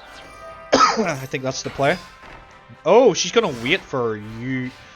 She's gonna wait for Gecko to attack her. I don't know if that's wise. Threatening Roar, okay.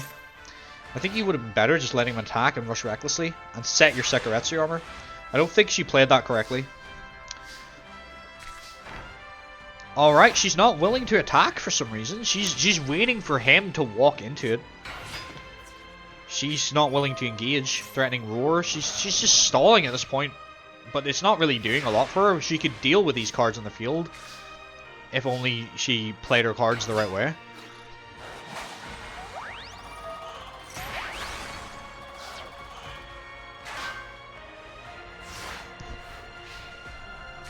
Okay.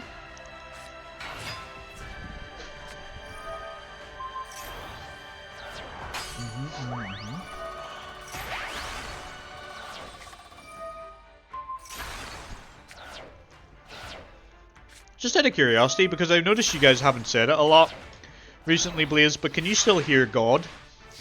Or does that not come up anymore?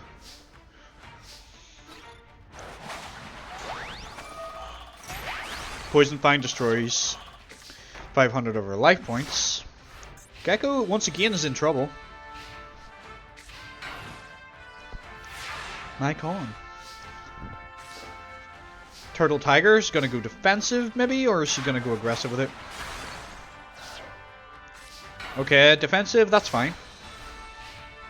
All-Seeing White Tiger is enough to hold the field right now. Ancient Elf. Okay, he's going for the Mystical Sand. Polymerization brings it out. Mystical Sand is here, everybody, with 2100 attack. Threatening Roar says no. No attacks today. Eileen is once again going to have to go on the defensive. And she sets a Rush Recklessly. It's not going to help, though. She still doesn't have enough attack to beat this. She's going to need a bigger monster than that. Okay, what have you got cooking? You need to draw like your King Tigers. Or your Fierce Tigers. That's perfect! Your boss monster, King Tiger Wanghu, destroys the Celtic Guardian. Poison Fangs does 500.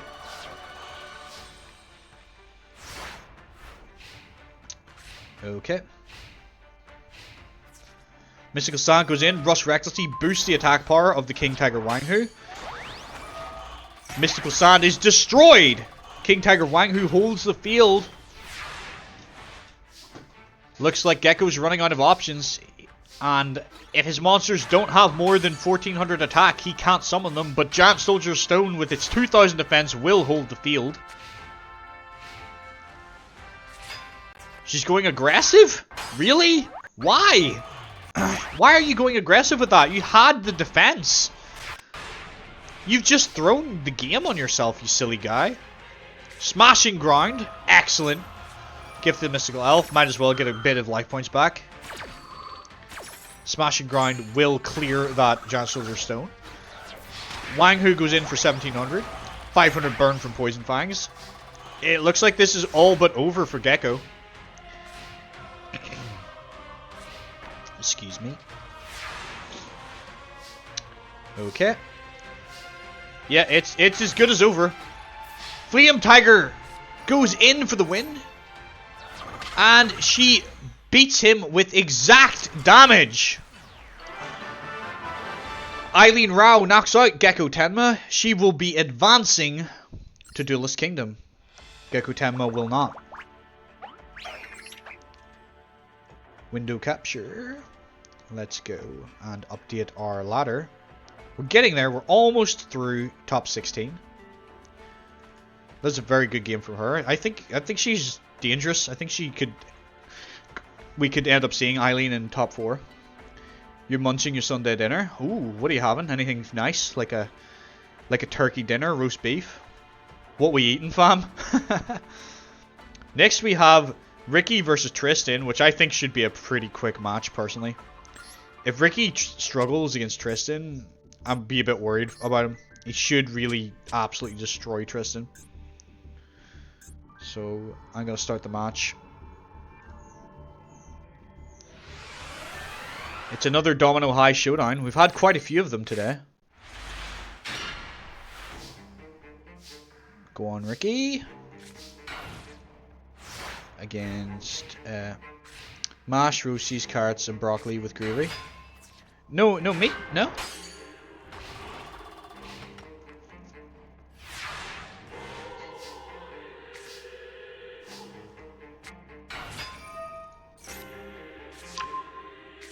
No roast beef or chicken or turkey or ham or anything? No?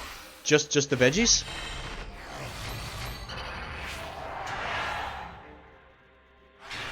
Usually there's some chicken or ham, but I guess I'll go fuck myself this week. Fair enough. Did you just not have it in the house?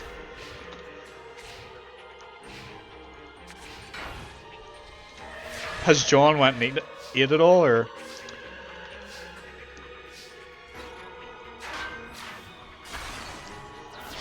John's mum made me dinner, but she didn't give you any meat. Fair enough. Well, it's still nice of her to make you anything, right? Oh, the chicken's buried in the mash. Fair enough. I was gonna say, it wouldn't be like people over here to not have their meat and 2 veg, you know? That's the standard.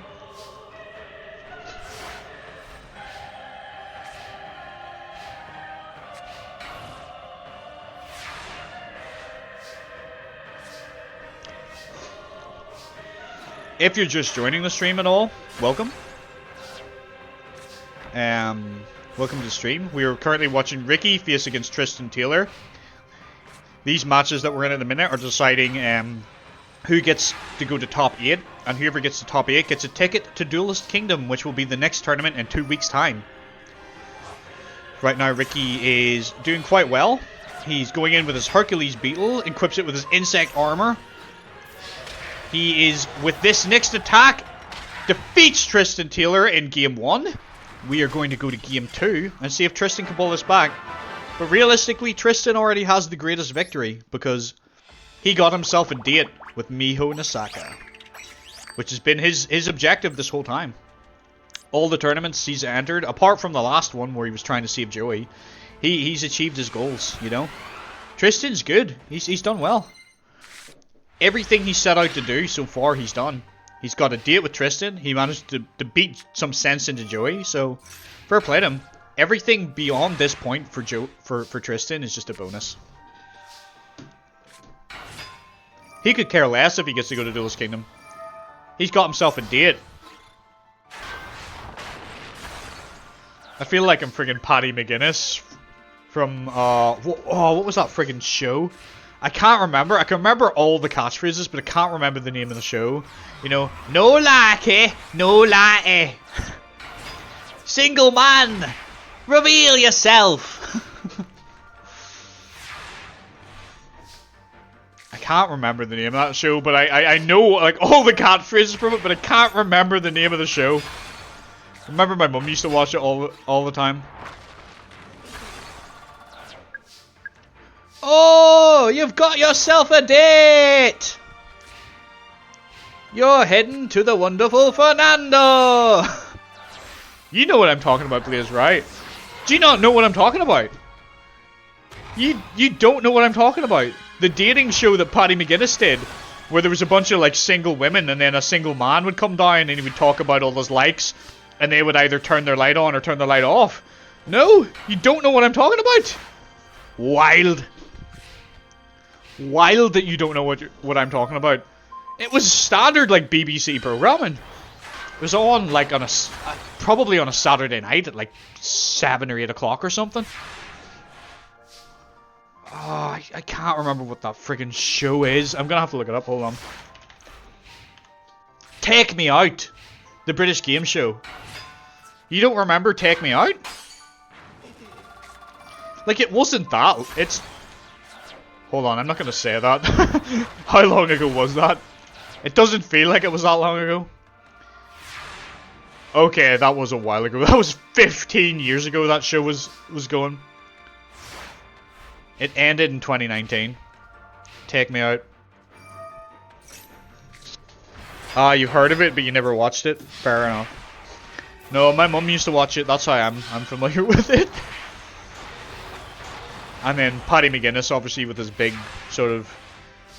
I don't actually know where that accent's from, but his big sort of broad, like, northern accent, I believe. Northern England accent, you know. No latte, no latte.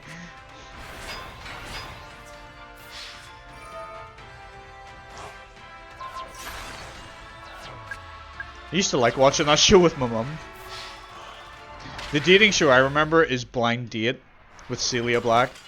Now you're really showing your age there, Blaze. Now you're really showing your age. Yeah.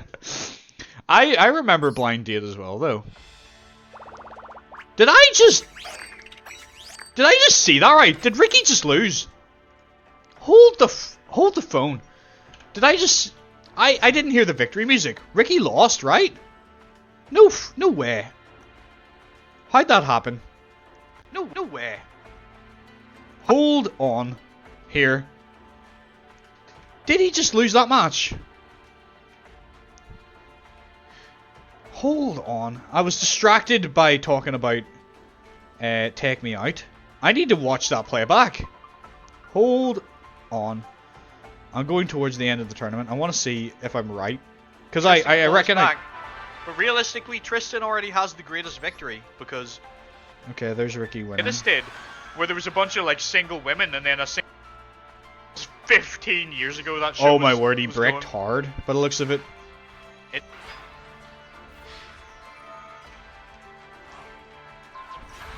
Huh. I used to like watching that show. Okay. The dating show. Okay. Blind Date. Ricky actually won. Or sorry, Tristan actually won a round. We're going to game 3. That surprises the hell out of me, but damn. Okay, Tristan. Maybe you're not all about getting that box. Maybe you do want to go to this tournament. Fair play to you.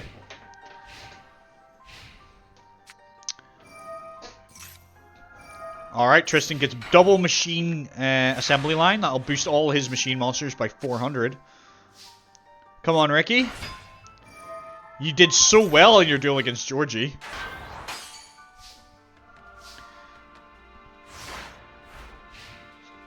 He's got like most of the bits for his ritual monster. He just needs to draw the javelin beetle itself. It's Ricky, get your act together for fuck's sake. I know Adnan's gonna be so pissed if this guy doesn't perform well.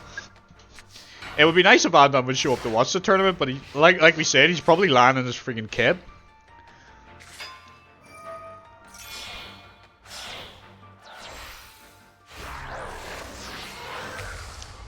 Oh man. Ricky needs you, Adnan. I'm gonna call out to the universe and hopefully Adnan will descend upon this game. Adnan! Ricky needs you! I summon thee! Yeah, maybe he'll catch up on the VOD.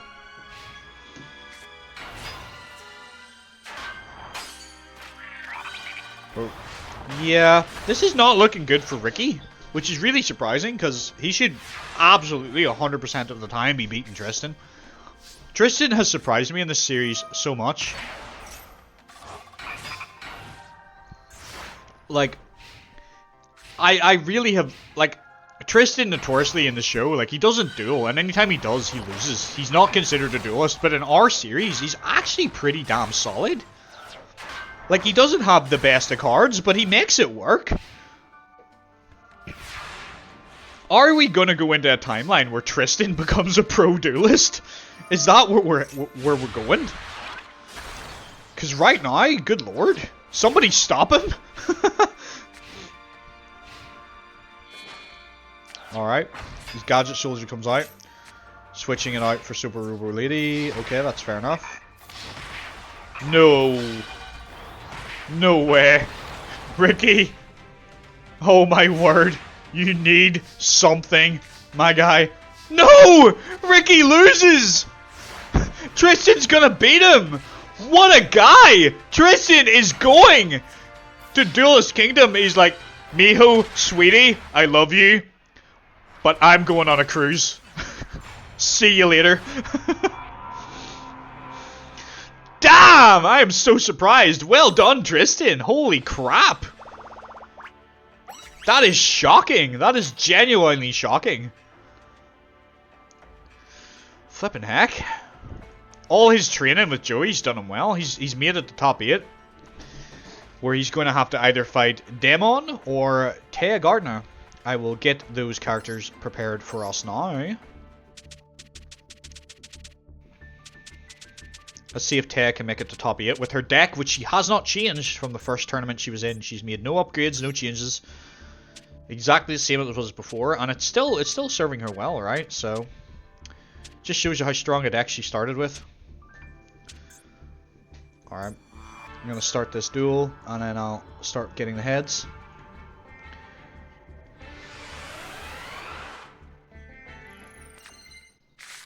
There's Taya. There is Demon. Then I'll just do the names. T Gardner. Help if I could spell, wouldn't it? But very much, please. You're 100% right. Tristan has been a major underdog in these tournaments. Like, I doubt him all the time, but like he's really surprised me. This is the second. He's been in 3 tournaments. The first tournament he got absolutely demolished, but the last 2 tournaments he's made it to top 8 both times. Also, that is scary what's happening right now. Oh no, Taya is in serious trouble. She's staring down 2 4,000 attack points, King of the Skull Servants. Damon is a monster, ladies and gentlemen. That is a strong start from him. This could be our fastest game yet. He's gonna break his record. Yeah, legitimately, he's gonna break the record. I'm gonna have to edit that post already. Yep, fastest win. Turn 5. That is the fastest win in this tournament. Alright. Demon is not kidding. He is serious piece of work. He could end up winning this whole thing. Like, legitimately could end up winning the whole darn thing. I just noticed, like, my Nightbot is only saying about my YouTube channel. It's not saying about my TikTok anymore. I wonder if that link broken. I'm gonna go check that out. Because it should be posting about my TikTok as well. I don't know why it's not doing that.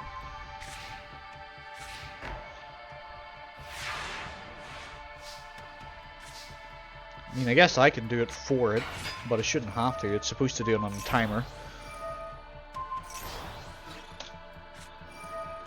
Yeah, that's still working. The timer just isn't for some reason. Or maybe it is and I'm just not noticing.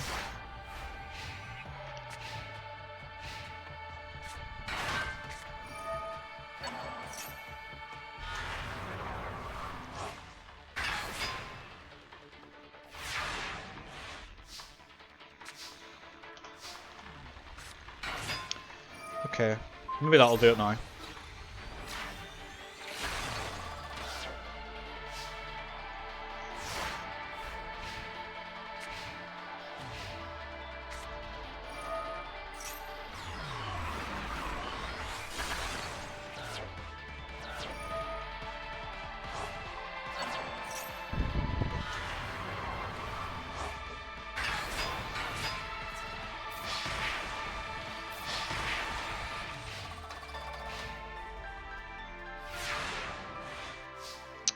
Okay, this one's a bit more of a match by the looks of it, at least, this duel.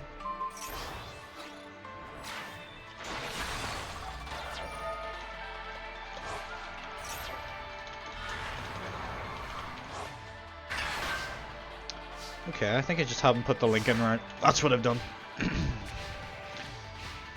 I'll fix that while this duel is Hey everyone, raging Son on. of Silence back here with another Crosshair guide, and this time we are... Shush you. Silence thought.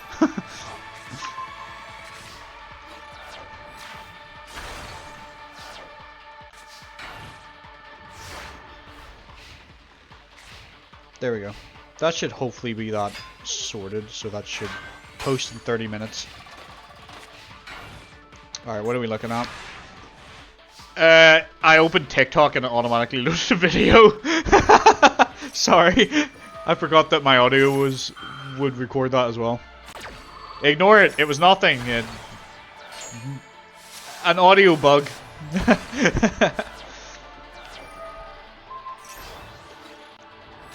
I just like it to be able to post my socials, so I was noticing it wasn't posting the TikTok one, only YouTube, so I'm fixing it. I also need to make one for Discord.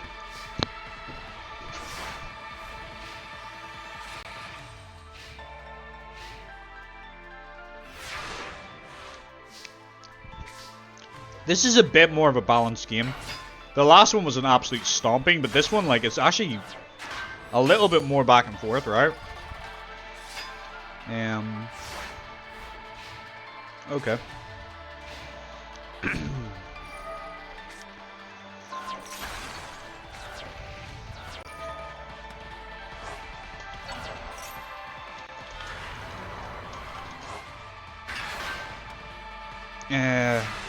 Okay.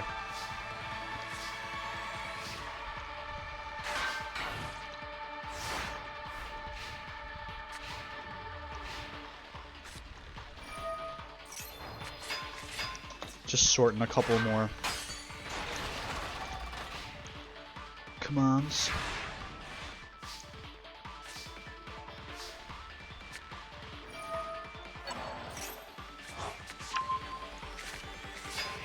Oh, because I'm streaming, it's hiding the thing, is it? I should be able to get it from somebody. Hold on.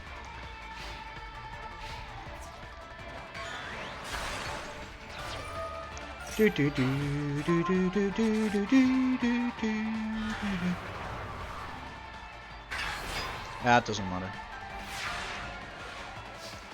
I don't know how to find my Discord link.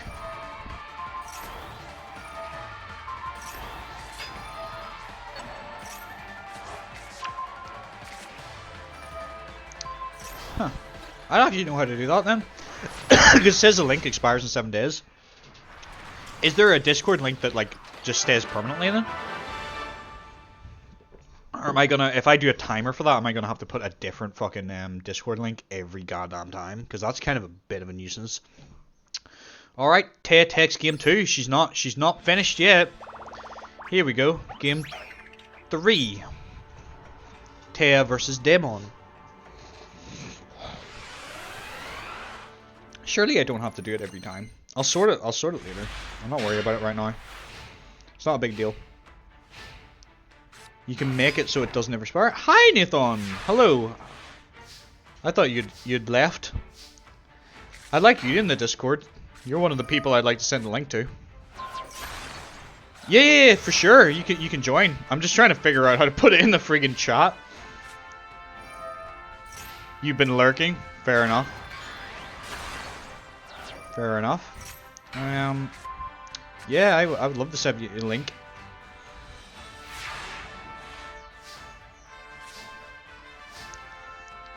I think it's got the streamer settings on, which I don't know how to turn off on Discord, so everything's hiding. Hidden right now for me, which is annoying. I guess it's to protect me as a streamer, but I don't need it to protect me. I need to see my damn links.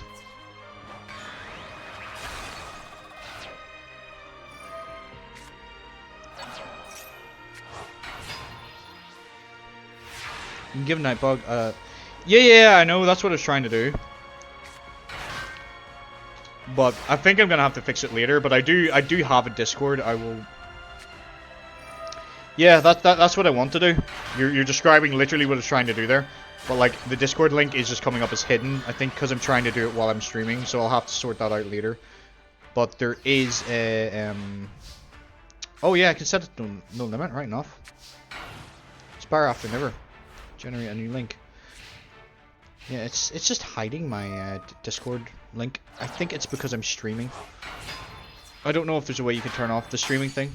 Let me in. Let me in. If you know how to turn off the streamer settings. Oh, there we go. Got it. I should be able to do it for you now. Give me 1 minute, por favor. 1 minute for me, please. There we go. Beautiful. There is our Discord link.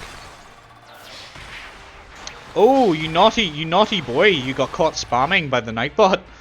Nightbot was like, no spamming. I want to turn that off. I don't care about people spamming. I want people to spam a little bit, like memes and stuff. That's fine. Chat moderation. Excess caps. Excess emotes. No. Let people post the emotes. Excess caps and stuff, sure. But excess emotes, no. Welcome, Nithon, to the channel. Demon is moving on in our tournament. So, I will give us a rundown of our top 8 bracket here. So, in top 8 we have the first match will be Joey Wheeler versus Yugioh. Then we have Can You, so surprise, versus Sid. We have Miss Chono versus Eileen Rao. And we have Tristan Taylor versus Damon. So right now, yeah, like right now, all these people in top 8 will be going to Duelist Kingdom. Oh my god, be right back. Okay, you alright? Let us know you're alright when you come back, please. Some people just want to express themselves with caps. That's fair. I guess I can turn it all. They can hang out with us as long as they're not a problem. We all want to grow together, slowly and surely. Right, Joey. This is the big match for you. You're getting your match against Yugi. This is a match Joey's been looking for a while, but like the two of them never got a chance to face in the tournament because Joey just lost or Yugi just lost. So this has been coming for a long time. Joey Wheeler versus Yugioh. Who is going to be the better duelist at Duelist Kingdom? Let's go. Both of them are going. So the rest of this tournament essentially is just for fun now and ranking. The person who wins the tournament does get the VIB suite on the cruise ship. So the better you do, the better room you get, but the top 8 people all get to go at the very least.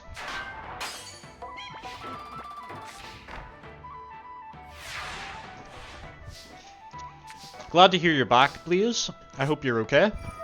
I just seen the oh my god and then the be right back and I'm like, are you okay? What happened? Did you like shit yourself or you know what happened? Because the last I heard from you was you were eating your dinner and I had an oh my god be right back. I'm like, she's either spilled her dinner down herself or she just like has the bathroom just went out. It is the battle of husbands for you, yeah. Joey Wheeler versus Yugi. If Joey wins, you marry him, right? That was your agreement. Though right now he's kind of getting hammered. Yugi is just a different level, man.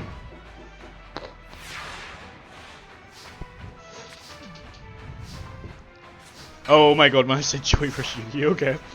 It's just I see oh my god, then be right back. I'm like, is she just like fucking shit herself or something? Or like spilt her dinner all over the place? What's going on?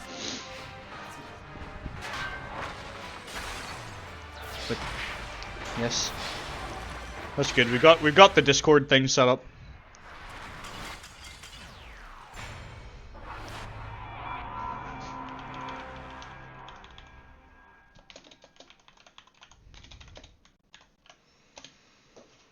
Alright. That was relatively quick, but not the quickest game of... Was that? That was turn 5, right? So he hasn't broke the record, but he is also another fast victory. So we'll keep Damon as the record holder right now. Something you would do, to be fair. Yeah. Alright, come on, Joey. Give it your all, guy. It's not the greatest starting hand for you, honestly. I think Yugi's gonna cook you. Oh, appreciate it, Nathan. Thank you very much. I really like doing this, you know? Like, I like doing it whether there's people here or not, but it gives me such a buzz whenever I see people in here, you know? It can be a little disheartening when there isn't anybody, but like, I'm gonna do it anyway, you know? Because I enjoy doing these tournaments, and I enjoy playing Rivals and Helldivers and stuff, so I get joy out of playing the games regardless of people being here, but it's just nice to have people to talk to and have a little bit of a chat and back and forth. It's good for the soul, I think, you know? So it'd be nice to have some more people in here. We still got a long way to go. It's early days of the stream. We still got, like, you know, we have to get to the stage where we have maybe like a webcam on the screen, better equipment, you know. Aw, thanks, Nathan. I love you too, man. Appreciate it. Go get him, Tiger.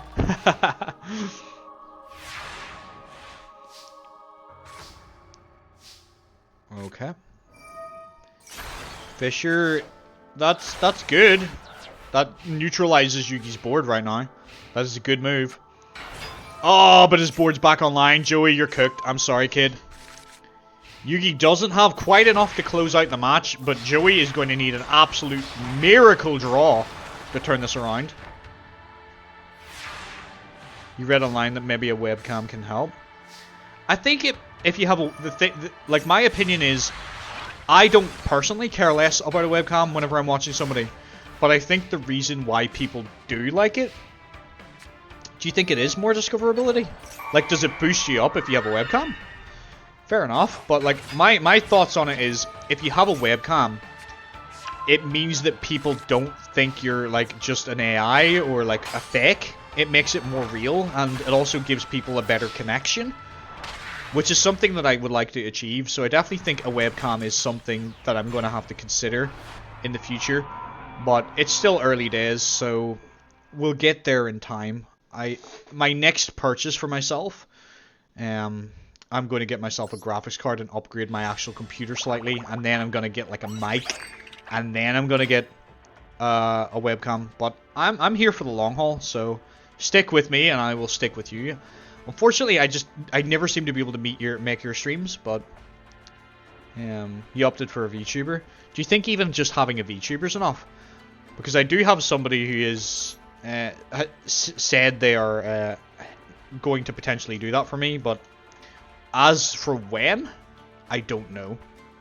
And since they're doing it for me for free, I don't really want to pressure them. But I am considering, like, that might be another option as a VTuber. Oh, you got it for like 30 bucks? Maybe send me a link or something, because maybe I'll look into that, because that's not a lot of money. Because I would maybe like to get one. You know, I think even as a temporary thing before I get a webcam, that would be a nice thing to have. You know, before I even get to the point where I have a webcam. Because I'm still not really sure that I want to do a webcam, if I'm honest. I don't really see the benefit of what people are going to get from seeing my ugly mug. But if it was something, like, if there's enough people in here and they're like, we want to see your beautiful face, I'll be like, yeah, okay. I'll consider it. Yeah, appreciate it, man. Thanks. So next we have Kenyu versus Sid. To be honest, I'm of the opinion that a VTuber, like, would actually work better with the current stream that I'm doing right now. Like, I think a VTuber model would be better for the Yugioh streams. That's my opinion on it anyway. I think it would fit more, especially if it's sort of designed, you know, like a character from the show. That would be pretty cool.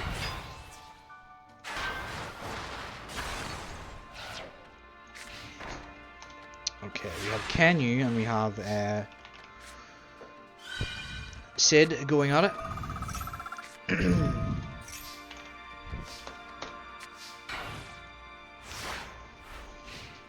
You just wanted to try something new. Fair enough. Like, I'll try not to be banned this time. We have removed the excessive spamming, so you can spam now if you wish to. We got rid of that because there's not enough people in here for us to worry about it. Attaching a face to your streams might help boost viewers. Yeah, I get it.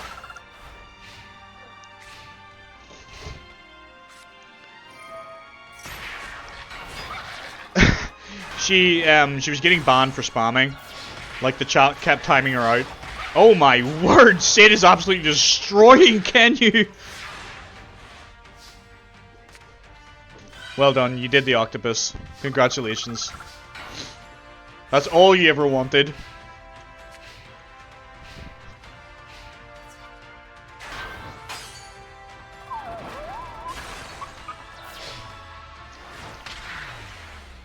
You just put 2 and 2 together. Yeah, that's Bethany. My beloved. My sweet cheese. My good time gal. My main squeeze.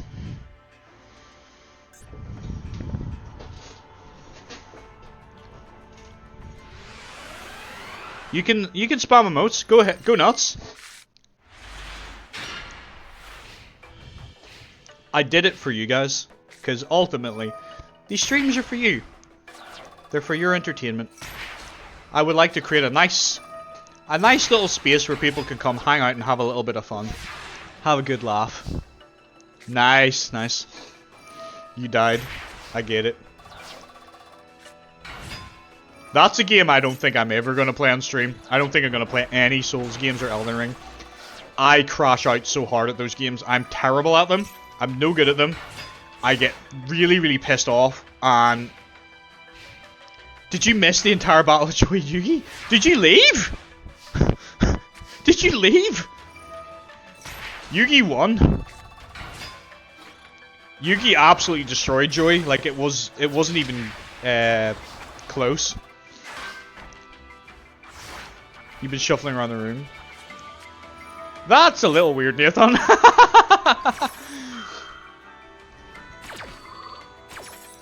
Okay, you're up to marry Yugi then. I think Yugi could potentially win this whole thing. I'm not gonna lie. I think this is the strongest deck he's had. Unfortunately, I think Yugi's heart belongs to another, so I don't think he'll go for it. He's in love with someone. Me esposo.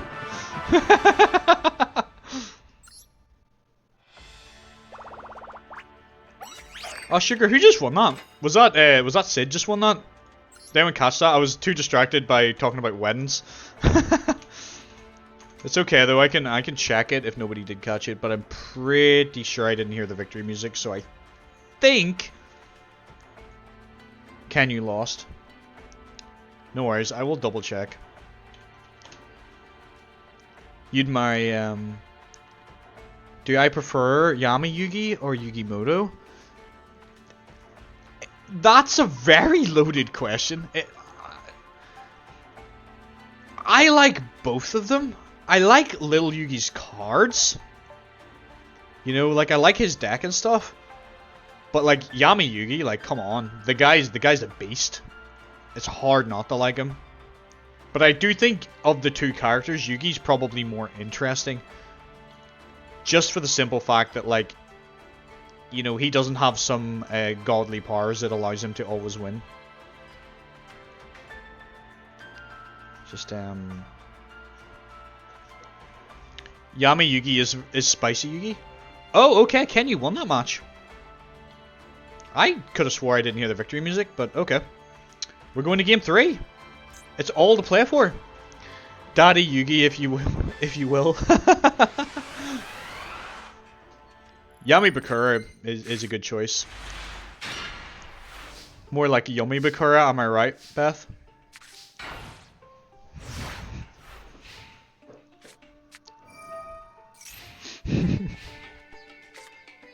Meteor of Destruction, 1000 burn. Can you smell what the rock is cooking? Nice. I mean, right now it looks like he's getting a little cooked, but he made a surprising victory last game, so maybe he can turn it around. Are you downstairs, by the way? Just out of curiosity. Or are you in the car on the way home?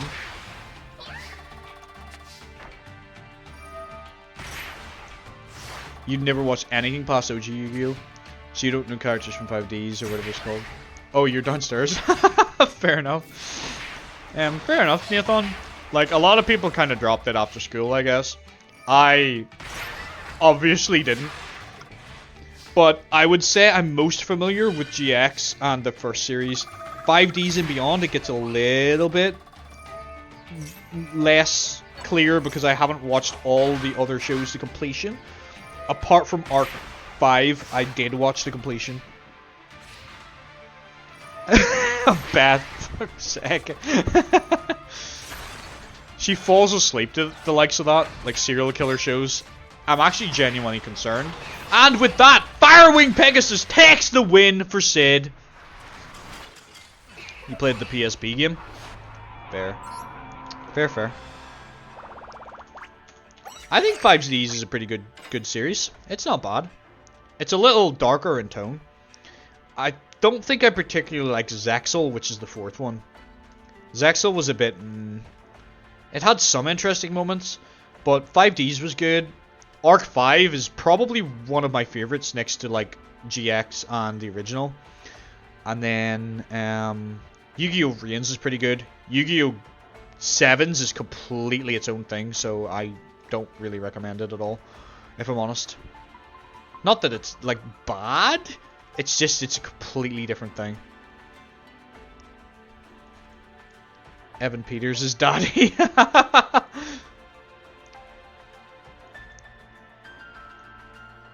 Alright, so now we're gonna have Eileen go against Miss Chono. So, let me see. Get the names up.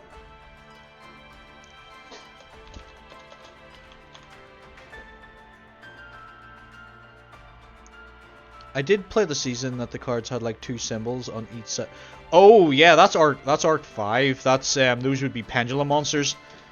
We will eventually reach a point where we have those, but that's probably at the rate we're going, that's like a good year or 2 or maybe even more before we reach that point.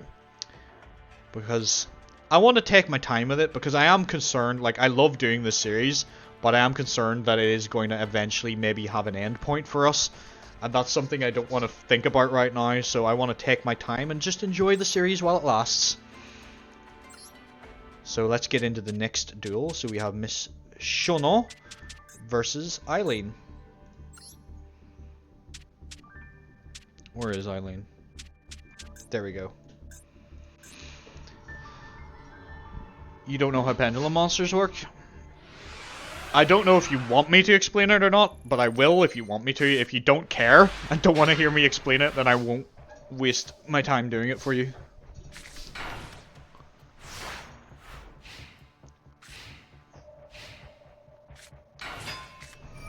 Oh, that was my knee against my desk. Oh, old man noises. Don't explain it, I won't absorb it anyway. No worries, man.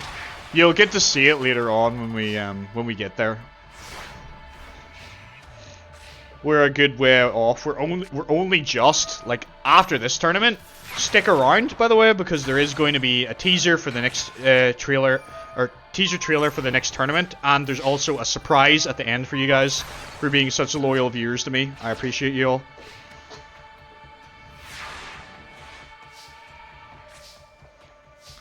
I think it was.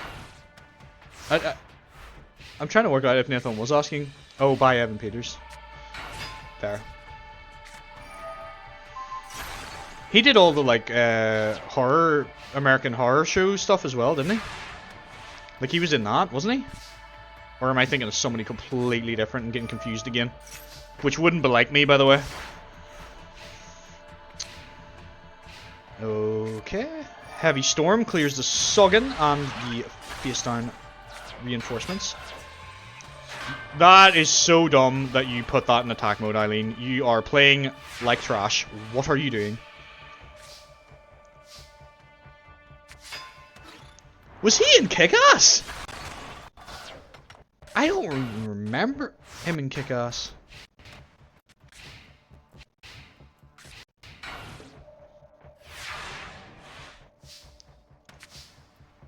Are you thinking of a different actor?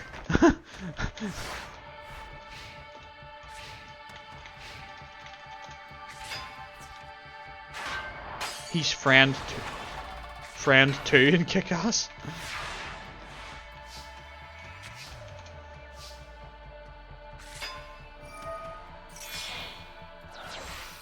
Fair enough.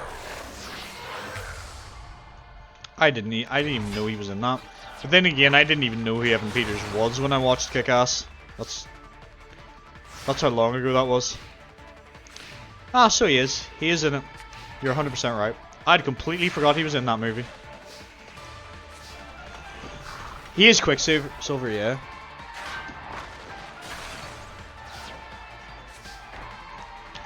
Looks like Eileen is in a lot of trouble. That Empress Judge is really whittling her down. She has barely any life points left. Miss Chono is in a very comfortable position. And with this... Oh, she can't beat a Soul Tiger, though. Empress Judge is going to wall her off. Which X-Men? Like the old X-Men movies? Or like First Class, etc.? Or are you going to watch the animated shows? If you're an X-Men fan, I do recommend X-Men 97, because it is top tier content. All of them. The movies.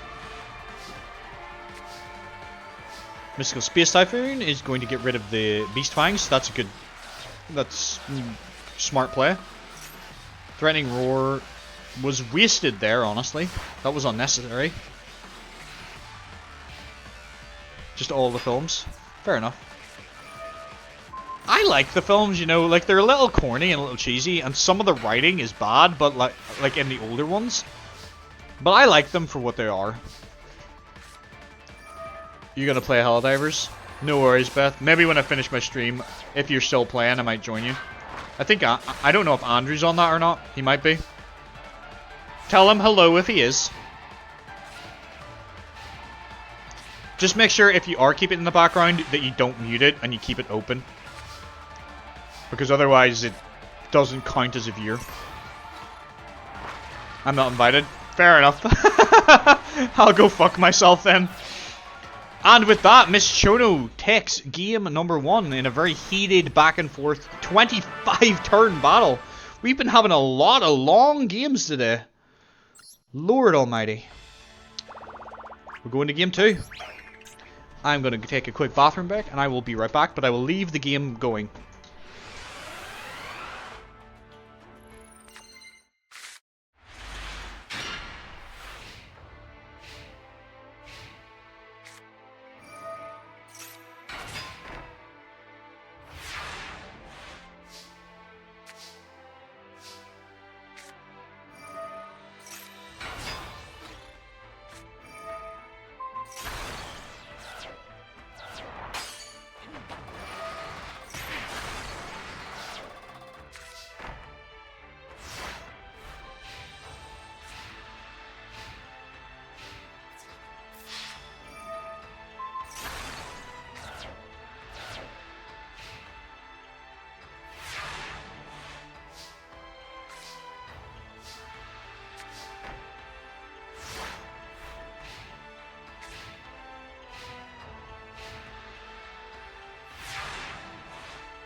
Peter be like, I want to be in Helldivers, I want to be in Helldivers, let me in, let me in. A quick bathroom break attack in Bethany.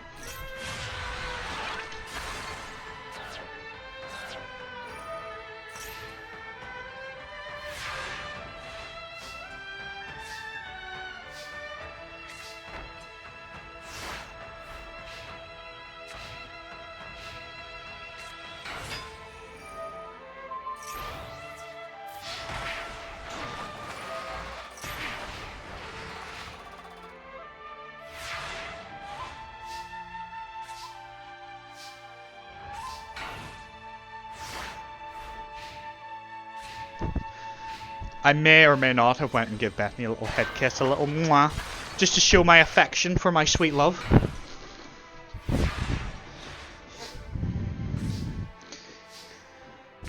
Alright, this time it looks like Miss Chono is on the back foot. Eileen is doing quite well.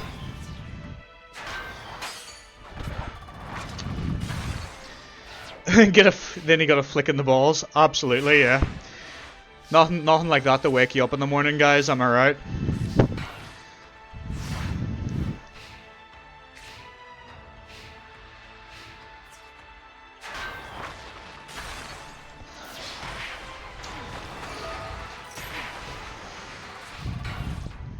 Consider my balls flicked.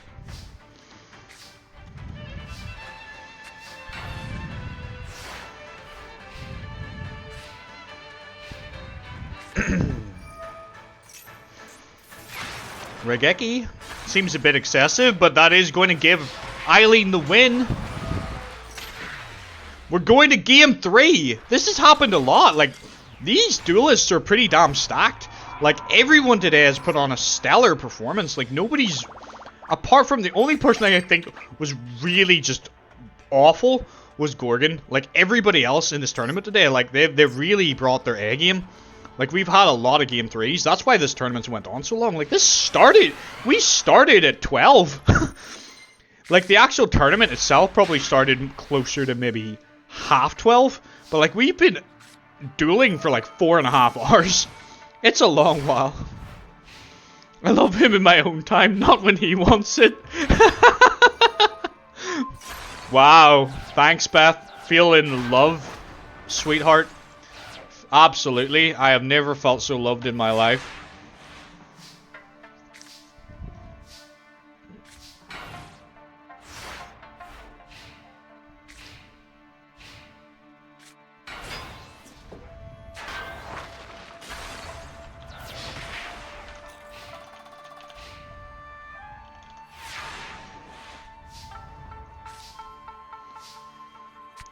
Alright. Nothing too fancy going on, although it does look Miss Chono is slightly on the back foot. It looks like Eileen is just a little bit ahead. If you're just joining the stream, welcome. Feel free to hang around, give us a little... Send a message if you have any questions, if you want to know anything about what's going on, or if you just want to have a chat. That's fine.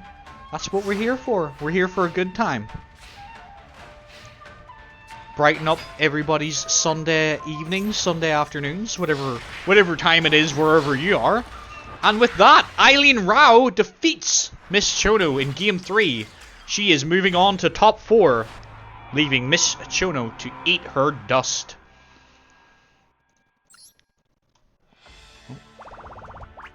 Why is it doing this again? It did this earlier, where it breaks my window capture. There we are. Beautifique. So, Miss Chono is not moving forward. Eileen Rao is. I think she is definitely going to be someone worth a watching. So she's moving on to top 4. Now we have our final match of top 8. Tristan Taylor versus Demon. I shall get this prepped and ready for you. Oh. Why is it... Oh, is it because I'm minimizing it? Is that why? Okay. I'll just tab through it. That's what I need to do. So I will get these characters ready. So we have Tristan and we have Demon. Demon is one of the fastest duelists we've had today. The highest attack points we've had today. He has been a monstrous entity in today's tournament. He is going to be a dangerous foe to face at Duelist Kingdom, I think. But let's see what Tristan can do against him, because Tristan has really come a long way in his dueling since his first embarrassing loss to Miss Chono. But at least he doesn't have to face her again. Let's go Tristan, indeed. Hype! Let's see if Tristan is at a level where he can beat a game master. Is he there yet? Or does he still need a little bit of work? Oh, a King of the Skull Servant with 3,000 attack. Tristan is in trouble, but I see that hammer shot in his hand. That thing is going. Yes, King! Destroy his best monster. Cyber Commando with the machine thing. 1050 attack. It ain't much, but it's what we got. Go, Tristan! Show him the power of your cards. Oh my word! He is threatened by you if he has to use a Dark Hole on a Cyber Commander. Oh, crap. Another King of the Soul Service comes on. Thankfully, it doesn't have much attack power, but Tristan doesn't have anything he can summon right now, so unless he can get a monster, he's in trouble. Come on, Tristan. That is not what you need. You're in danger. Oh, and he magic jammers you as well, just to be an absolute rat. To be fair, that's not bad, because that magic jammer could have blocked something way more important, so that's fine. You're okay. Don't worry about it. Just get back up on your hobby horse and ride like that little girl in that video, riding into battle. Yugioh is not enough. Yeah, defensive is better. Like, attacking the Skull Servant just makes him stronger, so you don't want to do that. Oh, no. White Mare. Oh, no. This is bad. This is definitely bad. Thankfully, he's an idiot, so you don't take any damage. Come on, Tristan.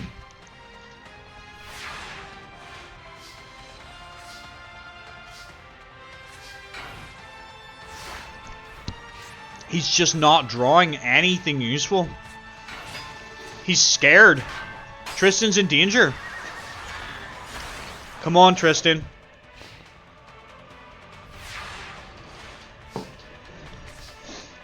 I don't know if Tristan has a way out of this. Like, I genuinely don't know that he does. He uses Hammer Shot. Tristan is going to lose this round, unfortunately. He kind of needed to draw a Dark Hole. That's what he kind of needed. Tristan, unfortunately, loses game 1, but that was not a bad effort. That was pretty solid dueling. He just didn't really draw anything. And just started, like, it was one of those situations where once he started losing, he just couldn't get back up on the horse. But he's going to turn it around game 2, hopefully. Come on, Tristan. Show us what you got, kid. Okay, a handful of basic weak monsters isn't going to do it against this opponent. You need something. That is going to help. That makes your monsters a little bit better. Is it going to be enough, though? Morphing Jar, that's fine. That gives you a brand new hand. That's better. That is much better. Reasoning gets another. Then you're using White Lord. Okay. Excuse me. Okay, okay.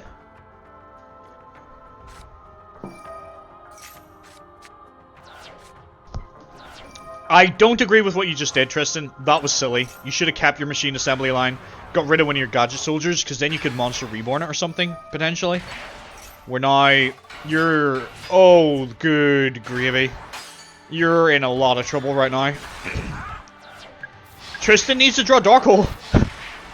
Draw Dark Hole or you lose, Tristan. Daemon is an absolute beast with his King of the Skull Servant.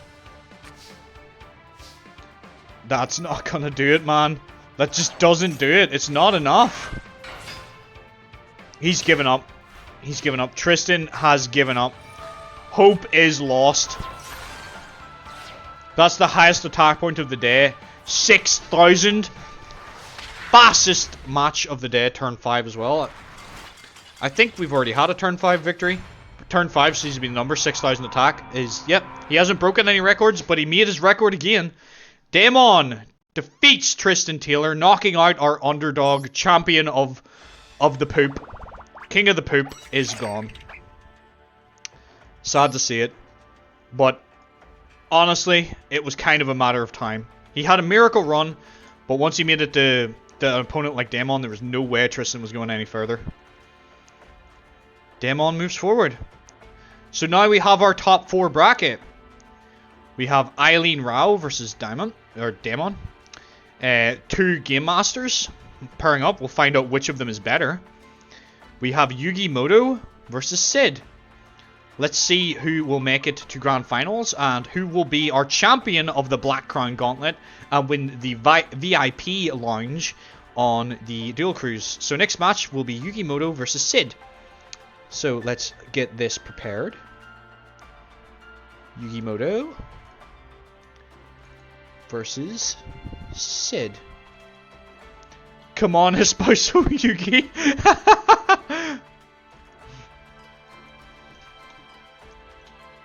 Hopefully he does not disappoint you again. I don't think he will. I think this is the strongest Yugi we have. I think he has great potential to win this. But Sid's had a bit of a miracle run, and like his deck isn't anything crazy, but he's done very, very well with it. So who knows? Honestly, it's all to play for. Don't count your chickens yet, as they say. It will be fun when we get to a point where we're able to give channel points and we can bet on these matches. That's going to be a lot of fun. I'm looking forward to getting to that point. It's just getting up to them 50 followers, getting up to that affiliate ranking. That is the difficult part, but hopefully we will get there eventually. So let's go. Yugi versus Sid. Who will win? Yugi goes defensive and 2 cards face down. What do you play? Power Hold and MST. Oh, he loses his monster to Soul Exchange. So that's one of 2 cards. That's either Sid's boss monster, the Fire King. Yeah, can't wait to lose all my points.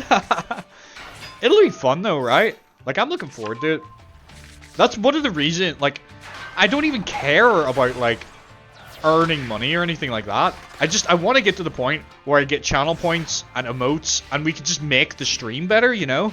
Like, that's where I want to be. I think that's going to be great. Whenever we can add those things, it just overall enhances the whole stream experience. And I'm just enjoying doing this. Like, it's fun, you know?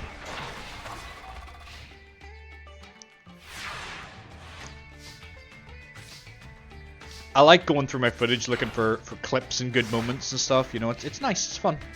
It allows me to use the friggin' skills that I learned in school in interactive media that I waited, like, 10 plus years to actually use.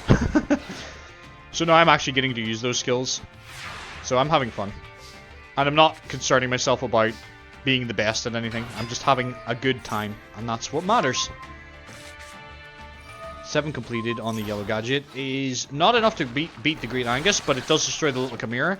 Angus now is depowered, so he will be able to beat it. Unless Sid has another one of those in his back pocket.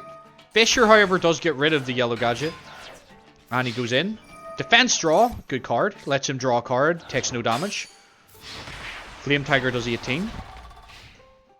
Alright, Yugi's surprisingly on the back foot against Sid here. This is kind of shocking.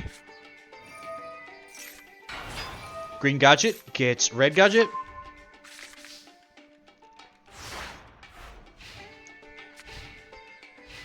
Are we about to watch? Oh my word, Yugi's cooked. Are we gonna watch Yugi lose right now? Is that what's gonna happen? Yugi needs something big. Come on, Yugi, dig deep. Heart of the cards. Okay, that doesn't really help.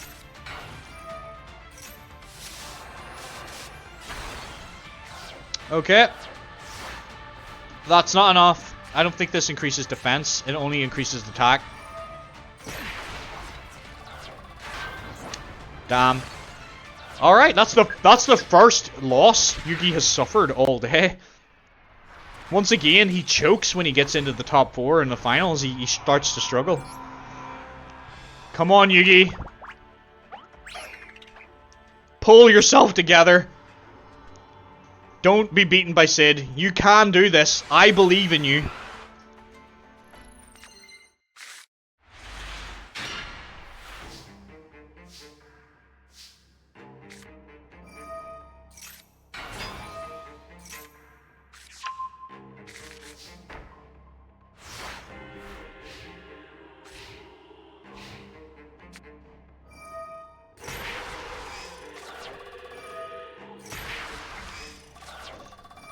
Ooh, that's bad. That's quite a lot of burn from Sid.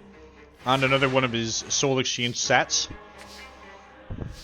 Let's see how Yugi responds. Harpy's Feather Duster. That was kind of a waste. He should have maybe waited a little longer on that.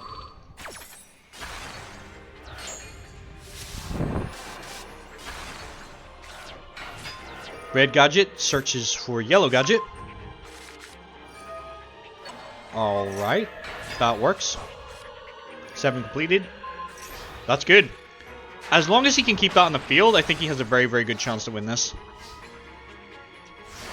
He just needs to keep that monster alive and on the field. Because Sid doesn't have anything really to deal with that. So Yugi's in a solid enough position this match, I think.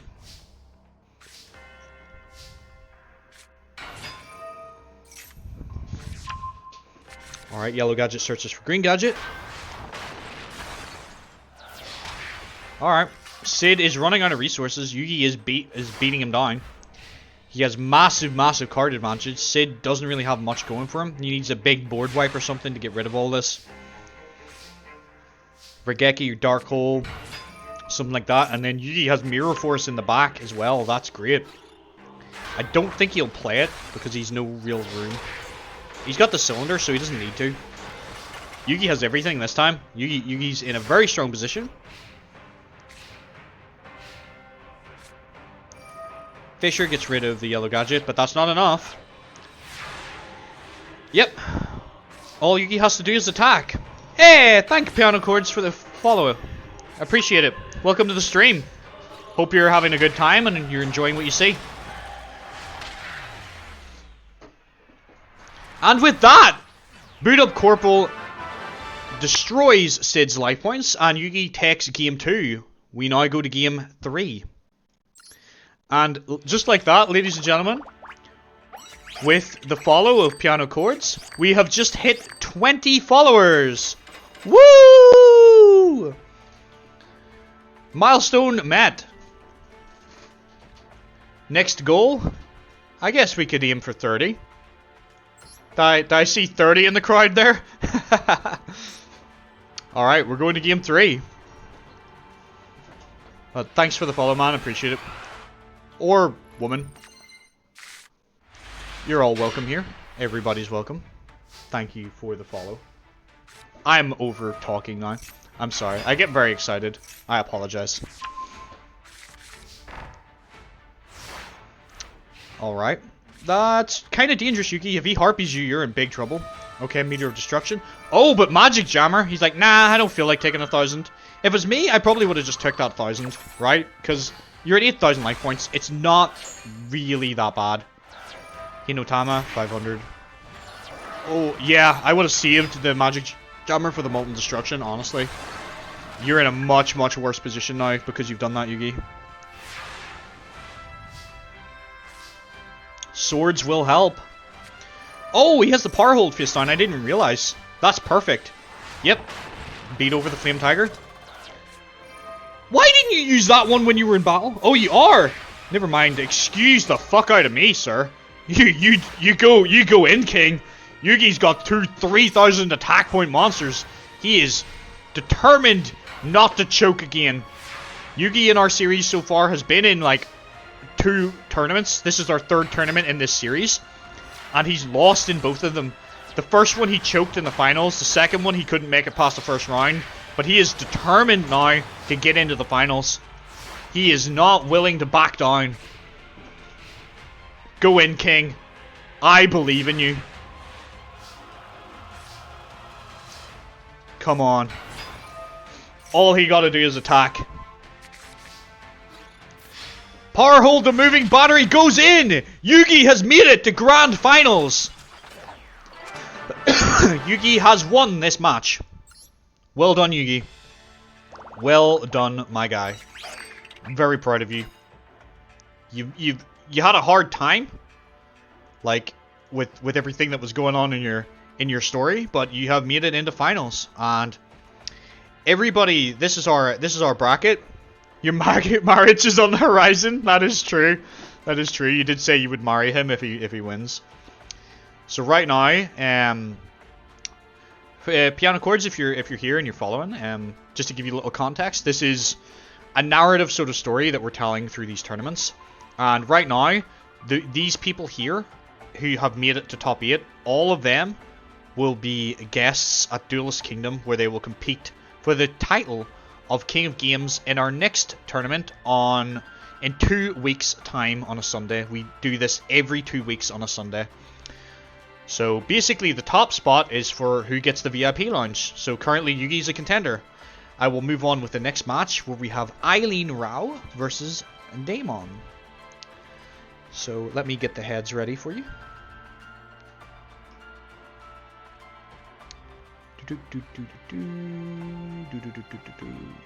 Okay. So this is a Game Master battle to find out who's the stronger Game Master. The Game Masters were sent here by Seto Kaiba to scout out all the potential talent and find out who would be competing in Duelist Kingdom so that Kaiba can prepare himself for what he's going to face, because Kaiba is nothing if not prepared. He likes to have all his bases covered and know everything that's going on in this community of dueling. So without further ado, let me get the oh, whoops, did not mean to open that. 1 second. Let me now search for the decks. So we're searching for Eileen, who is here, versus Damon, who is... Good lord, where are you? He is here. Let's begin. Marriage is on the horizon for you, Blaze. You just gotta wait a few more matches and you could be a married woman. You got yourself a date. Alright, that's a pretty damn strong start from Eileen. The fierce Tiger Monghu is going to weaken any of Damon's monsters. So he immediately goes on the defensive. He can't deal with that right now. The problem with Damon, though, is as he is playing Skull Servants, the longer the duel goes on for him, generally the better it goes.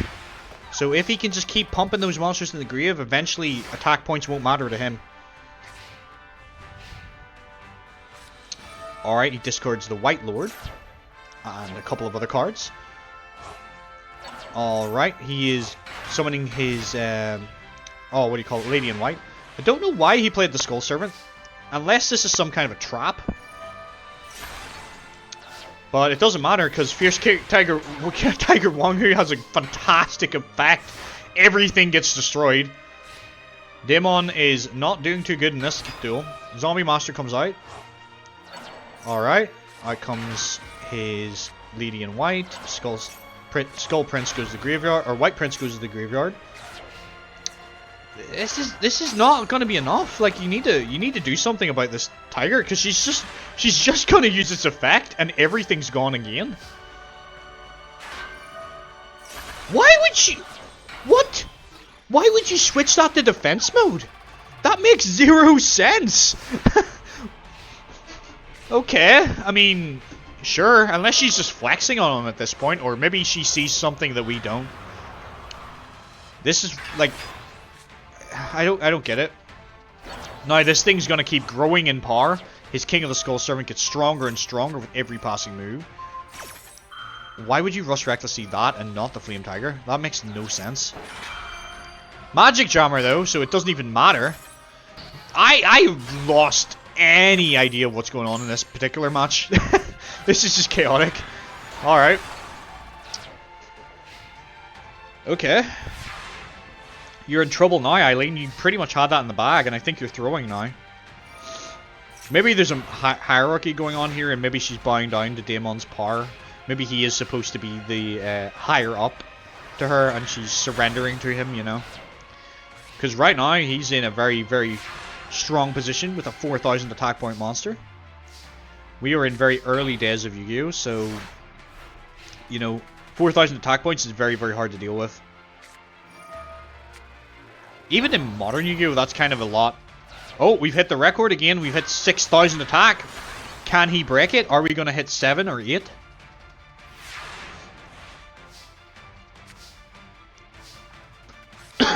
Excuse me.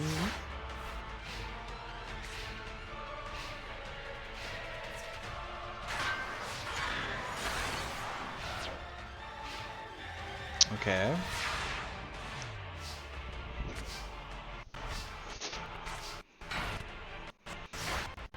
Yeah, she can't really do anything. She needs to draw like a Dark Core or Sekiretssu armor, Regeki Break, something like that to get rid of that monster. She doesn't have much more work to do life point wise. She just needs rid of that King of the Skull Servant. That doesn't do it, unfortunately. The question is though, who would you rather face, Yugi? Would you rather Yugi face Demon, or would you rather him face Eileen? That is the question for you, chat. Who would you rather Yugi have to fight in the finals? Both are pretty powerful, strong opponents, but which of the two do you think he stands a better chance against? Or maybe you want Yugi to lose. I mean, that's fair too. Maybe Yugi's not your favorite character. Maybe you're more a Kaiba fan and you're like, the hell with Yugi. That guy's an asshole.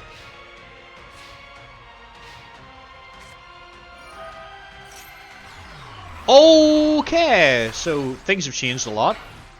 The board is opened up again. Regeki countered by a Dark Hole. Everything is kind of in the air. Zombie World's a big move for her.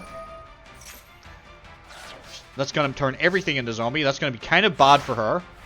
But I don't know if Demon has the life points or the strategy to capitalize on it. Oh, that's good. It's not going to be as strong, but that's still pretty devastating. In fact, no, it's broke the record. It's 7,000 attack. Jeez. How many Skull Servants does he have in the graveyard? He must have blown a bunch up with his Dark Hole that I didn't notice. Good lord, that is the attack point record of the day. I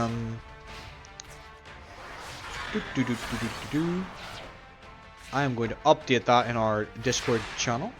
I posted a link for it for those of you who have not joined it, who perhaps wish to join it. You're more than welcome. We talk about Helldivers, we talk about Marvel Rivals, and we talk about Yu-Gi-Oh! And anything else really that tickles our pickle at the time. So you're more than welcome to join. And with that, 7,000 points of damage straight to the face. Eileen loses game 2. Demon takes it back. We're going to game 3.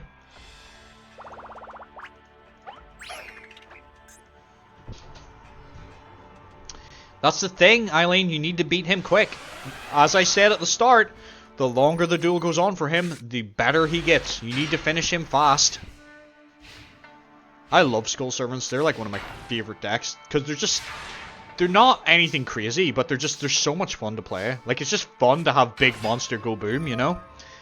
Let me know if you agree with that. Anybody who is in chat watching. Do you like big monster go boom in Yu-Gi-Oh? Are you more a strategy or tactical duelist? You know? What do you like?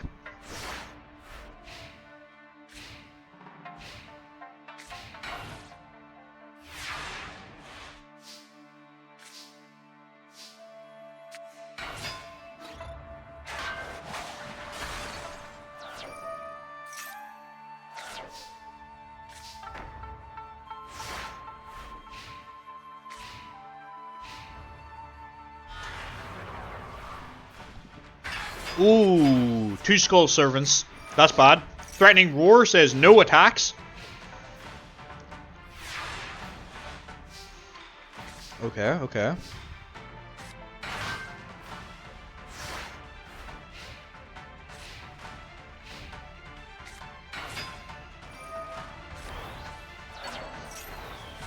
Oh lord.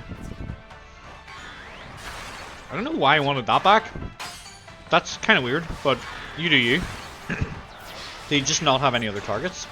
He had plenty of other targets. I don't get why he wanted the Skull Servant on the field so badly, but whatever. Maybe he's got some kind of trap lined up. It's not even gonna matter. It's not even gonna matter. He is going to destroy her right now.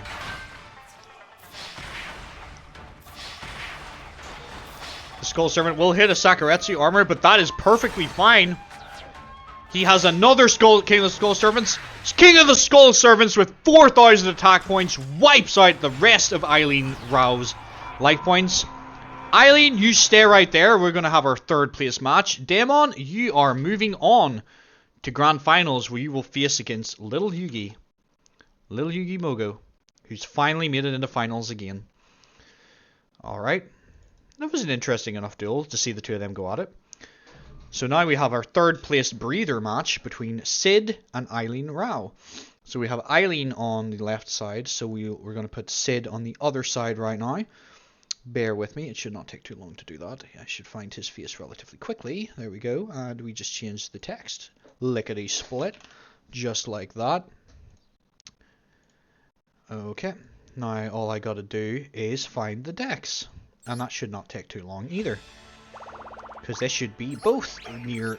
Oh, I don't even need to change that one. Deck 2 is Sid.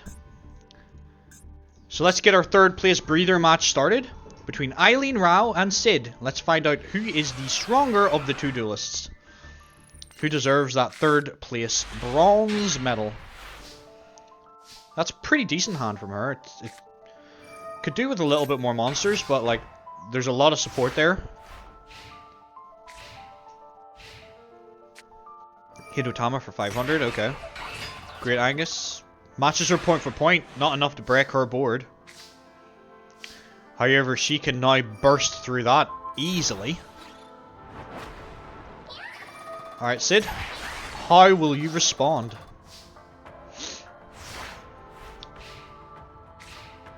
If you're just joining the stream, this is a little Yu-Gi-Oh! AI versus AI character duel tournament series.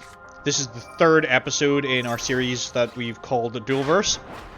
And this is the third place breather match of the Black Crown Gauntlet tournament.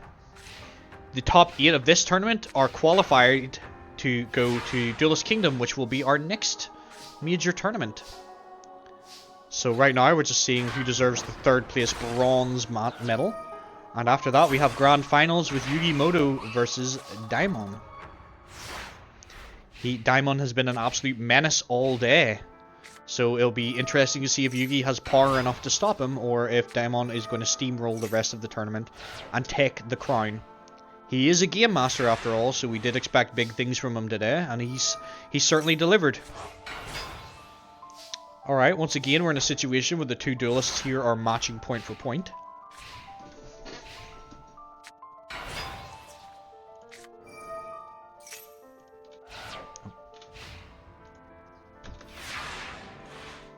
Alright.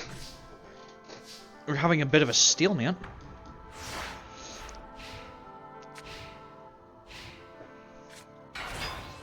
Okay, that you see, this is the problem. You're buffing her monster too, because it's a fire monster, so you're not getting anywhere with this. MST destroys premature burial. Sakaretsu armor destroys the attacking monster. Is she willing to go in? Okay, he is willing to go in. Little Chimera, 1600 to the face.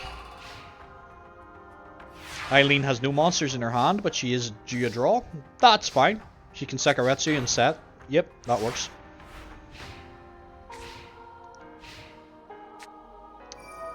Ooh, that's unlucky. Sid has been very, very good today. Like, he really surprised me. He doesn't have a particularly crazy deck. It's just a basic sort of fire deck. His boss monster being his Firewing Pegasus. But, yeah, he's certainly been an interesting character to watch today.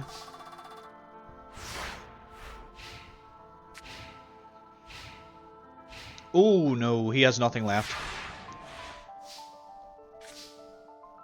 That's good to have in the back burner, just in case things start to go wrong for you. But right now it looks like you're definitely on your way to winning this, Eileen.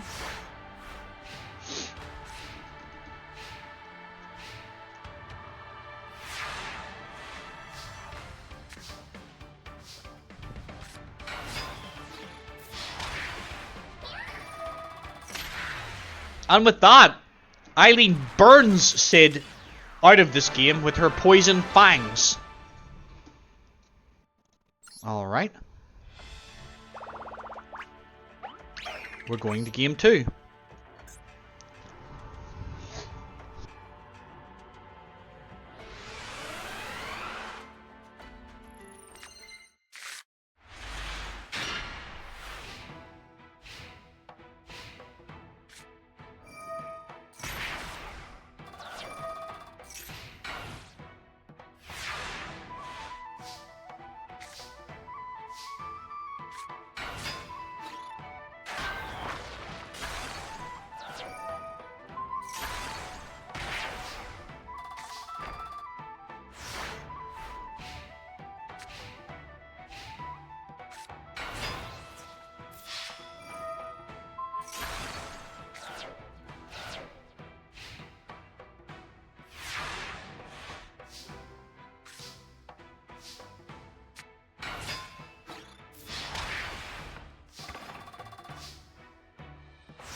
Alright.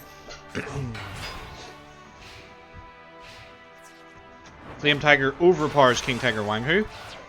Things turn around a little bit for Sid again.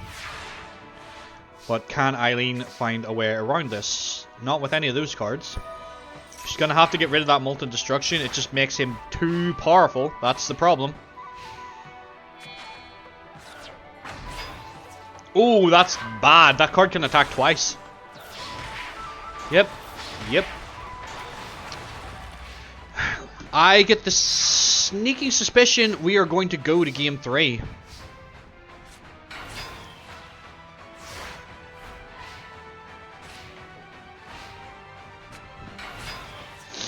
Oh, excuse me. And with that, Sid takes it in game 2. He's determined to earn his place as a bronze medalist. So he is going to take her to game 3. This has been quite a long tournament today, so thank you all who have stuck it out with me and bore through it. We had a couple of games that just took ages, sadly. The longest record game that we've had today was 60 turns, which is just crazy to think about, that duel took that long. But we've had some fast ones and some interesting ones too. Kenyu was definitely a big surprise, making it to top 8. I didn't think he would make it that far. Like, we've had some pretty highlight moments. I'm glad to see Yugi made it to finals again. That's nice, and I'm glad to see a lot of the people who I wanted to qualify have qualified. There are some surprises in there, but there's a couple who like I expected to be there. Like I really wanted Joey to qualify today. It's so important for him to get there. You know? He's fighting for his sister Serenity's eyesight right now, so he needs to get to Duelist Kingdom, and he kind of needs to do well there so that he can get the treatment for her eye surgery. So we'll see what he can do when he gets there.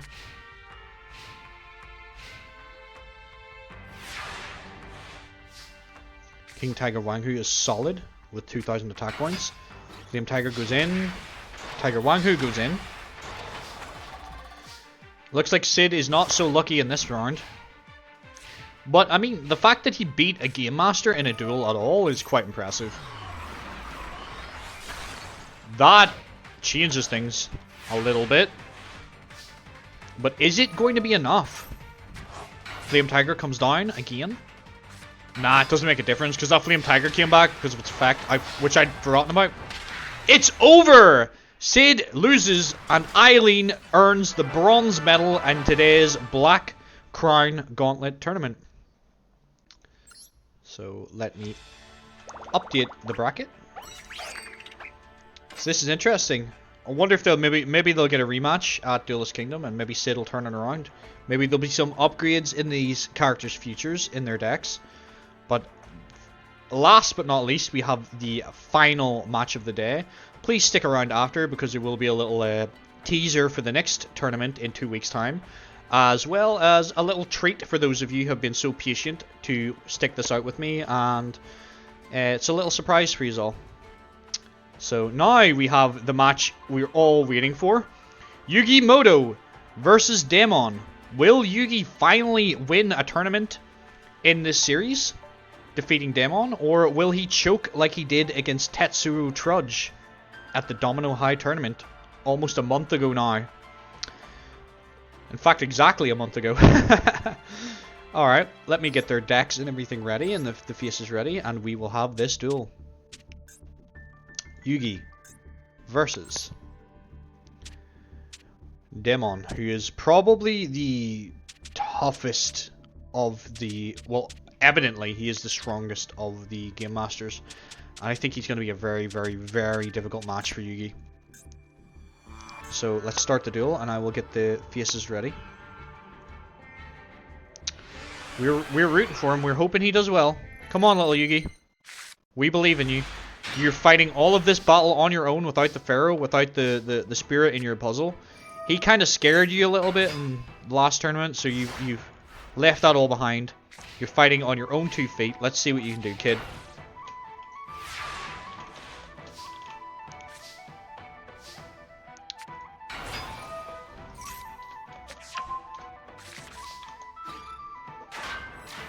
Come on, Yugi. That's a strong start from Yugi, but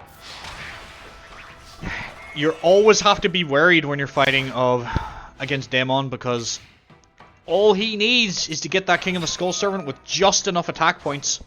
Oh no, he has got it. How big is it going to be?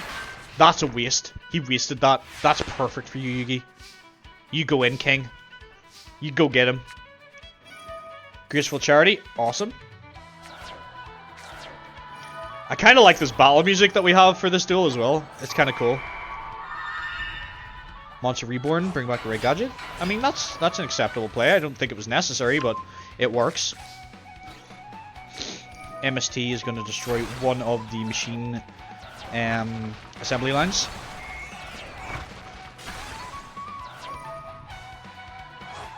Okay. King of the Skull Servant is going to return, but it has nothing left. I really think he played that too early. I think that was a big mistake on his part. I think he was too keen to get that onto the field. Yugi is in a really solid position. Heavy Storm? I don't know if I would have activated that in response, but I mean, I guess. It won't matter because all those cards are going to go. Yep. Though, unless Demon can get rid of the monsters on this field, Yugi's got this. Oh, but that is going to wall off Yugi. King of the Skull Servant returns once again. But, like, he keeps bringing that out with no attack points. It's not going to work like that, Demon. You played better than this the rest of the day. What's so different about playing against Yugi? But I guess he can't destroy that right now because of the Lady in White. So at least Demon gets to hold on to his monster. He just needs to get a couple more Skull Servants into the graveyard. But right now Yugi can't do anything against him. He is walled off.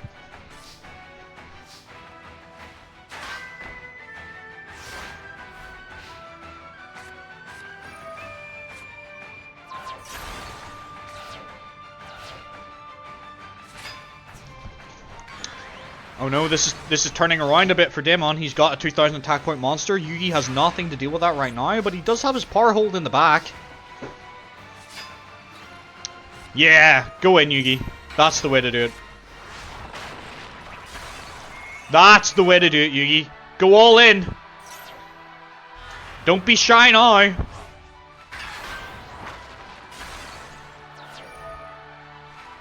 You have to clear that thing. It's annoying, but you have to just keep destroying it. You have no other choice. Does he have one more attack left, or is that everything? No! With the Toy Magician, Yugi takes game 1! We're going to game 2. Let's see if Yugi can finally get his victory. It's so close, it's almost there. Come on, Yugi. I believe in the heart of the cards. That's a pretty stacked hand by Yugi, I'm not gonna lie.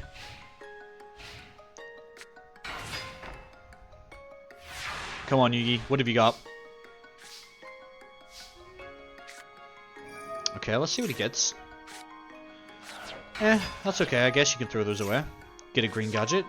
Perfectly acceptable play. Back to square one, I mean... Okay, I don't think it was really necessary, but I guess it does get those into the grave and let you bring this out quicker, so that's a good move. Monster Reborn, bring back your other red gadget. Okay, red gadget gets you yellow gadget. 7 completed. Nice, nice, nice, nice. Solid bit of dueling here from Yugi. Let's see how Demon recovers. It looks like Yugi's really, really dominating, and if Yugi wins on his next turn, that'll be the fastest win. Oh!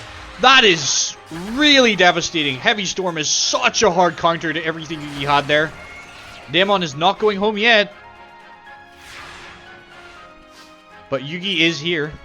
You've just been lurking, Nathan. Are you enjoying the stream? I hope you've been having a good time. Swords of Revealing Light. Yep, you need to play that. You need to hold him off until you get something that can beat that, Yugi. Alright. Demon doesn't really advance the game state much. That helps. Raigeki break. Okay. Yellow gadget's gone. Glad to hear it, Nathan. Thanks for sticking around with me.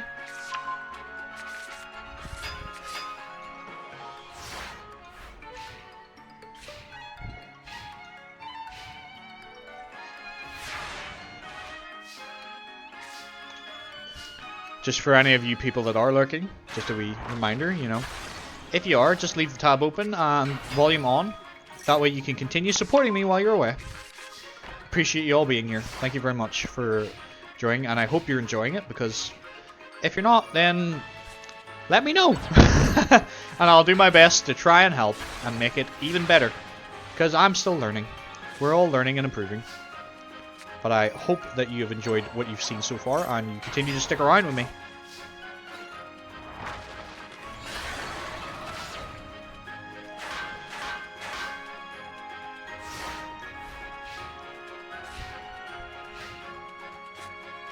Oh, that's so bad. Oh, yeah.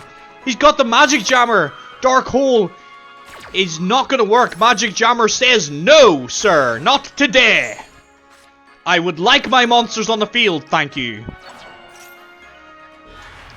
Oh, what's this attack going to be on? That's not that bad. Oh, Magic Cylinder sends the attack the wrong way. Yes. Yes, Yugi. You've got it. You have got him where you want him. Please don't play that. It's gonna happen. It's finally gonna happen. Well, actually, maybe not. Maybe not right now. It mightn't happen till next turn. Alright, King of the Skull Servants comes back to defend his life points. Yep. It doesn't... Because Yugi didn't switch those into attack mode, not this turn. Daemon has bought himself one more turn. Oh, but that's pitiful. That's not going to help.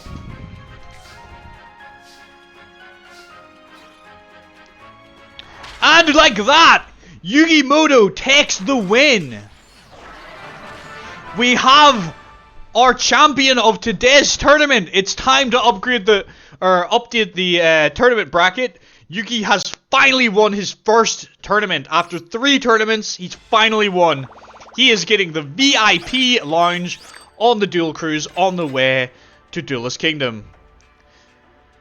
What a guy. Let's take a look at our tournament bracket now.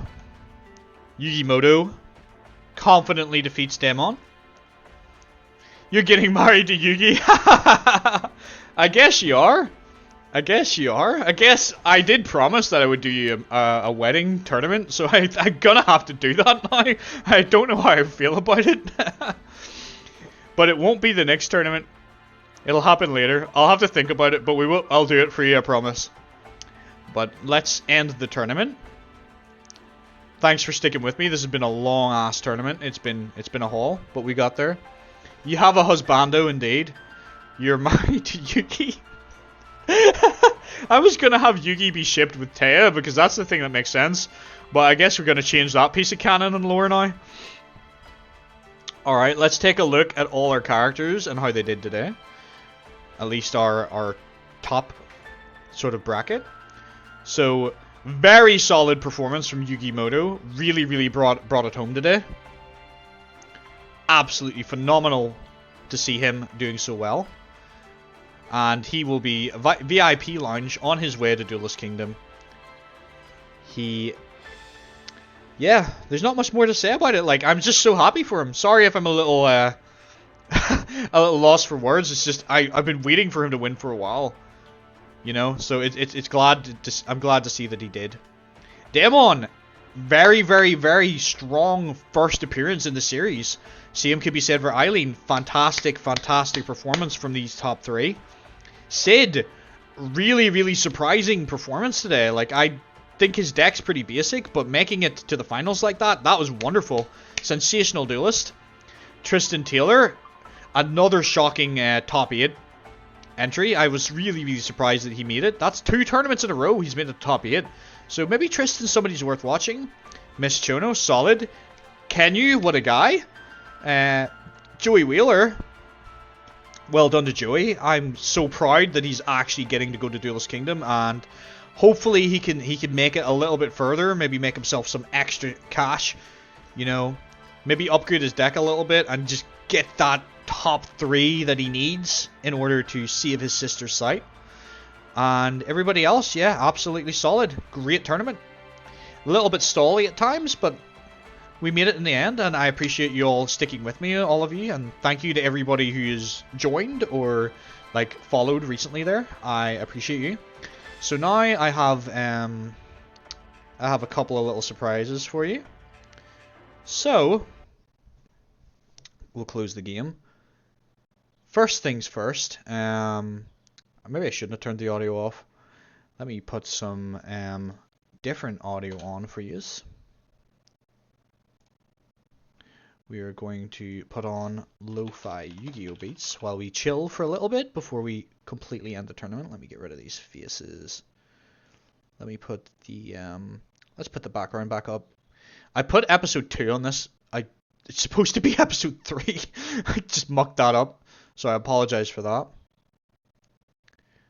But let me put a little bit of this background music on again while we talk. So, everybody who's in the chat, give me a shout right now, because I need to know who's here, because I have a surprise for you.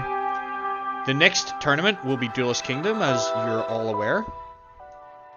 It's going to be the next tournament. Those of you who are here in chat and still listening and still paying attention, there is 1 slot available at Duelist Kingdom. There is 1 single slot left. It's a 32 character tournament. There's 31 characters who have made it in, but there's 1 slot left open for a fan sponsorship pick.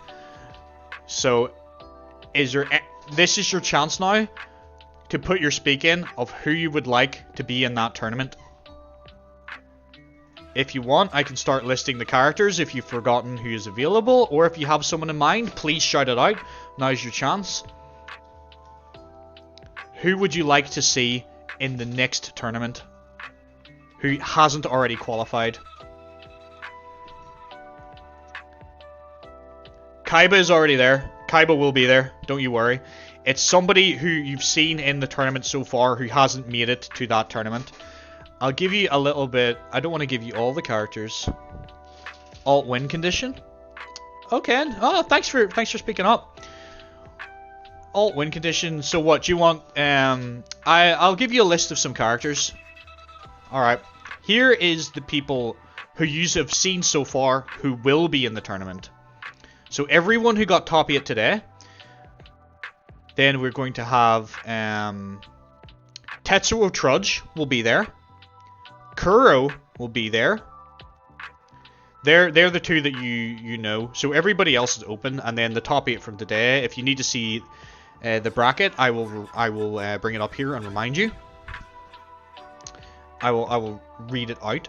So the top 8 who have qualified today would be Joey Wheeler, Yugimoto, Kenyu, Sid, Miss Chono, Eileen Rao, Tristan Taylor, and Demon. The characters who have not qualified would be Solomon Moto, Mr. Klein, Duke Devlin, Kenyu, Suzoji Croker, Goro, Christine. Let me actually put this up on the actual screen, because then you can see as I'm doing this. Hope you can see this. This is the bracket. So Solomon hasn't made it. Mr. Klein, Duke, Kenyu. If you see a name here that you want, can I nominate Grandpa? Sure, you can nominate Grandpa. That will also piano chords. Grandpa uses an Exodia deck, so that would be an alternative win condition. Would that suit for you, since you want somebody with an alt win condition? Thanks for speaking up. I really appreciate it. I know it could be strange trying to talk to strangers on the internet, but I appreciate you putting in your speak. It sounds like He's my grandpa now. I mean, do we want grandpa? Does anyone else have any other person they want? I think it's just you two guys right now. What about Nathan? Do you have any say in this? Now's your chance. If you're lurking, you just give me a name, or you give me an agreement, and we will put them in the tournament.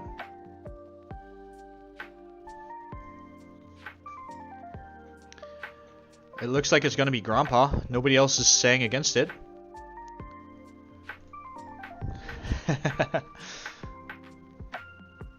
I would like to see grandpa go. Adnan will be screaming Ricky. Well, that's a vote for Ricky. So, alright. That's what we'll do. We'll do grandpa versus Ricky. Like a poll. So, if you want... Those are your two choices. Do you want grandpa, Solomon Moto, Yugi's grandpa, to go to Duelist Kingdom? Or do you want Ricky, the bug duelist, to go to Duelist Kingdom? Ricky, let me just give you a little reminder of who these characters are. So, Solomon, Yugi's grandpa, or where is he? Or Ricky. So that's one vote. That's one vote for grandpa. Hopefully he can compete. Are you referring to grandpa, Piano? Is that who you would like?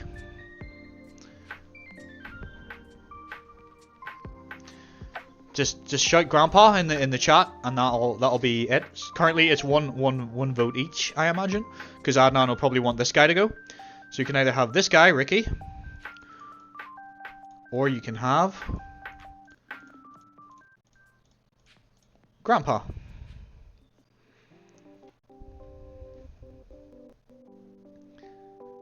Grandpa? Yes. Yes, what? Yes, Grandpa? Or yes, Ricky? I'm speaking very fast. If you could just type the name, it would be a lot easier for me. Thanks.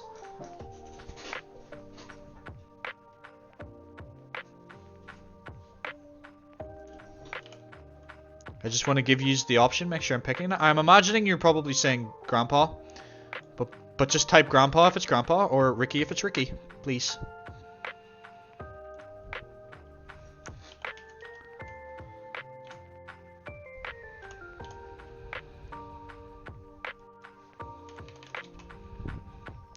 Grandpa's good. Awesome. So that's 2 votes for Grandpa, 1 vote for Ricky. Let me go ask Bethany right now, because she's downstairs. She's not currently watching, but I'll give her a shout since I can. Hold on. Yo. I know you're not good with me. Sup? So we're having a choice on the stream. So since you were watching, is that Andrew with you, or? You have a choice of, you can either have Ricky, the bug duelist, go to Duelist Kingdom, or Yugi's grandpa. Oh, am I the option?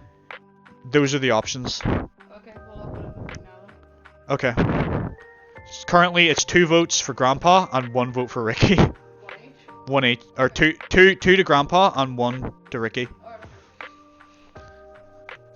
Andrew can put a vote in too if he's there.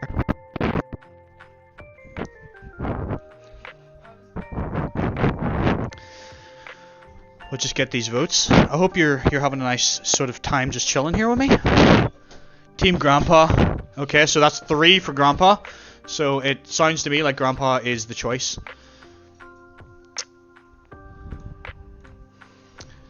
So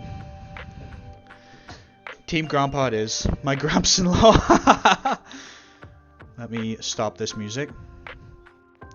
Alright, stick around because we are going to put Grandpa. I'm going to put him in my bracket right now and for Duelist Kingdom. I don't want to show it to you, no offense, because there's some characters in it that I don't want you to know are going to be there. They're going to be a surprise. So this tournament series will pick up in 2 weeks, but piano chords, you're more than welcome to join our Discord. I'll put it here for you again in case you didn't catch it.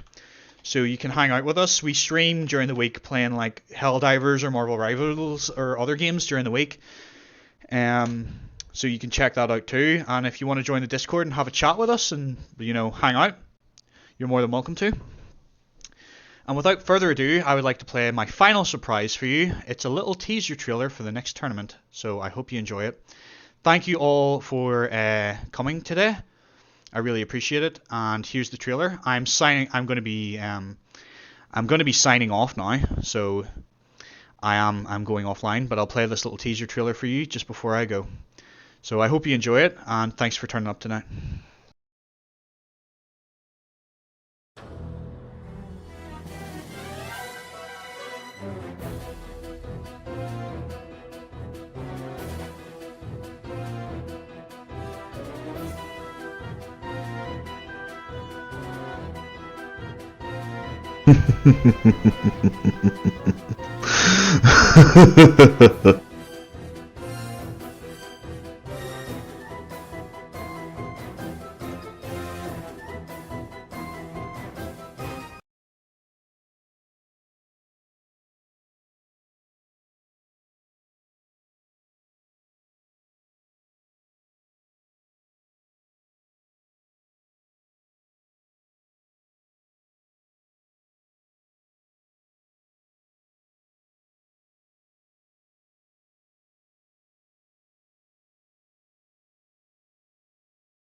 Goodbye now.